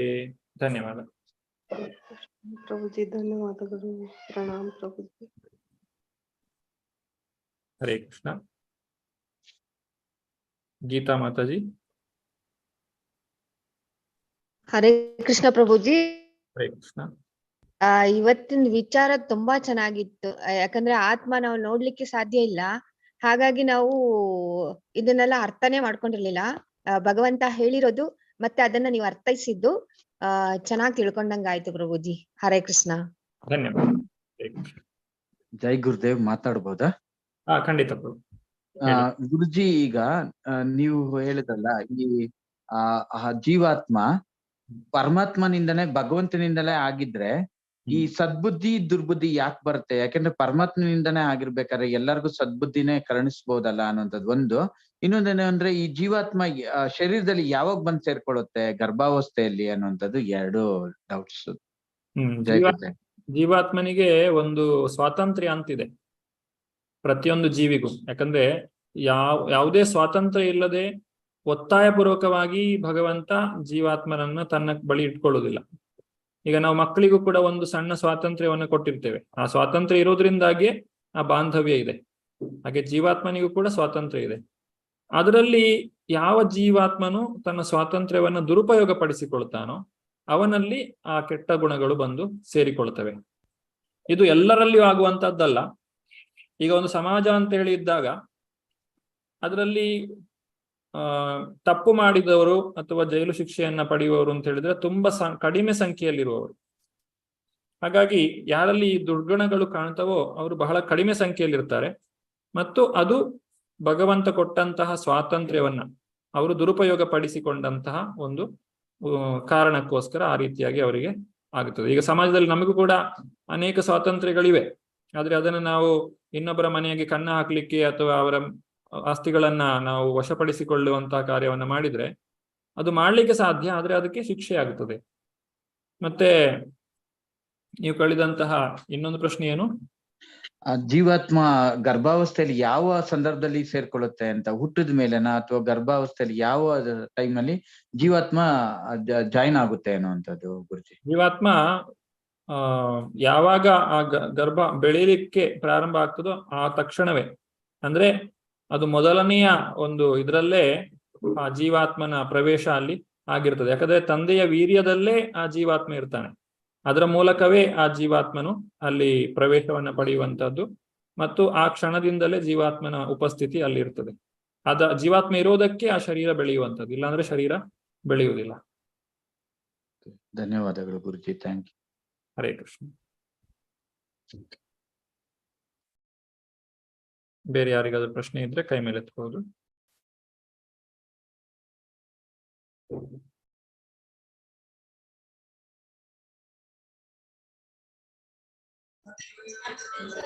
ಹರೇ ಕೃಷ್ಣ.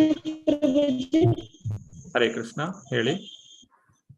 ಇಷ್ಟೆಲ್ಲ ಇದ್ರೂ ಮನುಷ್ಯ ಜನ್ಮ ಏಕೆ ಸೃಷ್ಟಿ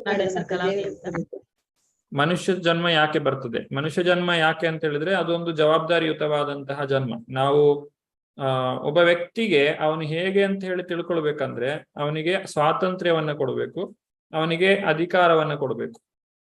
ಮನುಷ್ಯ ಜನ್ಮದಲ್ಲಿ ಎರಡೂ ಇದೆ, ಪ್ರಾಣಿಗಳಿಗಿದಿಲ್ಲ. ಮನುಷ್ಯನಿಗಿರುವಷ್ಟು ಸ್ವಾತಂತ್ರ್ಯ, ಮನುಷ್ಯರಿಗಿರುವಂತ ಒಂದು ಅಧಿಕಾರ ಅಂತ ಹೇಳಿದ್ರೆ ತನಗೇನು ಬೇಕೋ ಅದನ್ನ ತಾನು ನಿರ್ಧರಿಸಿಕೊಳ್ಳಬಹುದು. ಅದು ಪ್ರಾಣಿ ಜನ್ಮಗಳಿಗೆ ಇರುವುದಿಲ್ಲ. ಹಾಗೆ ಮನುಷ್ಯ ಜನ್ಮ ಬಂದ ಮೇಲೆ ಯಾರು ಜವಾಬ್ದಾರಿಯಿಂದ ಆ ಸ್ವಾತಂತ್ರ್ಯವನ್ನ, ಆ ಅಧಿಕಾರವನ್ನ ಬಳಸಿಕೊಳ್ತಾರೋ ಅವರು ತಮ್ಮ ಜೀವನದಲ್ಲಿ ಗೆಲ್ತಾರೆ. ಯಾರು ಅದನ್ನು ದುರುಪಯೋಗ ಪಡಿಸಿಕೊಳ್ತಾರೋ ಅವರು ತಮ್ಮ ಜೀವನದಲ್ಲಿ ಸೋಲ್ತಾರೆ. ಅದಕ್ಕೋಸ್ಕರ ಮನುಷ್ಯ ಜನ್ಮ ಅನ್ನುವಂಥದ್ದು ಈ ಅಂತಿಮವಾದಂತಹ ಜನ್ಮ. ಅದರ ನಂತರ ಅವರು ಮುಂದಕ್ಕೆ ಭಗವಂತನ ಧಾಮಕ್ಕೂ ಹೋಗ್ಬೋದು, ಮತ್ತೆ ಪ್ರಾಣಿ ಜನ್ಮಕ್ಕೆ ಕೂಡ ಹೋಗುವಂತಹ ಒಂದು ಸಾಧ್ಯತೆಗಳು ಇರ್ತವೆ. ಮನುಷ್ಯ ಜನ್ಮದಲ್ಲಿ ಮಾತ್ರ ಪುಣ್ಯ ಪಾಪಗಳಿರುವಂಥದ್ದು, ಪ್ರಾಣಿ ಜನ್ಮದಲ್ಲಿ ಪುಣ್ಯ ಪಾಪಗಳಿಲ್ಲ. ಪ್ರಾಣಿಗಳಿಗೆ ಅವು ಪ್ರಾಣಿಗಳಾಗಿ ಹುಟ್ಟಿರುವುದೇ ಒಂದು ಶಿಕ್ಷೆ, ಅದರ ಮೇಲೆ ಮತ್ತೆ ಪುಣ್ಯ ಪಾಪ ಇಲ್ಲ.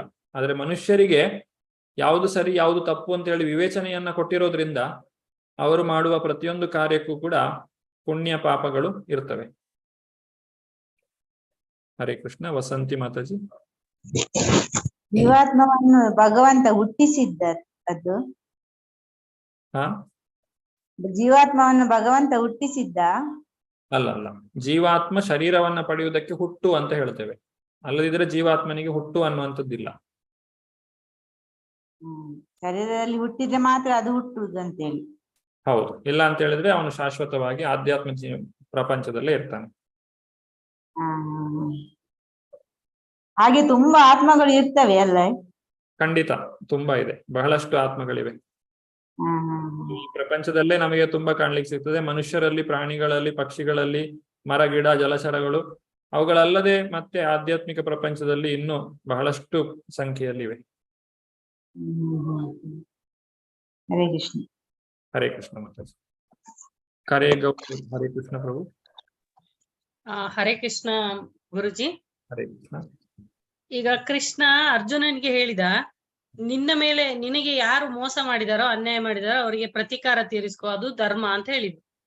ಸೊ ಈಗ ಮನುಷ್ಯ ಜನ್ಮದಲ್ಲಿ ಹುಟ್ಟಿ ನಮ್ಗೆ ಏನಾದ್ರು ಮೋಸ ಮಾಡಿದಾರೆ ಅಂದ್ರೆ ಅವರಿಗೆ ಪ್ರತೀಕಾರ ತೀರ್ಸೋದು ಧರ್ಮನ ಅಧರ್ಮನ ಗುರುಜಿ? ಕಾನೂನನ್ನ ಕೈಗೆ ತೆಗೆದುಕೊಳ್ಳುವಂತದ್ದು ಯಾರಿಗೂ ಅಧಿಕಾರ ಇಲ್ಲ. ಇಲ್ಲಿ ಅರ್ಜುನನೇ ಕಾನೂನು ಆಗಿರುವುದರಿಂದ ಅವರಿಗೆ ಶಿಕ್ಷೆಯನ್ನು ಕೊಡುವುದು ಅರ್ಜುನನ ಕರ್ತವ್ಯ. ಒಬ್ಬ ರಾಜನಿಗೆ ನ್ಯಾಯ ತೀರ್ಮಾನ ಮಾಡುವ ಒಂದು ಅವಕಾಶ ಇದೆ. ನಿಮಗೆ ಯಾರಾದ್ರೂ ಅನ್ಯಾಯ ಮಾಡಿದ್ರೆ ಅದನ್ನು ನೀವು ಕಾನೂನಿನ ರೀತಿಯಲ್ಲಿ ವಿರೋಧ ಮಾಡುವಂತಹ ಒಂದು ಸ್ವಾತಂತ್ರ್ಯ ನಿಮಗಿದೆ. ಆದ್ರೆ ಕಾನೂನನ್ನೇ ನೇರವಾಗಿ ಕೈಗೆ ತೆಗೆದುಕೊಳ್ಳುವಂತಹ ಅಧಿಕಾರ ನಿಮಗಿಲ್ಲ. ಇನ್ನೊಂದು ಪ್ರಶ್ನೆ ಗುರುಜಿ, ಈಗ ಈ ಕರ್ಮ ಅಂತ ಹೇಳಿದ್ರಲ್ಲ, ಈ ಜನ್ಮದಲ್ಲಿ ಕರ್ಮ ಮಾಡಿದ್ರೆ ಈ ಜನ್ಮದಲ್ಲೇ ಅನುಭವಿಸ್ತಾರ, ಇನ್ನು ಮುಂದಿನ ಜನ್ಮ ಅಂತ ಏನಾದ್ರು ಇರ್ತದ ಅವರಿಗೆ? ಹೌದು, ನೀವೊಂದು ಮರದ ಬೀಜವನ್ನ ಬಿತ್ತಿದ್ರೆ ಅದು ಮಾವಿನ ಮರ ಆದ್ರೆ 10 ವರ್ಷ ಬೇಕು, ಬಾಳೆ ಗಿಡ ಆದ್ರೆ 1 ವರ್ಷ ಬೇಕು. ಹೀಗೆ ನಾವು ಮಾಡುವ ಕರ್ಮ ಇದು ಎಷ್ಟು ದೊಡ್ಡದು ಅಂತ ಹೇಳುವುದರ ಮೇಲೆ ನಮಗೆ ಅದರ ಪ್ರತಿಫಲ ಬರ್ತದೆ. ಈಗ ಒಬ್ಬ ವ್ಯಕ್ತಿ ಕುಡಿತದ ಇದಕ್ಕೆ ಬಿದ್ರೆ ಅವನಿಗೆ ಕೆಲವು ವರ್ಷಗಳ ನಂತರ ಅವನಿಗೆ ಲಿವರ್ ನಲ್ಲಿ ಸಮಸ್ಯೆ ಬರ್ತದೆ, ಅಥವಾ ಸ್ಮೋಕಿಂಗ್ ಬಂದ್ರೆ ಅವನಿಗೆ ಕ್ಯಾನ್ಸರ್ ಬರ್ತದೆ. ಆದ್ರೆ ನೀವು ಐಸ್ ಕ್ರೀಮ್ ತಿಂದ್ರೆ ಮರುದಿವಸನೇ ಶೀತ ಆಗ್ತದೆ. ಹಾಗೆ ನೀವು ಮಾಡುವ ಕರ್ಮ ಅದು ಯಾವ ರೀತಿಯಾಗಿ ಇರ್ತದೆ ಅನ್ನೋದ್ರ ಮೇಲೆ ನಿಮಗೆ ಎಷ್ಟು ಸಮಯ ತೆಗೆದುಕೊಳ್ತದೆ ಅನ್ನೋದು ನಿರ್ಧರಿತವಾಗ್ತದೆ. ಮುಂದಿನ ಜನ್ಮಕ್ಕೂ ಬರ್ತದೆ.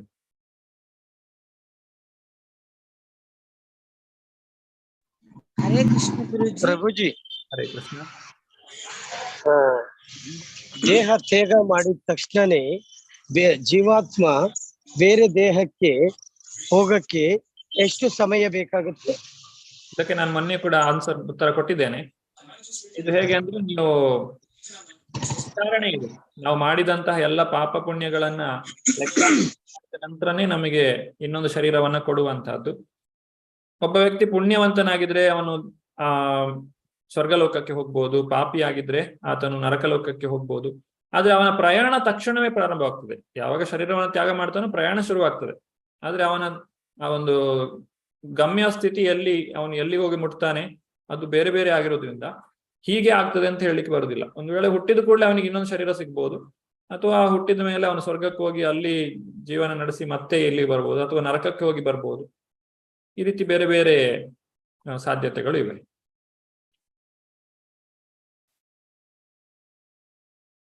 ಅದೇ ಕರ್ಮದ ಫಲ ಒಂದೇ ಸಲ ಬರುದಿಲ್ಲ ಅಲ್ಲ. ಅದು ಒಬ್ಬ ಮನುಷ್ಯ ಫಸ್ಟ್ ಸುಖದಲ್ಲಿರ್ತಾನೆ, ನಂತರ ಅವನಿಗೆ ಕಷ್ಟಗಳು ಸಿಗ್ತದೆ. ಅದೇ ಹಾಗೆ ಅಂದ್ರೆ ಅದು ಯಾವಾಗ ಬರ್ತದೆ ಅಂತ ಗೊತ್ತಾಗುದಿಲ್ಲ. ಮೊದ್ಲು ಬರುದಿಲ್ಲ, ಮತ್ತೆ ಬರ್ತದೆ, ಮತ್ತೆ ಬಂದವರಿಗೆ ಮೊದ್ಲು ಬರ್ತದೆ. ಹಾಗೆಯಾ? ಕಷ್ಟ ಸುಖಗಳ? ಹೌದು, ಅಂದ್ರೆ ಅವನು ಮಾಡಿದ ಕರ್ಮದ ಫಲ ಬೇಗ ಕೆಲವರಿಗೆ ಬೇಗ ಸಿಗ್ತದೆ, ಕೆಲವರಿಗೆ ಅದೇ ಲೇಟ್ ಆಗ್ತದೆ. ಮತ್ತೆ ಫಸ್ಟ್ ಒಳ್ಳೆದಲ್ಲಿರ್ತಾರೆ, ಮತ್ತೆ ಅವರಿಗೆ ಕಷ್ಟಗಳು ಬರ್ತದೆ. ಅದು ಅವರು ಮಾಡಿದ ಕರ್ಮದ ಫಲವೇ? ಹೌದೌದು, ಅವರು ಒಳ್ಳೇದು ಕೆಲಸ ಮಾಡಿದ್ರೆ ಒಳ್ಳೆ ಫಲ ಬರ್ತದೆ, ಕೆಟ್ಟ ಕರ್ಮ ಮಾಡಿದ್ರೆ ಕೆಟ್ಟ ಫಲ ಬರ್ತದೆ. ಅದೇ ಅದು ಸ್ಟೆಪ್ ಬರ್ತದೆ ಅಲ್ಲ? ಅದು ಜೀವನ ಇರೋದೇ ಹಾಗೆ ಅಲ್ಲ. ಜೀವನ ಅಂತ ಹೇಳಿದ್ರೆ ಸುಖ ದುಃಖಗಳ ಸಮ್ಮಿಲನ ಅಂತ ಹೇಳ್ತೇವೆ. ಸ್ವಲ್ಪ ಸುಖ ಸ್ವಲ್ಪ ದುಃಖ ಹಾಗೆ ಬರ್ತಾ ಇರ್ತದೆ. ಇಲ್ಲಿ ಸುಖ ಅಂತ ಹೇಳಿದ್ರೆ ನಿಜವಾದ ಸುಖ ಇಲ್ಲ, ಆ ದುಃಖ ಇಲ್ಲದೆ ಇರುವ ಸ್ಥಿತಿಯನ್ನೇ ಸುಖ ಅಂತ ಹೇಳ್ತೇವೆ ಅಷ್ಟೇ. ಹೇಗಿದ್ದೀರಾ ಅಂತ ಕೇಳಿದ್ರೆ ಚೆನ್ನಾಗಿದ್ದೇನೆ, ಏನು ತೊಂದರೆ ಇಲ್ಲ, ಆರಾಮಾಗಿದ್ದೇನೆ ಅಂತ ಹೇಳ್ತೇವೆ ಅಷ್ಟೇ. ನಿಜವಾದ ಸುಖ ಅಂತ ಹೇಳಿದ್ರೆ ಅದು ಆಧ್ಯಾತ್ಮ ಒಂದು ಸಾಕ್ಷಾತ್ಕಾರದಲ್ಲಿ ಸಿಗುವಂತದ್ದು. ನಾವು ಇದನ್ನೇ ಸುಖ ಅಂತ ಎಣಿಸ್ತಾ ಇದ್ದೇವೆ. ಏನಂದ್ರೆ ನಾವು ಇದನ್ನೇ ಸುಖ ಎಂದು ಎಣಿಸುತ್ತಾ ಇದ್ದೇವೆ. ಹೌದು ಹೌದು ಹಾಗೆ. ಹರೇ ಕೃಷ್ಣ. ಹರೇ ಕೃಷ್ಣ. ಕರೇಗೌಡರ್ ಮಾತಾಜಿ ಹರೇ ಕೃಷ್ಣ. ಹರೇ ಕೃಷ್ಣ ಸ್ವಾಮೀಜಿ. ಹೇಳಿ. ಏನ್ ಗೊತ್ತಾ, ಈಗ ದೇಹ ಬಿಟ್ಟೋಗಿರುತ್ತೆ, ಈಗ ಸತ್ತೋಗಿರ್ತಾರೆ, ಮತ್ತೆ ಒಬ್ರು ದೇಹದಲ್ಲಿ ಬರ್ಲಿಕ್ಕೆ ಚಾನ್ಸ್ ಉಂಟಾ ಆತ್ಮ? ಮುಂದಿನ ಪೀಳಿಗೆಯಲ್ಲಿ ಬರ್ಬೋದು. ಅಲ್ಲ, ಮುಂದಿನ ಪೀಳಿಗೆಯಲ್ಲೆಲ್ಲ ಈಗ ಏನಾದ್ರು ಬೇರೆಯವರು ಈಗ ದೇಹದಲ್ಲಿ, ಈಗ ಫಾರ್ ಎಕ್ಸಾಂಪಲ್ ಅಮ್ಮ ತೀರ್ಕೊಂಡು ಹೋದ್ರು, ಮತ್ತೆ ಬೇರೆಯವ್ರ ದೇಹದಲ್ಲಿ ಬಂದು ಮಾತಾಡ್ಲಿಕ್ಕೆ ಸಾಧ್ಯ ಉಂಟಾ ಆತರ? ಅದು ಒಂದು ಕೆಲವು ಕ್ಷಣಗಳ ಕಾಲ ನಡೆಯುತ್ತದೆ ಕೆಲವೊಂದು ಕಡೆಗಳಲ್ಲಿ. ಅದ್ ಹೇಗೆ ಅವರ ಪ್ರಯಾಣ ಸ್ಟಾರ್ಟ್ ಆಗಿರುತ್ತೆ ಅಂತ ಹೇಳಿದ್ರಲ್ಲ ನೀವು, ಸೊ ಅಲ್ಲಿಂದ ಹಿಂದೆ ಹೇಗೆ ಬರ್ಲಿಕ್ಕೆ ಆಗ್ತದೆ ಅದು ಆತ್ಮ? ಅದು ಎಲ್ಲಾ ಆತ್ಮಗಳಿಗೆ ಸಾಧ್ಯ ಆಗುದಿಲ್ಲ. ಕೆಲವೊಂದು ಜೀವಾತ್ಮಗಳಿಗೆ ಆ ಶಕ್ತಿ ಇರ್ತದೆ. ಯಾರು ತುಂಬಾ ಸಾಧನೆಯನ್ನ ಮಾಡಿರ್ತಾರೆ ಅಥವಾ ಅಂತಹವರಿಗೆ, ಅಂತ ಜೀವಾತ್ಮಗಳಿಗೆ ಮಾತ್ರ ಆ ರೀತಿಯಾಗಿ ಮಾಡುವಂತ ಶಕ್ತಿ ಇರ್ತದೆ. ಇನ್ನೊಂದು ಶರೀರವನ್ನ ಪ್ರವೇಶ ಮಾಡಿ ಅವರ ಮೂಲಕ ಮಾತನಾಡುವಂತ. ಆದ್ರೆ ಇದರಲ್ಲಿ ತುಂಬಾ ಮೋಸ ಕೂಡ ನಡೀತದೆ. ಅದು ಎಷ್ಟು ನಿಜ ಅಂತ ಹೇಳಿ ಹೇಳಲಿಕ್ಕೂ ಆಗುದಿಲ್ಲ, ಆದ್ರೆ ಸಾಧ್ಯತೆ ಇದೆ. ಧನ್ಯವಾದ. ಹರೇ ಕೃಷ್ಣ. ಬೇರೆ ಯಾರಿಗಾದ್ರೂ ಪ್ರಶ್ನೆ ಇದ್ರೆ ಕೈ ಮೇಲೆ ಎತ್ಬಹುದು. ಓಕೆ, ಇವರು ಕೈ ಅಲ್ಲೇ ಎತ್ತದಿದ. ಸರಿ, ಪದ್ಮ ಮಾತಾಜಿ ಹರೇ ಕೃಷ್ಣ.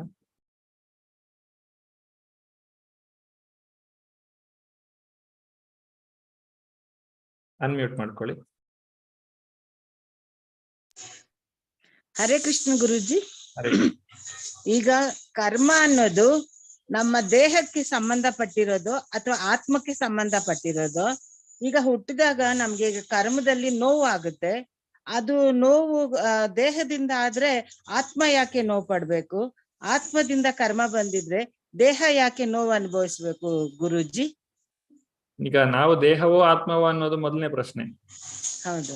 ಈಗ ಆತ್ಮದ ಜೊತೆಗೆ ದೇಹದ ಜೊತೆಗೆ ಎಲ್ಲಿವರೆಗೆ ನೀವು ಒಂದು ಬಾಂಧವ್ಯವನ್ನು ಇಟ್ಕೊಂಡಿರ್ತೀರೋ ಅಲ್ಲಿಯವರೆಗೆ ನಿಮ್ಗೆ ನೋವಾಗ್ತದೆ. ಈಗ ಯಾರ್ದೋ ಮನೆಗೆ ಬೆಂಕಿ ಬಿದ್ರೆ ನನಗೆ ನೋವಾಗುದಿಲ್ಲ, ಆದ್ರೆ ನನ್ನ ಮನೆಗೆ ಬೆಂಕಿ ಬಿದ್ರೆ ನನಗೆ ಬೇಸರ ಆಗ್ತದೆ. ಯಾಕಂದ್ರೆ ಆ ಮನೆ ನನ್ನದು ಅನ್ನುವ ಬಾಂಧವ್ಯ ಇರ್ತದೆ. ಹಾಗೆ ಜೀವಾತ್ಮನಿಗೆ ಈ ಶರೀರ ನನ್ನದು ಅಂತ ಹೇಳಿ ಎಲ್ಲಿವರೆಗೆ ಬಾಂಧವ್ಯ ಇರ್ತದೋ ಅಲ್ಲಿವರೆಗೆ ಮಾತ್ರ ನೋವು. ಯಾವಾಗ ಇದು ನನ್ನದಲ್ಲ ಅಂತ ಹೇಳಿ ಬರ್ತದೋ ಆವಾಗ ನನಗೆ ಬೇಸರ ಆಗುದಿಲ್ಲ. ಹಾಗೆ. ಮತ್ತೆ ಇನ್ನೊಂದು ಪ್ರಶ್ನೆ ಗುರುಜಿ, ನಾವು ಈಗ ಈ ದೇಹದಲ್ಲಿ ಇರೋವಾಗ್ಲೇ ನಮ್ ಕರ್ಮನ ನಾವು ಕಳ್ಕೊಳ್ಳೋದಕ್ಕೆ ಸಾಧ್ಯತೆ ಇದೆಯಾ ಗುರುಜಿ ಪೂರ್ತಿ? ಖಂಡಿತ ಖಂಡಿತ. ಭಕ್ತಿ ಮಾಡಿದ್ರೆ ಬ್ರಹ್ಮ ಸಂಹಿತೆಯಲ್ಲಿ ಹೇಳ್ತಾರೆ, ಕರ್ಮಾಣಿ ನಿರ್ದಹತಿ ಕಿಂತುಚ ಭಕ್ತಿ ಬಾಜಾಂ. ಯಾರು ಭಕ್ತಿ ಮಾಡ್ತಾರೋ ಅವರು ಎಲ್ಲ ಕರ್ಮಗಳನ್ನು ಅದರ ಫಲ ಸಮೇತವಾಗಿ ಕಳೆದುಕೊಳ್ಬಹುದು. ಕರ್ಮ ಉಳಿದೇ ಇದ್ರೆ ಇನ್ನೊಂದ್ ಜನ್ಮ ಇಲ್ವಾ ಗುರುಜಿ? ಕರ್ಮ ಉಳಿದೇ ಇದ್ರೆ ಇನ್ನೊಂದ್ ಜನ್ಮ ಇಲ್ಲ. ತುಂಬಾ ಸಂತೋಷ Guruji. Thank you so much. Hare Krishna. Hare Krishna. Sushma Mataji. Hare Krishna Guruji. Hare Krishna. Guruji, ಇದು ನಂಗೆ ರೆಕಾರ್ಡೆಡ್ ವಿಡಿಯೋಸ್ ನೀವು ಲಾಸ್ಟ್ ಫಸ್ಟ್ ಸೆಷನ್ ಅಷ್ಟೇ ಕಳ್ಸಿದ್ರಿ, ಮಿಕ್ಕಿದ ಯಾವ ಸೆಷನ್ ಬರ್ಲಿಲ್ಲ. ದಯಮಾಡಿ ಕಳ್ಸಕ್. ಎಲ್ಲ ಕಡೆ ಶೇರ್ ಆಗಿದಲ್ವಾ? ಇಲ್ಲ, ಗ್ರೂಪ್ ಅಲ್ಲಿ ರೆಕಾರ್ಡೆಡ್ ಬಂದಿಲ್ಲ ಗುರುಜಿ. ಫಸ್ಟ್ ಸೆಷನ್ ಬಂದಿತ್ತು. ಈಗ ಇನ್ನೊಂದು ವಿಚಾರ ಏನಂದ್ರೆ, ನಿಮ್ಗೆ ಫಸ್ಟ್ ಸೆಷನ್ ಯಾವ್ದಾದ್ರು ಒಂದು ವಿಡಿಯೋ ಸಿಕ್ಕಿದ್ರು ಸಾಕು. ಅದರಲ್ಲಿ ಡಿಸ್ಕ್ರಿಪ್ಷನ್ ಬಾಕ್ಸಿಗೆ ಹೋದ್ರೆ ನಿಮಗೆ ಅಲ್ಲಿ ಪ್ಲೇ ಲಿಸ್ಟ್ ಲಿಂಕ್ ಸಿಗುತ್ತೆ. ಆ ಪ್ಲೇ ಲಿಸ್ಟ್ ಲಿಂಕ್ ಕ್ಲಿಕ್ ಮಾಡಿದ್ರೆ ಎಲ್ಲ ವಿಡಿಯೋಗಳು ಓಪನ್ ಆಗುತ್ತೆ. ಓಕೆ, ಫಸ್ಟ್ ಸೆಷನ್ ಲಿಂಕ್ ಒಳಗಡೆನೆ ಅಲ್ಲಿ ಡಿಸ್ಕ್ರಿಪ್ಷನ್ ಮೋರ್ ಅಂತ ಇರುತ್ತಲ್ಲ, ಅದ್ರ ಮೇಲೆ ಕ್ಲಿಕ್ ಮಾಡಿದ್ರೆ ಅಲ್ಲಿ ಪ್ಲೇ ಲಿಸ್ಟ್ ಲಿಂಕ್ ಇದೆ. ಅದರಿಂದನೂ ನೀವು ಎಲ್ಲಾ ವಿಡಿಯೋಸ್ ಅನ್ನು ಆಕ್ಸೆಸ್ ಮಾಡಬಹುದು. ಹಾಗೆ ನಾವು ಕೂಡ ಎಲ್ಲಾ ಗ್ರೂಪ್ ಗಳಲ್ಲಿ ಶೇರ್ ಮಾಡಿದ್ದೇವೆ ಅದನ್ನು. ಒಂದು ವಿಡಿಯೋ ಮಾತ್ರ ಇದೆ ಅಂತ ಹೇಳಿ ನಿಮ್ಗೆ ತೊಂದರೆ ಇಲ್ಲ, ಯಾಕಂದ್ರೆ ಒಂದು ವಿಡಿಯೋ ಇದ್ರೂ ಸಾಕು. ಅದರ ಮುಖಾಂತರ ನೀವು ಬೇರೆ ಎಲ್ಲ ವಿಡಿಯೋಗಳನ್ನು ನೋಡ್ಬೋದು. ಧನ್ಯವಾದ. ಹರೇ ಕೃಷ್ಣ. ಹರೇ ಕೃಷ್ಣ. ಚಂದ ಅವರೇ ಹರೇ ಕೃಷ್ಣ. ಹರೇ ಕೃಷ್ಣ ಪ್ರಭುಜಿ. ಇದು ರೆಕಾರ್ಡೆಡ್ ಎಲ್ಲಿ ನೋಡ್ಬೇಕು ಪ್ರಭುಜಿ? ನೀವು ಆಧ್ಯಾತ್ಮಿಕ. ಓಕೆ, ನಿಮಗೆ ಲಿಂಕ್ ಇದ್ರಲ್ಲೇ ಶೇರ್ ಮಾಡ್ಲಾ ನಾನು? ಪ್ಲೇ ಲಿಸ್ಟ್ ಇದ್ದು, ಒಂದ್ ನಿಮಿಷ ಈಗಲೇ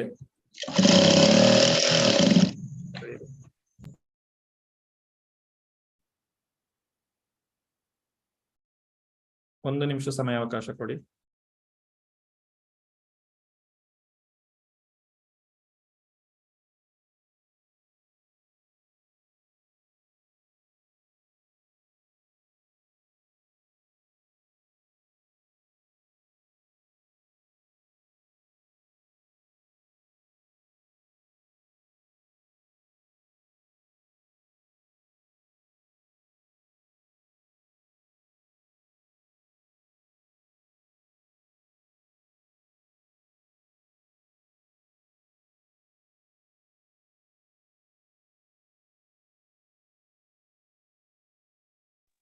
ಪ್ರಭುಜಿ ಶೇರ್ ಮಾಡಿದ್ದೇನೆ ಪ್ರಭುಜಿ.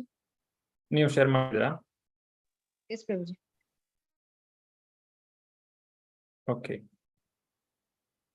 ಇದು ಪ್ಲೇ ಲಿಸ್ಟ್ ಮಾತಾಜಿ? ಓಕೆ, ಸಂಗೀತ ಮಾತಾಜಿ ಶೇರ್ ಮಾಡಿದ್ರು. ಓಕೆ ಓಕೆ, ಈ ಪ್ಲೇ ಲಿಸ್ಟ್ ಅಲ್ಲಿ ಈಗ 3 ವಿಡಿಯೋ ಆಲ್ರೆಡಿ ಇದೆ. ಇನ್ನೊಂದು 4ನೇದು ಇವತ್ತು ನಾಳೆ ಬೆಳಗ್ಗೆ ಒಳಗೆ ನಾನು ಅದಕ್ಕೆ ಆಡ್ ಮಾಡ್ತೇನೆ. ಸೊ ಈ ಪ್ಲೇ ಲಿಸ್ಟ್ ಅನ್ನ ಸೇವ್ ಮಾಡಿ ಇಟ್ಕೊಳ್ಳಿ. ಬೇರೆ ಯಾವ ಲಿಂಕ್ಗಳು ಕೂಡ ಬೇಕಾಗಿಲ್ಲ ನಿಮ್ಗೆ, ಇದರಲ್ಲೇ ಎಲ್ಲವೂ ಕೂಡ ಬರ್ತದೆ. ಧನ್ಯವಾದ ಮಾತಾಜಿ. ಸಂಗೀತ ಮಾತಾಜಿ. ಹರೇ ಕೃಷ್ಣ. ಹರೇ ಕೃಷ್ಣ.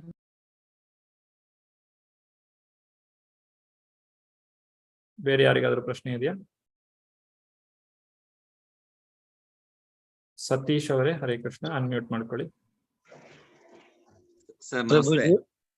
ಹರೇ ಕೃಷ್ಣ. ಹರೇ ಕೃಷ್ಣ. ಈಗ ನಾವು ಈಗ ಒಬ್ರು ಯಾರು ತೀರೋದ್ಮೇಲೆ ನಾವು ವಿಧಿವಿಧಾನ ಮಾಡ್ತೇವೆ, ಅದರಿಂದ ಏನು ಜೀವಕ್ಕೆ ಅನುಕೂಲ ಆಗತ್ತಾ?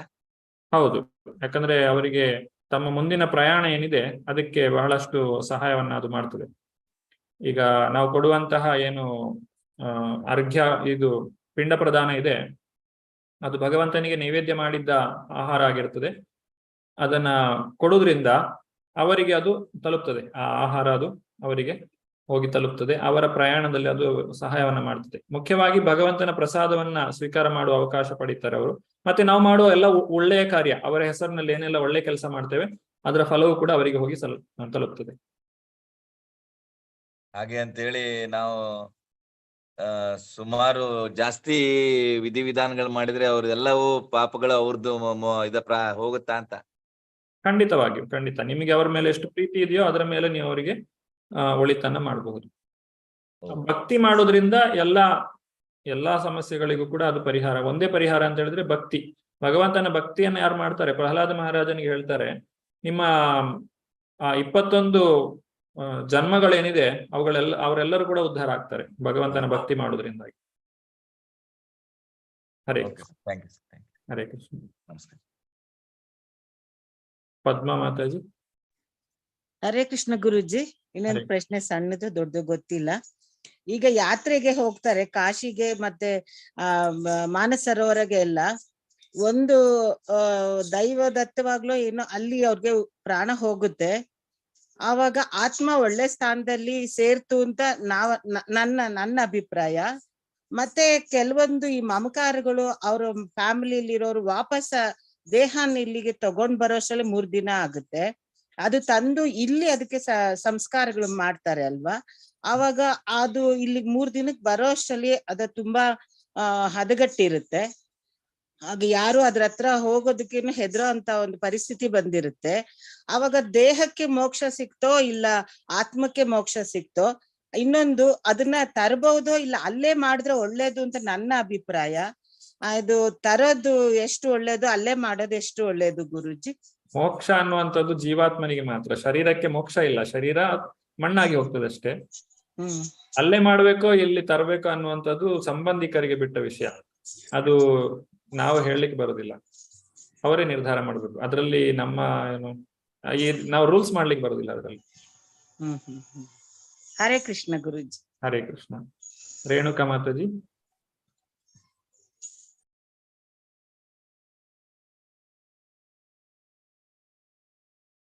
ಅನ್ಮ್ಯೂಟ್ ಮಾಡ್ಕೊಳ್ಳಿ. ಹರೇ ಕೃಷ್ಣ.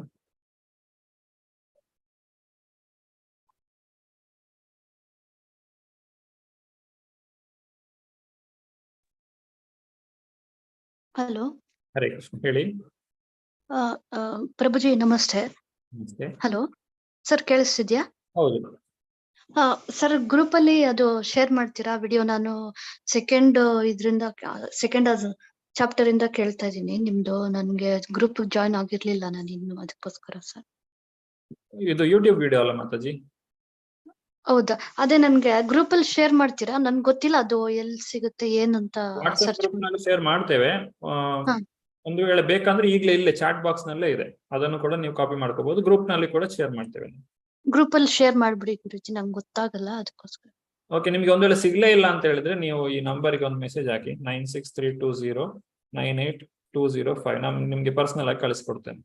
ಒಂದ್ ನಿಮಿಷ ಗುರುಜಿ, ನಂಬರ್ ಸೇವ್ ಮಾಡ್ಕೊತೀನಿ. ಹಾ, 9632098205 ಇದು ನನ್ನ ನಂಬರ್. ಅದು ಬ್ಯಾಕ್ ಹೋದ್ರೆ ಇದಾಗ್ತಿದೆ. ಚಾಟ್ ಬಾಕ್ಸ್ ಅಲ್ಲಿ ಇದೆ. ಅಥವಾ ಒಂದ್ ಸೆಕೆಂಡ್ ಹೇಳಿ ನಂಬರ್ ಹೇಳಿ ಗುರುಜಿ. 96320 96320 98205. 98205. ಒಂದ್ ಸೆಕೆಂಡ್ ಗುರುಜಿ, ಸ್ಕ್ರೀನ್ ಶಾಟ್ ಹೊಡ್ಕೊಂಡ್ಬಿಡ್ತೀನಿ. Thank you so much Guruji. Hare Krishna. Hare Krishna. ಬೇರೆ ಸುಬ್ರಹ್ಮಣಿ ಪ್ರಭು, ಹರೇ ಕೃಷ್ಣ. ಹರೇ ಕೃಷ್ಣ ಪ್ರಭು. ಹರೇ ಕೃಷ್ಣ ಪ್ರಭು, ನನ್ನ ಪ್ರಶ್ನೆ ಅಂದ್ರೆ, ಇವಾಗ ಶರೀರ ಆತ್ಮ ಬಿಟ್ಟೋದ್ಮೇಲೆ ಶರೀರ ವ್ಯರ್ಥ ಅಲ್ವಾ? ಶರೀರ ವ್ಯರ್ಥ, ಹೌದು. ಶರೀರ ವ್ಯರ್ಥ ಅಲ್ವಾ ಆತ್ಮ ಬಿಟ್ಟೋದ್ಮೇಲೆ? ಮತ್ತೆ ಶರೀರ ಅನ್ನಕ್ಕೆ ಇವಾಗ ನಾವು ಅದನ್ನ ಪೂಜೆ ಮಾಡ್ತೀವಲ್ಲ, ಮತ್ತೆ ಫೋಟೋ ಇಟ್ಟು ಅದೆಲ್ಲ ವ್ಯರ್ಥನೇ ಅಲ್ವಾ? ನಿಮ್ಗೆ ಪ್ರೀತಿ ಇದ್ದಾಗ ಎಲ್ಲವೂ ಕೂಡ ಅರ್ಥ ಇದೆ. ಪ್ರೀತಿ ಇಲ್ಲ ಅಂತ ಹೇಳಿದ್ರೆ ಎಲ್ಲವೂ ವ್ಯರ್ಥ. ನನಗೆ ಎಲ್ಲವೂ ಕೂಡ, ಈಗ ನಾನು ಮೊಬೈಲ್ ಅಲ್ಲಿ ಇಟ್ಕೊಳ್ಳುವಂತ ಡಿಸ್ಪ್ಲೇ ಪಿಕ್ಚರ್, ಅದು ನನಗೆ ತುಂಬಾ ಪ್ರೀತಿ ಪಾತ್ರರಾದ್ರೆ ಆ ಮೊಬೈಲ್ ಅನ್ನು ನೋಡುವಾಗ ನನಗೆ ಅವ್ರ ನೆನಪಾಗ್ತದೆ.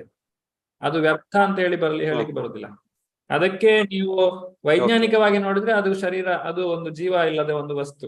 ಆದ್ರೆ ನನಗೆ ಆ ಫೋಟೋ ಇಟ್ಕೊಂಡು, ನನ್ನ ಪರ್ಸಲ್ಲಿ ಇಟ್ಕೊಂಡಿರೋ ಫೋಟೋ ಏನಿರ್ಬೋದು, ಅದು ನನಗೆ ನನ್ನ ಬಹಳ ಆತ್ಮೀಯವಾದಂತಹ ವ್ಯಕ್ತಿಯನ್ನ ನೆನಪು ಮಾಡಿಕೊಳ್ಳುವಂತಹ ಒಂದು ವಸ್ತು. ಹಾಗಾಗಿ ಫೋಟೋಗೆ ಹೂ ಹಾಕುವುದು ಅಥವಾ ಪೂಜೆ ಮಾಡುವುದು, ಅವರಿಗೆ ವರ್ಷದ ಪಿಂಡ ಪ್ರದಾನ ಮಾಡುವುದು, ಇದೆಲ್ಲವೂ ಕೂಡ ನಾವು ಪ್ರೀತಿಯನ್ನ ತೋರಿಸುವಂತಹ ವಿಧಾನ. ಇದನ್ನೆಲ್ಲ ನಾವು ವೈಜ್ಞಾನಿಕವಾಗಿ ನೋಡುವುದಕ್ಕಿಂತಲೂ ಆತ್ಮಕ್ಕೆ ಅದು ನಾವು ಮಾಡೋದೆಲ್ಲ, ಆತ್ಮ ಆಲ್ರೆಡಿ ಬೇರೆ ಶರೀರಕ್ಕೆ ಹೋಗಿರುತ್ತಲ್ಲ, ನಾವು ಮಾಡೋದೆಲ್ಲ ಏನು ಅದ್ರ ಸಫಲತೆ ಸಿಗೋದಿಲ್ವಲ್ಲ ನಮ್ಗೆ ಅಂತ. ನೀವು ಶಾಸ್ತ್ರೋಕ್ತವಾಗಿ ಮಾಡುವುದಾದ್ರೆ ಖಂಡಿತವಾಗಿಯೂ ಆ ಆತ್ಮಕ್ಕೆ ಅದು ಹೋಗಿ ಸಿಗ್ತದೆ. Okay okay, Hare Krishna. Thank you Prabhu. Hare Krishna. ಬೇರೆ ಯಾರಿಗೂ ಏನು ಪ್ರಶ್ನೆ ಇಲ್ಲ ಅಂತ ಆದ್ರೆ ಇವತ್ತಿನ ತರಗತಿಗೆ ಇಲ್ಲಿ ವಿರಾಮವನ್ನು ಕೊಡ್ತೇನೆ. ಮತ್ತೆ ಏನಾದ್ರು? ಓಕೆ, ಸುನೀತಾ ಮಾತಾಜಿ. ಹರೇ ಕೃಷ್ಣ ಗುರುಜಿ, ನಂಗೊಂದು ಕ್ವಶನ್. ಇವಾಗ ನಾವು ತಂದೆ ತಾಯಿ ಮಾಡಿದ ಪಾಪ ಪುಣ್ಯ ಮಕ್ಕಳಿಗೆ ಬರುತ್ತಾ? ಹೌದು, ಕರ್ಮದಿಂದಲೇ ಈಗ ತಂದೆ ತಾಯಿ ಒಳ್ಳೆ ಹಣ ಮಾಡಿಟ್ಟಿದ್ದಾರೆ ಅಂತ ಹೇಳಿದ್ರೆ ಮಕ್ಕಳಿಗೆ ಬರುದಿಲ್ವಾ? ಮಕ್ಕಳು ಚೆನ್ನಾಗಿ ವಿದ್ಯಾಭ್ಯಾಸ ಪಡಿತಾರೆ, ಅವರಿಗೆ ಮತ್ತೆ ದುಡಿಬೇಕಂತಲೇ ಇಲ್ಲ. ಅದು ಸತ್ಯ ಆದ್ರೆ ಇದು ಸತ್ಯನೇ. ತಂದೆ ಒಳ್ಳೆ ಹೆಸರು ಮಾಡಿದ್ದಾರೆ ಸಮಾಜದಲ್ಲಿ ಅಂತ ಹೇಳಿದ್ರೆ ಮಗನಿಗೂ ಅದೇ ಒಂದು ಹೆಸರು ಬರ್ತದೆ, ಜನ ಎಲ್ಲ ಅವನಿಗೆ ಗೌರವ ಕೊಡ್ತಾರೆ. ಹಾಗೆ ತಂದೆ ಮಾಡಿದ್ದು ತಾಯಿ ಮಾಡಿದ್ದು ಮಕ್ಕಳಿಗೆ ಬರ್ತದೆ. ಕರ್ಮ ಅದು ಟ್ರಾನ್ಸ್ಫರ್. ಅದು ಪುಣ್ಯ ಓಕೆ, ಅವ್ರು ಮಾಡಿದ ಏನಾದ್ರು ಪಾಪಗಳು ಏನಾದ್ರು ಇದ್ರೆ ಪಾಪಗಳು ಬರ್ತವೆ.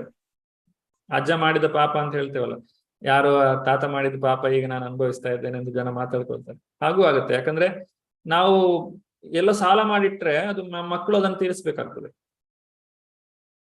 ಎರಡೂ ಬರ್ತದೆ. ಹರೇ ಕೃಷ್ಣ. ಇವತ್ತಿನ ತರಗತಿಗೆ ಬಂದಂತಹ ಎಲ್ಲಾ ಭಕ್ತರಿಗೂ ಕೂಡ ಧನ್ಯವಾದಗಳು. ಇನ್ನು ಏನಾದರೂ ಪ್ರಶ್ನೆಗಳಿದ್ರೆ ಮುಂದಿನ ವಾರದಲ್ಲಿ ನಾವು ಚರ್ಚೆ ಮಾಡೋಣ. ಇವತ್ತಿನ ತರಗತಿಗೆ ಇಲ್ಲಿ ವಿರಾಮವನ್ನು ಕೊಡ್ತಾ ಇದ್ದೇನೆ. ಮಹೇಶ್ ಅವರೇ, ನಿಲ್ಸೋದಲ್ವಾ? ಹರೇ ಕೃಷ್ಣ. ಏನಾದ್ರು ಹೇಳುದಿದ್ಯಾ?